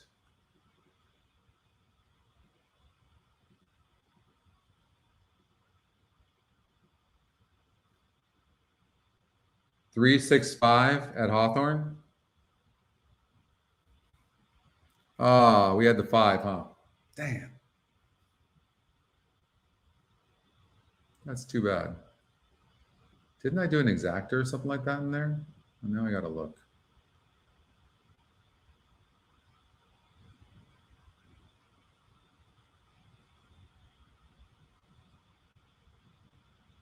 $3-5 exacta box at Hawthorne and 5 to win.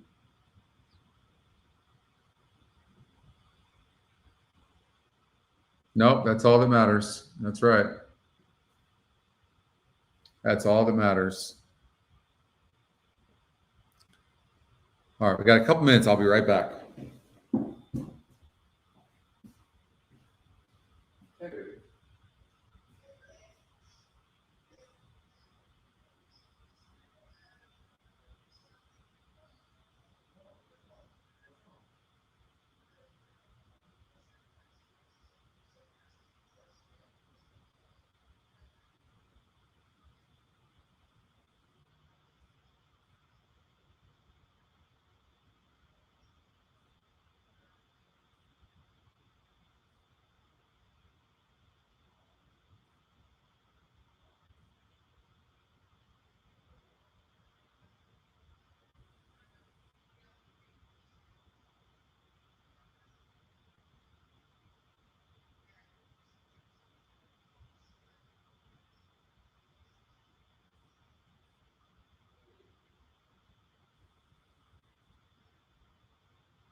Let me know when you're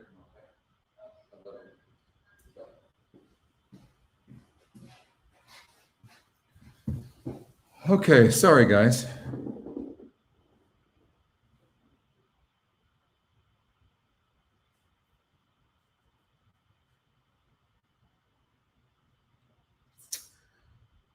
Okay, Belmont race number 8. There was a race at Santa Anita. I know that race number 8, Stephen wanted me to look at. I will. As far as Belmont Park, if you guys are playing that, I'm going to be leaving you guys soon. I'll stay through Santa Anita race number 9 or race number 2. As far as pace numbers here go, it looks like the 9's the fastest horse in the race over at Belmont race number 8. And the horse is only 1% though, so it's most likely not going to hang. So that doesn't help us in this case. Sometimes we've seen it helps us. Sure, race number 8 and 9.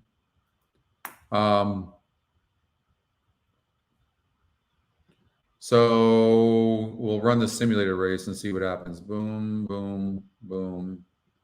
And 7 seems to be finishing the fastest, like really fast. It's top Scotty pick as well, 39%. Also, the horse that was right there too is the 1 and the 2 and the 4.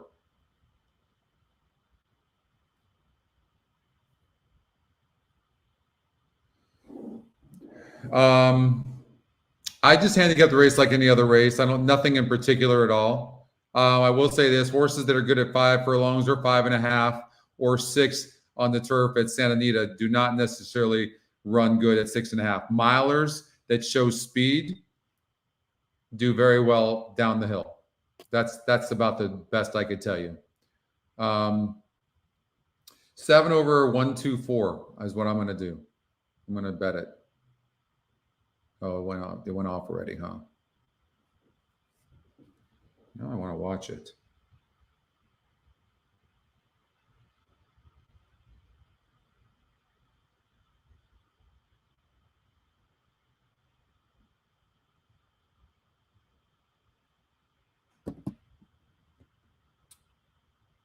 The city in the clear on the outside and moving up now from 5th as they headed to the far turn.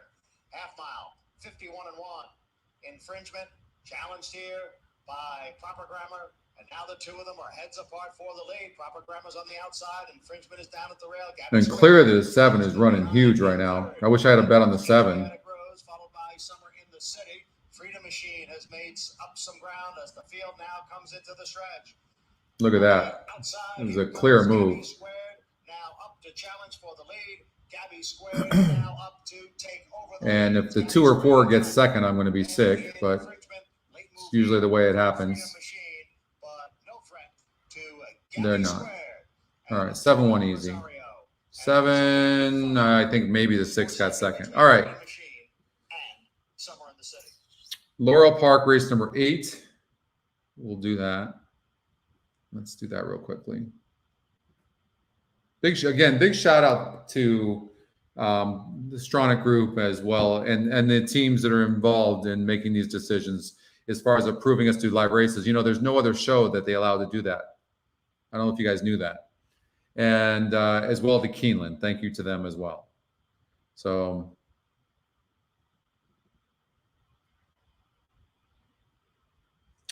Cindy, good luck to you, and I hope you're doing well and feel better, okay? Laurel Park, do we have a clear front runner? It is the 1 at Laurel Park. Depository, who's 3-1 right now, has top Scotty pick, seems to have has class, can rate a little bit as well. I mean, 1 looks tough.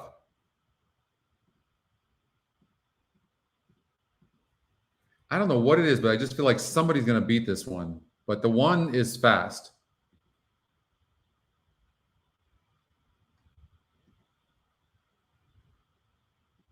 Hot Jockey Trainer and Jorge Ruiz.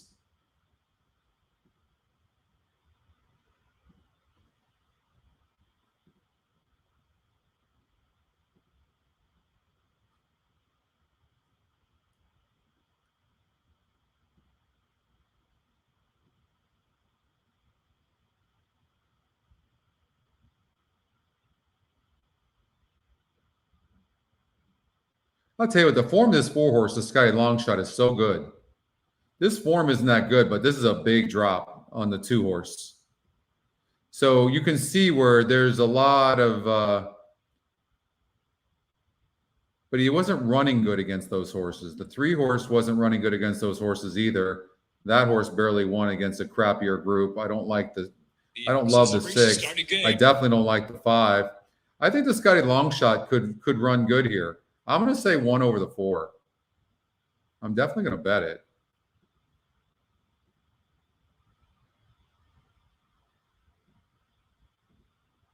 I'm surprised that the 4-horse right now, the 1-horse right now is 5-2. Depository and Reassured.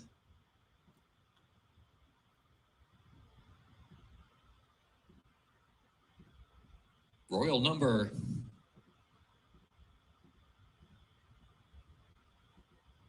Rapid Response. What You Said. Ink is 2-1. Depository. I'm going to say 1's going gate to wire. 5. We'll see what happens here.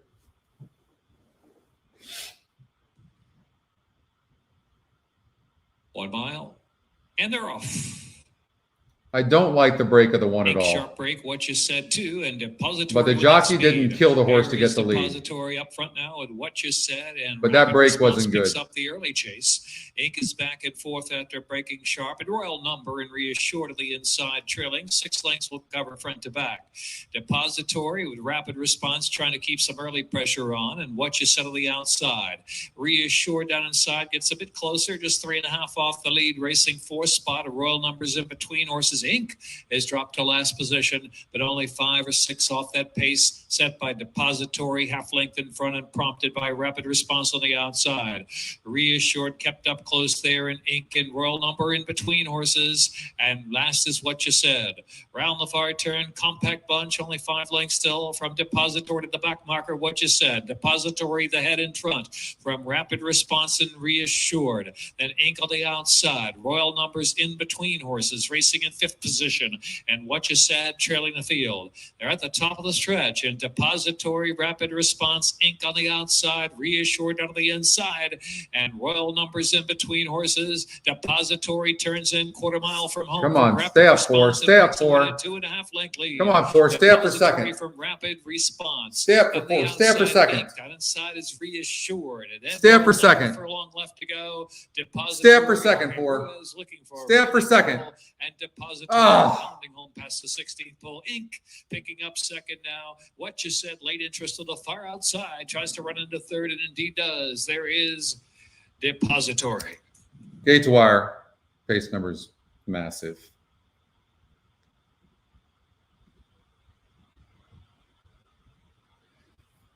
Okay. Well, I did bet it to win.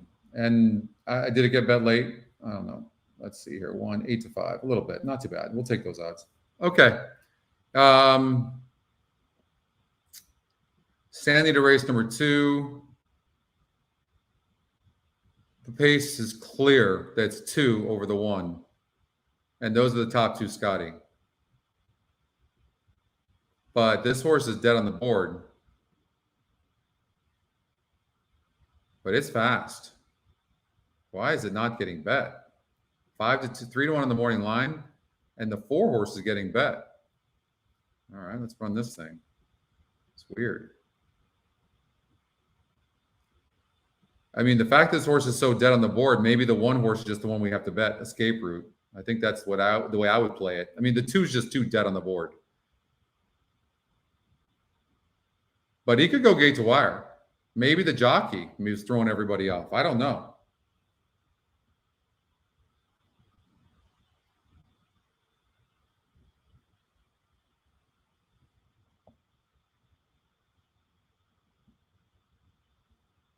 Gabby square down.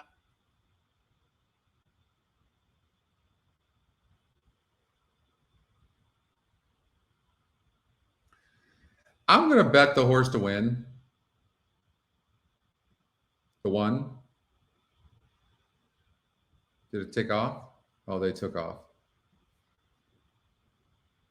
Well, he broke slow. 2's going to have the lead, but the 2 is so dead on the board. the pace. And escape route at the back of a very compact group. They're covered by 3 onto the main track. And Took Charge leads the way, opens up almost a length on Positivity. The great one in the blue silks a close-up third. Then escape route, Nolo Contesto is now at the back. Coming to the half-mile pole. Took Charge a length and a half in front of Positivity. The great one in the clear. Escape route at the rail, inches a little bit closer now. And 2 more to Nolo Contesto. Took Charge trying to sneak away around the far turn. The great one takes up the chase, 3 wide in second. Escape route, Positivity between those 2. Nolo Contesto dropping back. You know, sometimes the connections are the reason why people don't bet a horse, you know? The rail and goes on strongly. Leads it now by 2 lengths with a furlong. Look at this. It's insane. Trying to get out. He's being hemmed in by Positivity as they come toward the 16th. Took Charge, escape route, Positivity. They're both getting. 2's going to lose, but he ran good. And the jockey on the 3, Juan Hernandez, just crushed the jockey, Jose Valdivia. He outrode him. But that pace number is money. Money. Money, money, money, money.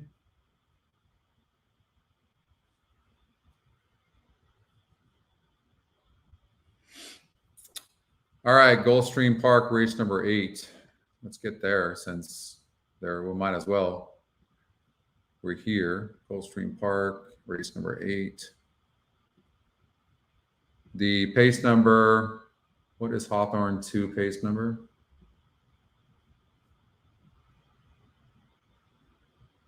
Looks like the 2, 6, and 7 here at Gulfstream Park. Looks like the 11. But yeah, so that's not going to help us here.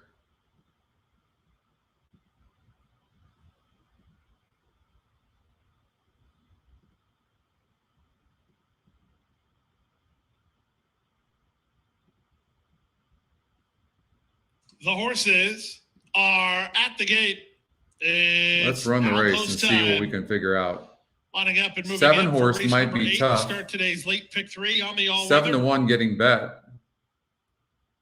Tactical horse looks like in rate. Yeah, I'm down with that. 2 for number 5. I'll bet you. Uptown Queen 3-1 on a LaRusia. These 2 ahead of the 1 Cactus Kitten in the betting. 1 night stand. Sounds good to me. 7-1 for both the 7 1 night stand and the 8 Caronville. This is the final opportunity. Nobody really has an advantage on the pace except the 11. He's 1%. You got it. My pleasure, Aaron. Just 50 cents, Thank you. but you'll have to hurry. We're gonna get better and better and better. Drawn the inside gate with I'm taking a chance on the 7, just a flyer because I want some action. Okay, that's all it is. And Ginger on my mind. We'll see what happens here. I think there's some cheap speed in here, is what I think. And this horse has good form and is tactical, so you can never go wrong with that, especially in a race like this. LaRusia, the 4 horse, top Scotty pick, but 39 GSR and has burnt a lot of money. So I'm gonna VK Star and raise all the glass. All right, see what happens. 8-1 on the 7.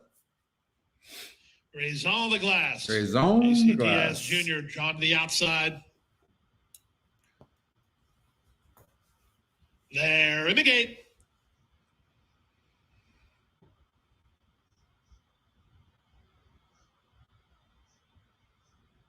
And they're off.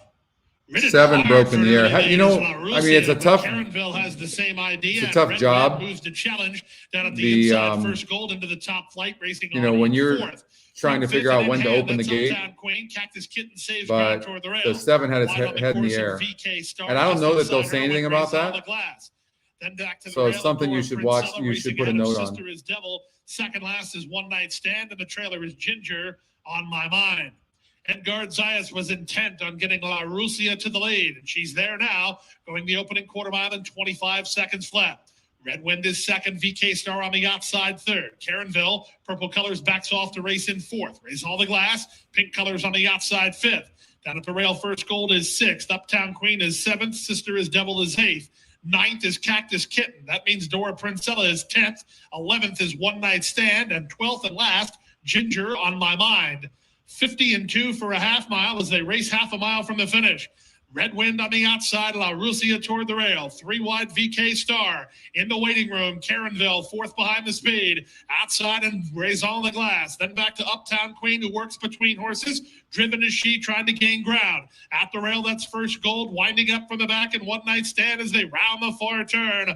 On the far outside, Raison the Glass, the first to make a serious bid. La Rusia tries to hold the lead. Jaramillo wants room for Uptown Queen as they're at the top of the stretch. 3/4, 15-3. Raison the Glass is now powered up to take the lead. La Rusia up for a fight and tries to kick with her. Third is Uptown Queen. Then it's Caronville. Final 16th of a mile. It's Raison the Glass trying to get home. Uptown Queen takes 5-12-8. Uptown Queen. See, what you don't know Dave Fox is the continues to 7 be in horse his who ran zone. good Uptown ran Queen within down that Raison race, the right? Glass. And so 147. in parts of that race, after breaking with its head in the air. So it's really important to make a note of that. And top win percentage wins, but let's see here. So even if you're not playing, you can, when you're watching, if you're just watching, you should just be taking notes on what you're seeing. You're just watching race by race, and you should just be taking notes.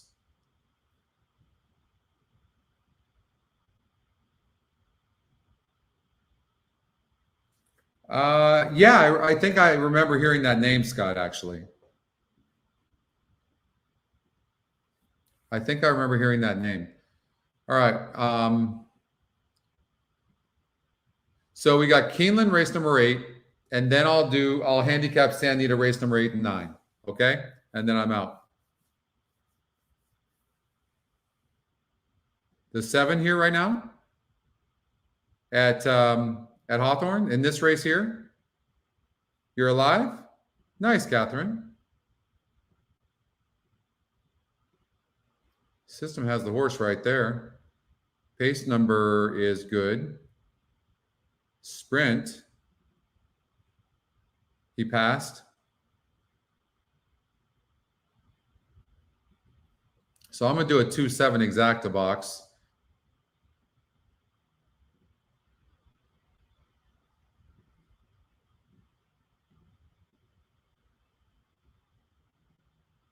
And then win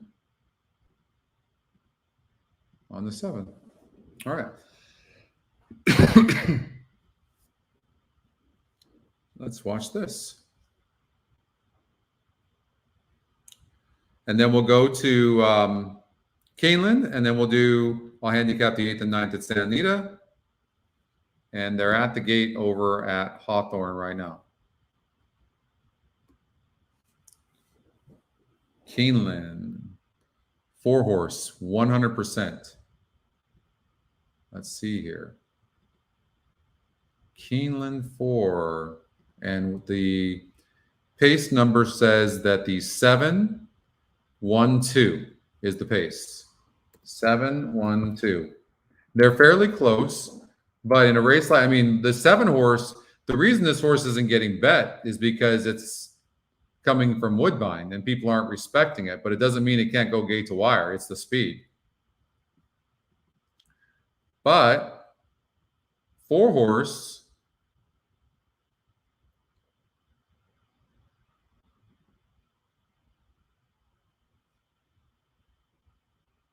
yeah, I've never been there. 100% the 4, Empress Josephine.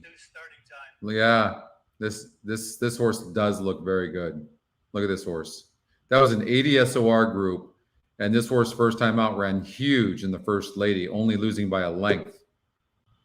Yeah. Yeah, I could definitely see that. Yeah.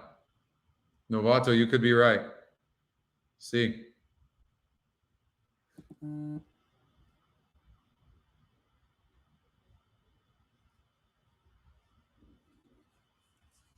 Fans, they reach the starting gate for race number 2 here at Hawthorne. It starts another daily double, another pick 3. Today's 50 cent early pick 4.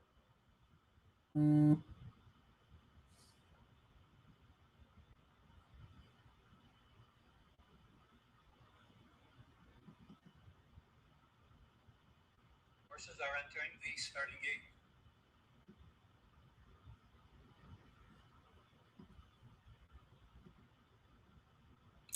This 6 horse at Arapahoe could be really tough. But there's some other speed in there. Last 2 to go in will be Fort Ridge and Loud and Proud. Waiting now for Loud and Proud. All right, let's see what happens here at Hawthorne. 7 horse we're rooting for, and hopefully the 2 gets second. They're off. Bit of a tardy start for the Ridges, Willow Ridge and Fort Ridge. And the 2 broke. Is that the 2 that broke last or the 3? Hopefully it was the 3. 2 lengths back, May We All third, inside Corey fourth, Renegade Bob fifth. That's a 5-length gap. Okay, it was the 3. That's good. 2's running good. 6 is all out. You see how the jockey's been asking the 6 the entire time, and the 7's not even asking. You see that? I mean, 7 is moving so much better than the 6 right now. It's not even funny. 2 to 1. The 7 got bet late. Jockey's not even asked. Hands still, and the jockey on the 6 is prodding. I mean, I like this position so far. And 7's getting first run on the 2. So hopefully the 6 stops and the 2 gets second. That would be great. Stop 6. Come on, 7. Come on, 7. 2. Come on, 2. Get up for second. Come on, 2. Ask him. Good call, David. Really good call. Really good call. At least we got that 2 to win. Or the 7 to win, excuse me. 2 didn't run for shit. Arapahoe, you might want to watch the 6 to go gate to wire. It's top Scotty pick. And it's 33%. It's 6 to 1 right now, surprisingly.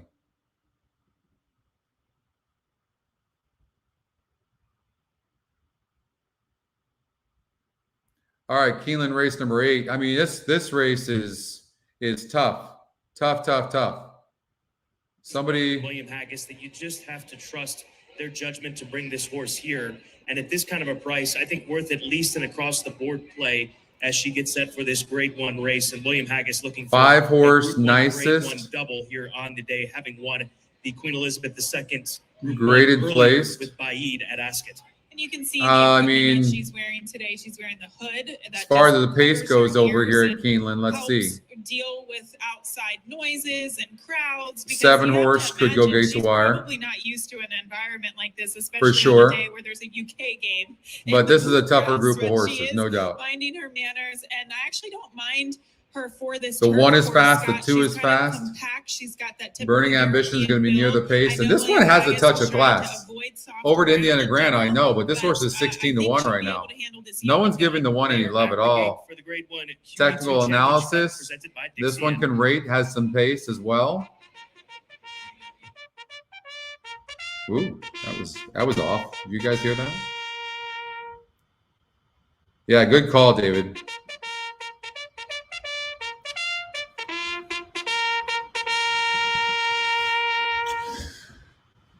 You know, I gotta tell you, I'm kind of leaning. Starting gate and I'm kind of leaning towards the 4 horse. Featured 8th race, 38th running. Of And Elizabeth II the top Challenge GSR presented by is the Dixie 3, and Chantistra, who can probably run good, but I think the 4 is just going to be too good. This horse just looks too good.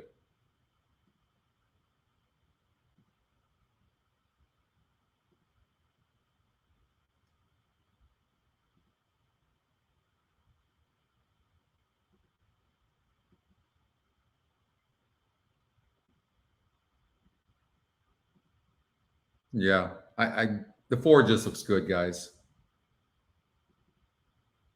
Thank you, David, for that as well.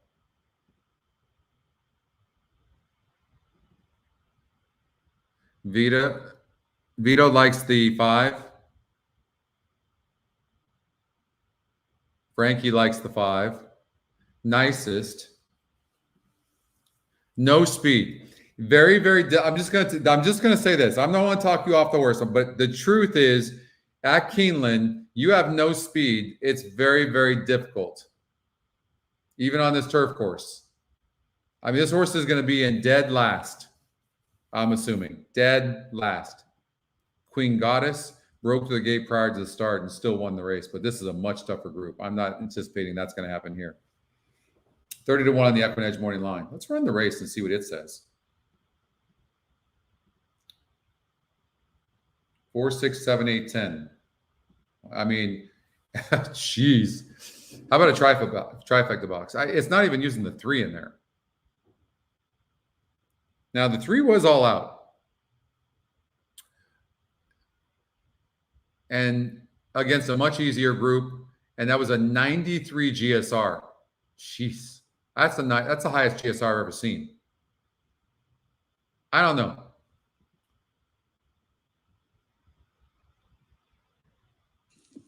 Your attention, please. A late scratch in Keeneland's 8th race. Scratch number 7, Lady Spitespear. Lady Spitespear.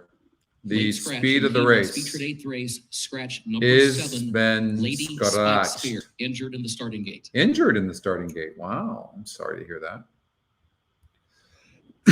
When you say breeding on the 5, the breeding's right here. Look no further. And very good breeding. It is. The turf, 82, no doubt about it. Very good breeding. A lot of these horses have good breeding. Look at the 3, an 89 on the turf tab. You think it wants dirt? A 34. Look at this horse. Money. Breeding on the 3 horse is insane. How about the 4? I mean, the 5 has good breeding, but there are a lot in here that have good breeding here. This is a Queen Elizabeth Stakes. I mean, it's $500,000. They're taking their shots. I mean, this horse is by Galileo for Aidan O'Brien, John Velasquez. Yeah, that sounds good, Scott. Final adjustments, and the field will move back into line in just a moment. Now, the 1, most likely, the 1 or 2 is going to probably have the lead. Why couldn't the 2 horse go gate to wire or sit right behind the 1 and win this race? I'm going to say, here's the thing. This 1's going to probably shoot from the rail, but this 2 horse is going to as well, and this looks like a nice horse. Won the Lake Placid over at Saratoga for Chad Brown. And then you got the Shantasara is not getting, well, it's getting played as well. Flavian Pratt, Chad Brown. They hit higher. Look at their win percentage, jockey trainer win, 39%.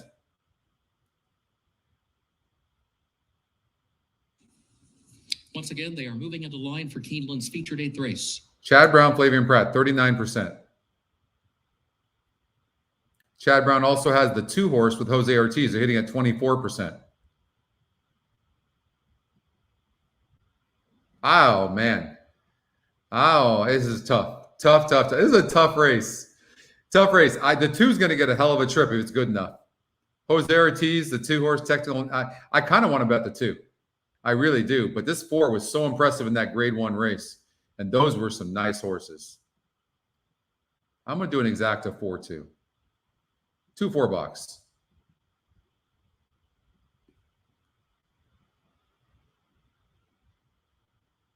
Love the 9. Catherine loves the 9. They are at the post. At the post. Let's see what happens.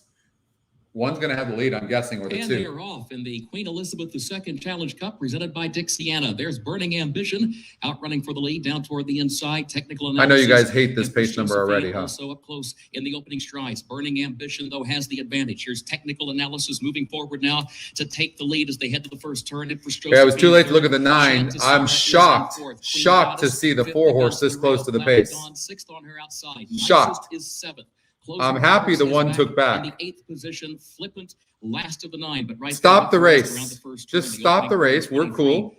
All good. Seconds. Technical Analysis against the rail. 24 seconds flat, pretty much. 23 and 4 officially. to the outside. Then a gap of 2 more lengths back to Burning Ambition in third. Chantisara. 2. Look at the 2. How nice is that 2?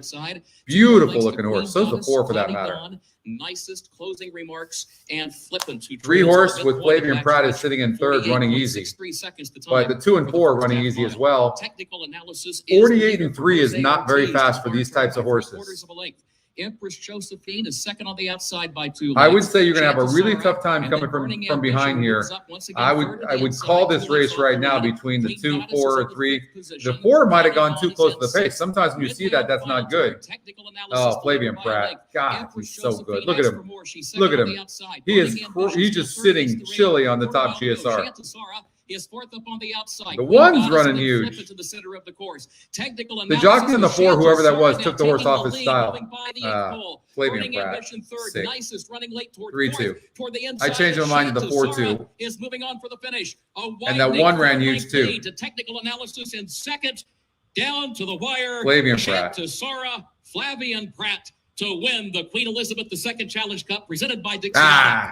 Technical analysis was across the line in second. Burning Ambition was third, 1 minute 48.86 seconds. She's now a grade 1 winner. Chantisara as trainer Chad. You had that, Nick? 1-2 in this grade. Why do I even bet against Flavian Pratt? You see how chilly he was sitting on that horse? It looked easy once so she was sick. laid down and pointed towards her stablemate who set the pace. Technical analysis. A nice win by.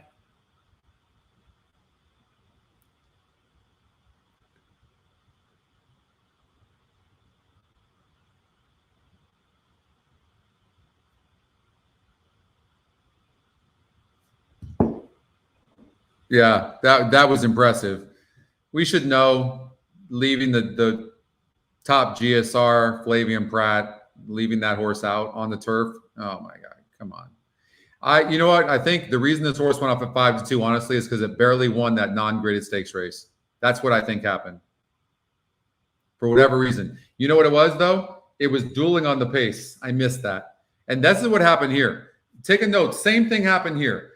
The jockey, John Velasquez, took this horse. He better off making a run. That horse ran good making a run. Was near the pace.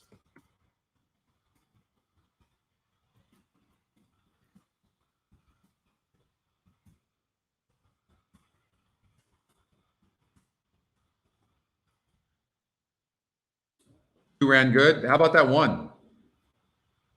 Ran good. I don't know how you came up with that 9 horse, Catherine. You need a drink. You need a drink so it can change the way you're approaching these horses. Cloudy day, lowest GSR on the turf, 3%. EquinEdge morning lines 25-1. Do you not?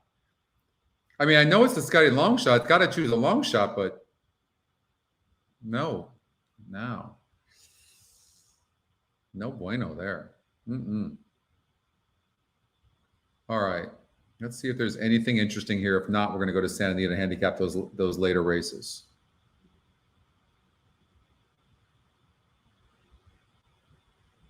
Laurel Park, it seems to be a lot of speed in the race. I don't think we have an advantage there on the pace. Over at Belmont Park, 1 and 2 are clearly the fastest horses, and the 4 is decent. Okay, hold on. Maybe we'll go there. Let's see if we can find anything. So the 1 is very fast, 64% chance of having the lead. 1, and then 2, and then 4. Daily double at, you're going to get it. You're going to get it, Catherine.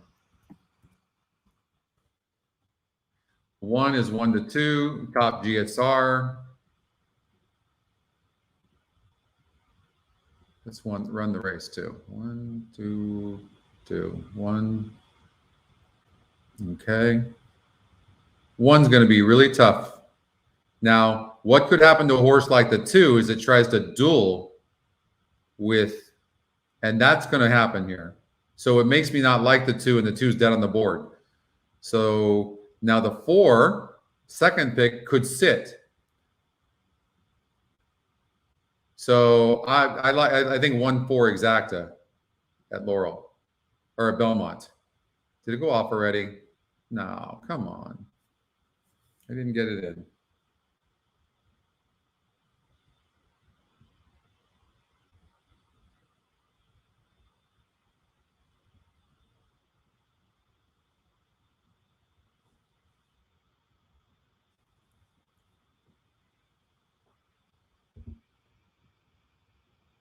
Here comes Happy Sophia. The one Here stop? comes Mosienko on the outside. Happy Wow. Sophia and Mosienko. Well, I didn't get it in. 1-2 with Cinderella's Cause in third. Okay, well, good. Laurel Park, Santa Anita.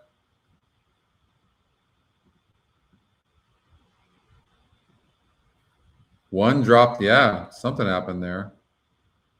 Laurel Park, race number 9.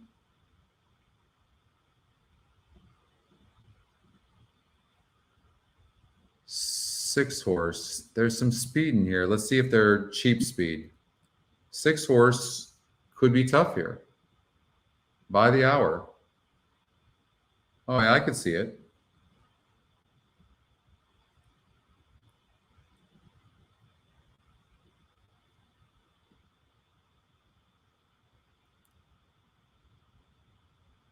Two, 3, 5.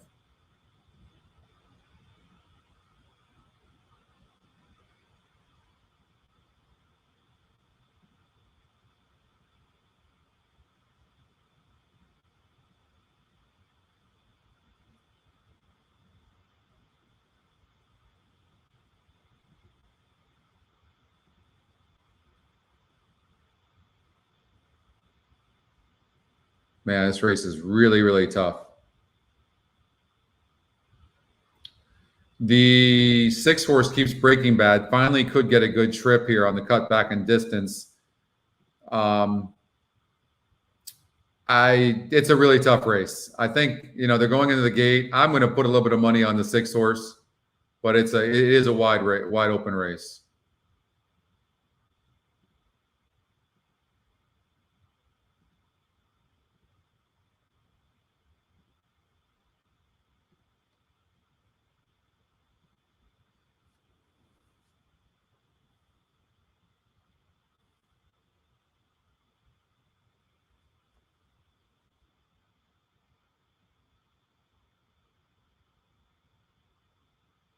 You can't go wrong in here. Keith, you're on the 3. You just can't go wrong. Yeah, it is a wide open race. Doesn't look like a lot of these horses want to win. I really like the demeanor of the 6 sitting back behind the gate. Same to you, Catherine. Thank you very much.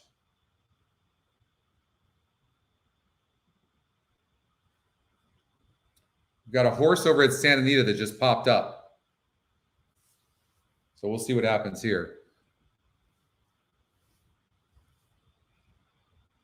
All right, 5 is acting up. 4 is acting up, which I like. Okay, come on, just settle down and open the gate. Okay. Okay, what are you doing? You're in front of the jockey right now. Okay. It's the weirdest thing ever. Just open the gate.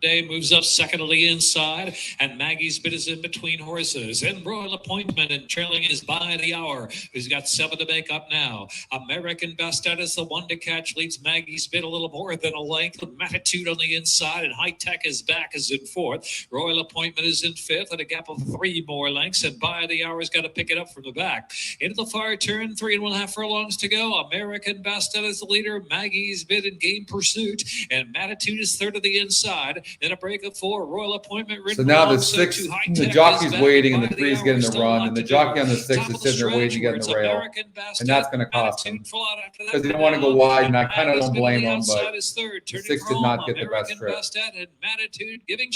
And then when you have a race with no speed, and the horse jockey, every time we've seen that, I'm going to have to learn from that. Every time we've seen that, American Best At pouring it on under Caramanos. American I'm going to have to get better at at that.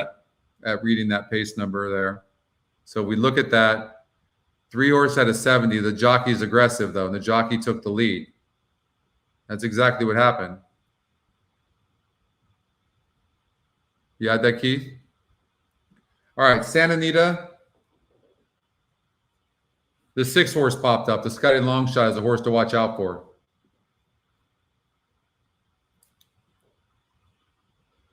Okay. Watch for the 6. Just off them in third.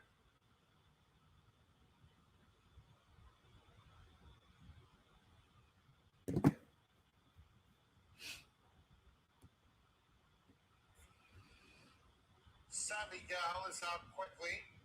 Magical Gray on the far outside has speed. Bella is in between them up close. Here's Swirling, Invincibella. Nightlife is second to last, and a dime for me. 3 lengths covers the field as Swirling comes through on the inside to take the lead. Savvy Gal's a half length back in second, then Bella, Magical Gray. Was the 6 not just 12 to 1? Then it's Invincibella. And now 9 to 2. Rivals, a dime for me, and Nightlife. Into the far turn, Swirling by a neck. Savvy Gal comes back for more. Fella just ahead, back 3 wide third. Magical Gray losing ground while wide fourth. Nightlife between horses. Invincibella at the rail. Nightlife is tipping to the far outside for the drive. A dime for me trails there at the top of the stretch. Savvy Gal and Swirling. They're joined by Fella on the outside. And even further out, Nightlife. Nobody wants to win this race. From the rail, just waiting for room. Has nowhere to go. Invincibella is stymied. It is Savvy Gal. Nightlife on the outside coming fast, and Nightlife runs them all down. 5-3. All right. Fella and Swirling in the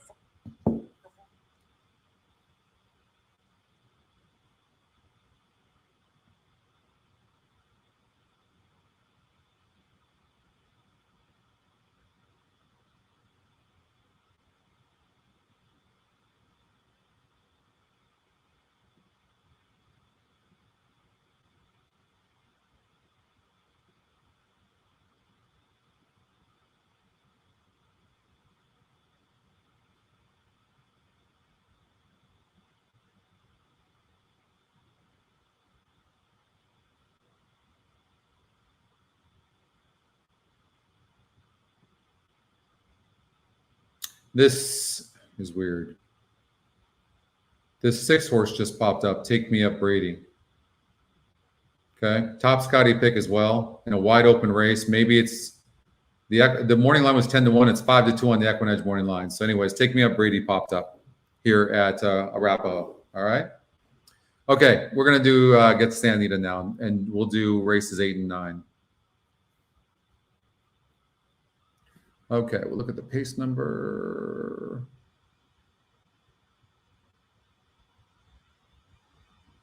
We'll go backwards. Let's do race number 9. So clearly the speed is the 3, and the 5 seems next. 3-5, race number 9. But 3 is fast. And then 3-5, right? 3-5, yeah, 3-5.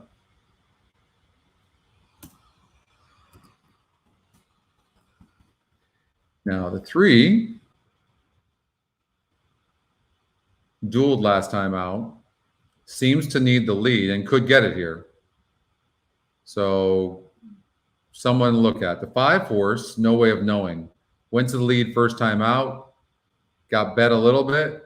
Victor Espinosa's aboard. Scotty's second pick.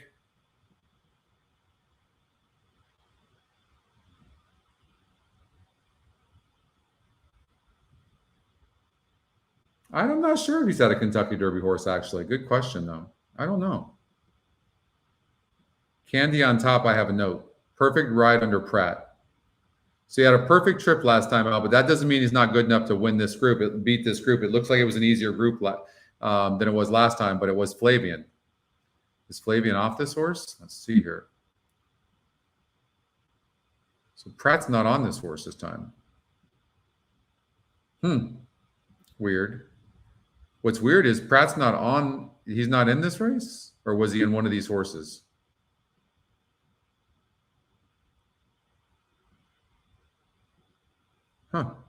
Weird. I'm missing it? Why wouldn't he be on? Weird. Oh, he's at Keeneland. That's why. My bad. My bad. Hello. Okay, so this horse had a perfect trip, but this looks like an easier field for sure. The 3, if you think the 3 can go gate to wire, this is the fastest horse in the race. And it was, the 9 horse was right there. See, look at the stretch, this 3 horse was right there. You see that? Look.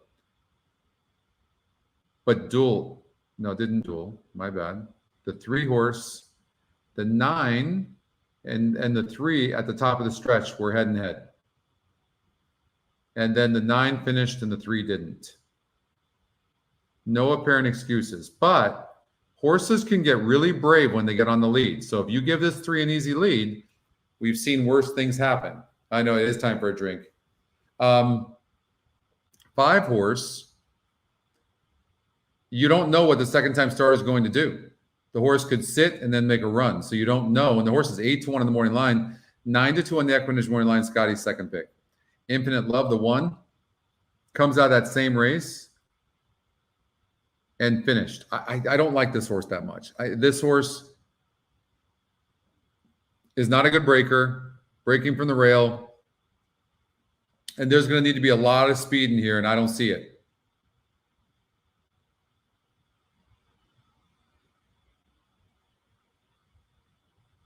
Now, I'm sure Flavian sat on this horse. I'm sure if this horse wants it, maybe he could get the lead.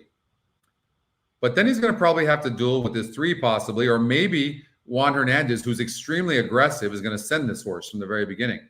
That's a possibility. Could do that.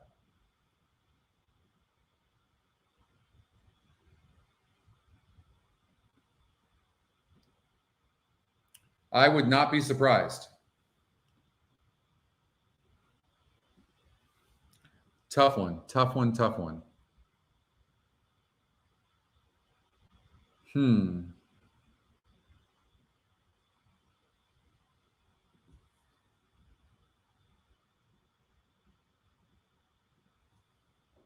Look at that.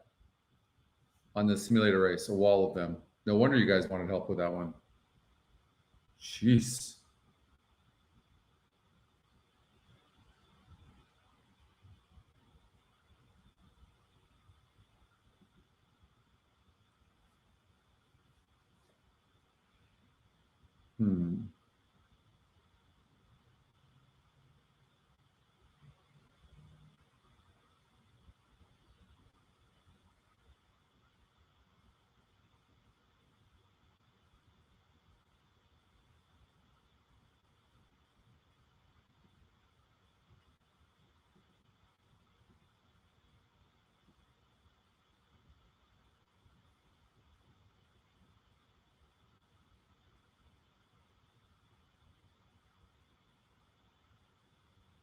Here's an interesting one.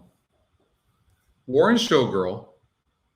This horse is 24% to win, 6-1 on the morning line, 12-1 on the EquinEdge morning line, and we'll probably go off at more like 8-10-1, something like that. But look at this GSR. It jumps from a 61 to a 75, 14 points. It broke bad and then ran a little bit in between. So we know it can run. We don't know how good of a horse it is, but we know it can run.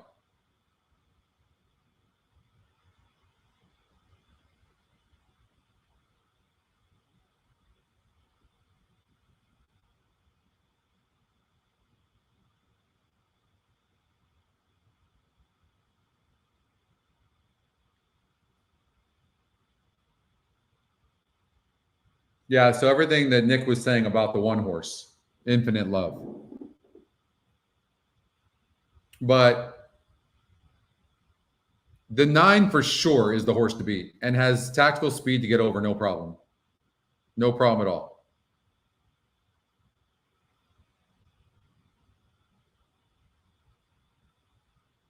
This, even a horse like this is kind of sneaky, right?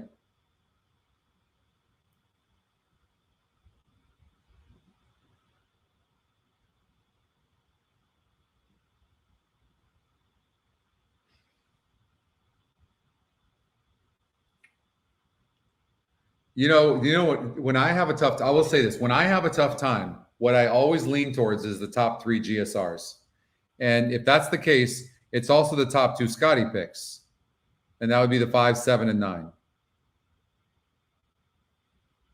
The 3 is fast, but I just have a feeling the 9's better, because when I watched that race with Candy on top, yes, the 3 was right there, but the 9, Flavian was just sitting on this horse, not even asking, and when in a lot of these races going 8 furlongs, especially like 9 furlongs, they're just prodding and the best horse finishes late. So on turf races, you're really looking for horses that finish, and the 3 is just not doing that. So I'm going to pass on the 3. And I'm going to say that this race is between the 5, 7, and 9. Okay?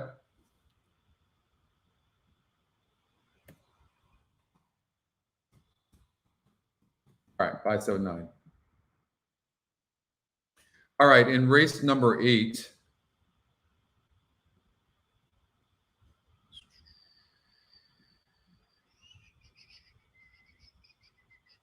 the 5 and the 7 have 69s, and the 10 has a 70. So that's about as close as it gets. 5, 7, 10. Now, that's not a bad thing necessarily, because we could be finding some cheap speed here, and that would set it up for a closer. So let's take a look. 5, 7, and 10, our pace.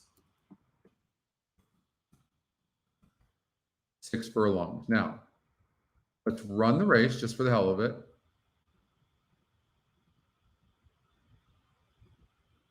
And the 8. Who's the 8? Scotty's second pick. Okay, so we're going to add the 8. We know we're using the 8. And so we know that there's some speed. 5 is fast and then stopped. Facing a little bit easier here, but stretching out at the same time, and had an easy lead last time out, but going to go to the lead under Jessica for sure. Unwritten code. We don't know if this horse can rate, but this horse is dropping tremendously in class from a 62 to a 46. This horse can win this race. It's got the top GSR as well.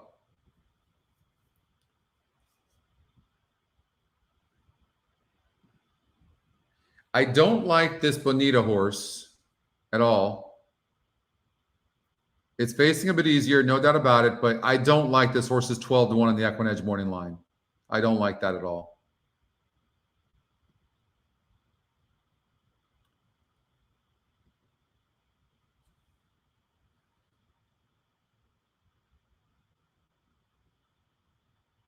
So we'll go to that in 1 second. That'll be my last race with you guys, this Keeneland 9.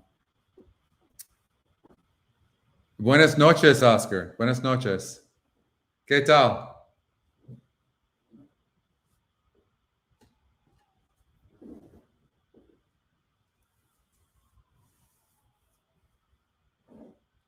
Five, 7, 10. Okay, so the 10 horse is another one from the outside post, going to be dueling. Does get a little bit easy, but going to be dueling. Has a 9 to 1 in the EquinEdge morning line. So we're seeing some pace here. I don't know if the 7 is going to be part of that pace or not. It's going to be close. It's dropping in class. It might get the lead. Tyler Bays is a good jockey. So I'm instantly, the 5 is dropping in class. I was just going to say that. It is dropping in class, but the 10 needs a lead as well. But I'm not going to be surprised to see the 5 clear. I don't like the 10. I'm not using the 10. I'm not using the 9. Fantastico, fantastico. Gracias.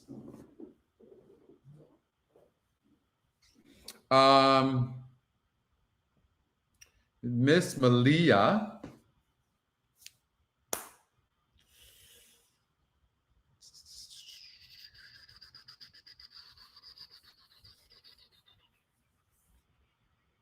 Dropping in class. There's some, it's closing at 33.5 miles per hour.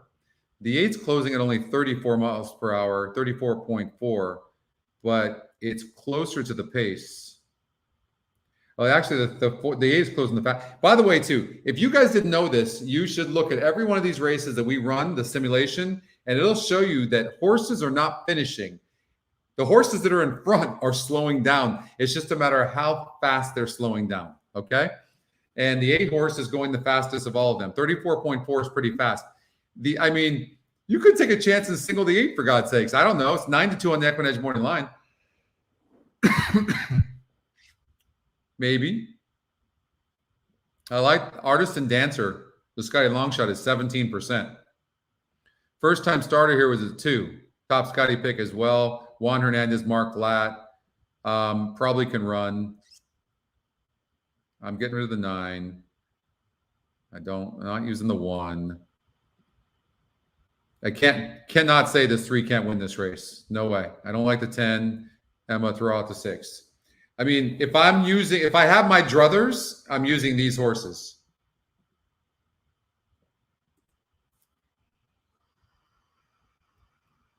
Two, 3, 4, 5, 7, 8. I would say this: you're seeing a horse that's closing like the 8, and it's closing against better horses or against easier horses. It was closing against better horses, right? And this horse bumped at the start last time out, and the time before that, going 5.5 furlongs, had the 10 hole. The time before that, going 5.5 furlongs, broke 6th of 10 horses, and that was a 52 group. I mean, a lot of stuff is pointing towards the 8, and it's Scotty's second pick, and it's 9-2. And 9-2 does not mean the system doesn't like it. It just means that it's a competitive race on paper. Kind of like the 8. Kind of like the 8 a little bit. 2 horse first-time starter could break slow. We've seen that, right? So maybe 2, 3, 4, 5, 7, 8. But then maybe another ticket would be singling the 8 and taking a chance on the closer. All right? Okay. Keeneland, race number 9. David likes the 4. Winter Pool. All right, this is my last race with you guys. I'm hungry, that's why. None of you guys ordered me DoorDash or I would stay. Okay, 1 horse and 5 horse are the speed. For sure. Clear. 82%, 81% chance that the 1 and the 5 are on the lead. One of them. Let's run the race. Dun, dun, dun, dun. Let's see here. And the 9 finishes. So what that means basically when I look at that is how slow do they go up front? Do the 1 and 5 duel? If one of them lets the other go and sits, then the 9 horse could really close Mr. Tip. That's the way I read it. 4 is closing as well.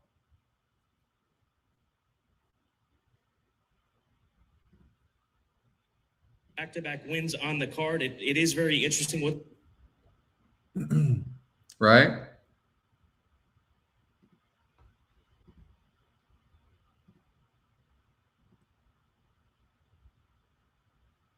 Seven to 5 on the 5. I will tell you this. At first glance, the 5 didn't seem like a single. But I think I ended up singling the horse because I didn't know what to do. On the podcast, I don't remember what I did on the podcast. Who did I give out on the pod? I did the podcast, the End of Money podcast. What did I do? Did I lock this? No, I changed it up, didn't I? I forgot what I did. Now I forget. I'm so forgetful.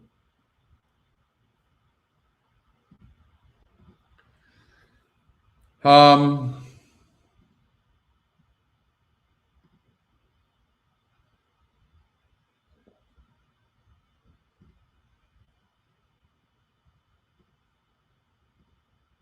thought that was Rafael Bejarano. He's on the 3. I'm curious now with this 9, right? Oh, I'm not gonna. Yeah, I guess I'm gonna put. I got a little bit. I'm gonna put it to win it on the 9. Why not? Or I'll do an exacta. How about a 9-1 exacta? Malibu Star. And I'll do a $20 exacta 9-5. I think the 5 and the 9 are gonna, or the 5 and the 1 are gonna duel. That's my guess. The 4 can definitely win, David. I mean, it definitely can win. Its form is good. It looks good. But 8 furlongs is a different race than what 9 is. And last couple of races, it won going 9 furlongs. And the way that race works more than anything, it's not as much about pace as the horses will just be sitting and then make a run. And that's, we'll see. Now, this horse did win at 8 furlongs, but that was against a 48 group. Starting gate for Keeneland's So race, the Ashview. I have mixed feelings about the 4, but I'll tell you what, done nothing wrong.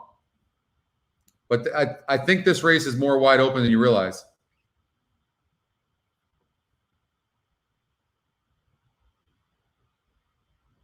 And the GSR, you see the GSR on the 9 horse? It's pretty darn good.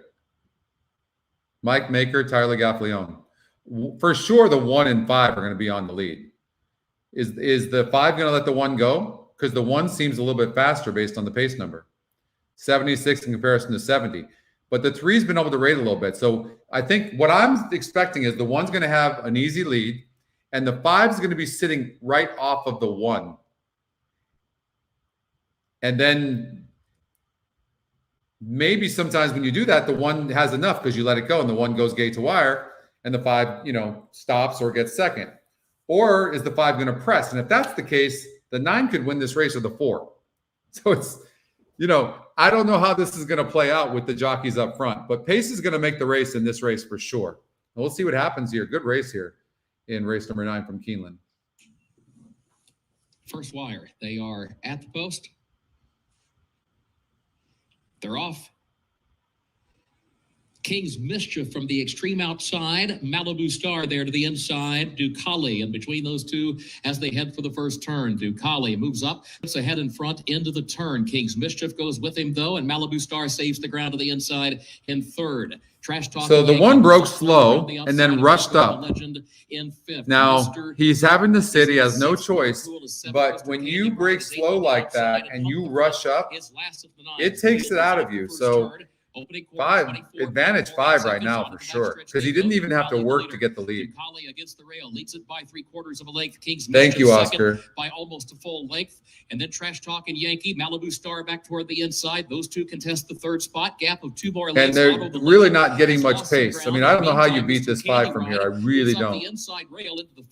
And you got a horse on the outside of you that's 67 to 1. Mr. Tip between horses. Otto the Legend to their outside, and further back, Hunt the Front is last. It was, and I would think this hurts the 9 horse close. It really does, because there's just not the, and there's so many things going on in this race that the good notes make such a huge difference, right? Trash Talk and Yankee third up on the outside. Malibu Star fourth against the rail. Otto the Legend goes fifth. Winter Pool is in close quarters between horses and 6-5 from the front. Top of the short stretch, Ducali, King's Mischief 1-2. Malibu Star behind. The 5's got no excuses right now. How good's the 3 running? And how good's the 1 running? Here comes the 4. Come on, one time for David. Beat this 5. Beat this 5. Beat this 5. No. Ducali wins it. Oh, sorry, David. In second, and then Malibu Star up the inside third from King's Mischief. 5-4. 5-4.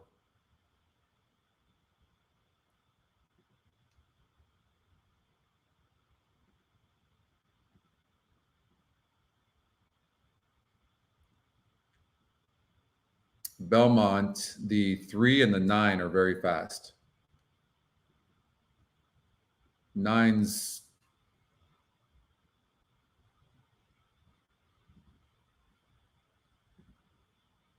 and they looks like they both kind of need the lead for their best. So they're going to go dueling.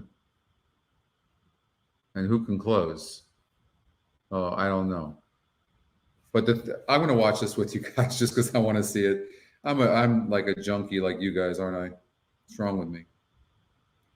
But 3 and 9 are 63%. One of them is going to be on the lead. I think it's even higher than that. 2 horse is interesting. Scotty Longshot at 16 to 1, because if these two go dueling, this horse was finishing against similar horses last time out, and this horse is dead on the board. Oh, the 2's worth a little bit of a bet, actually. This horse is going to close.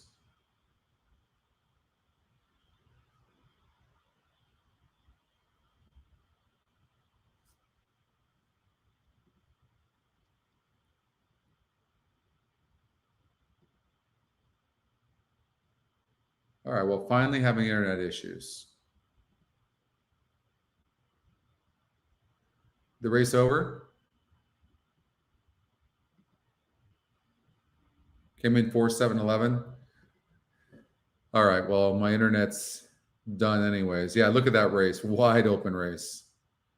Who was on the lead? Is the race over? Who was on the lead? Just in time. Oh, we've got, wait, we started at 12:30. 5 hours.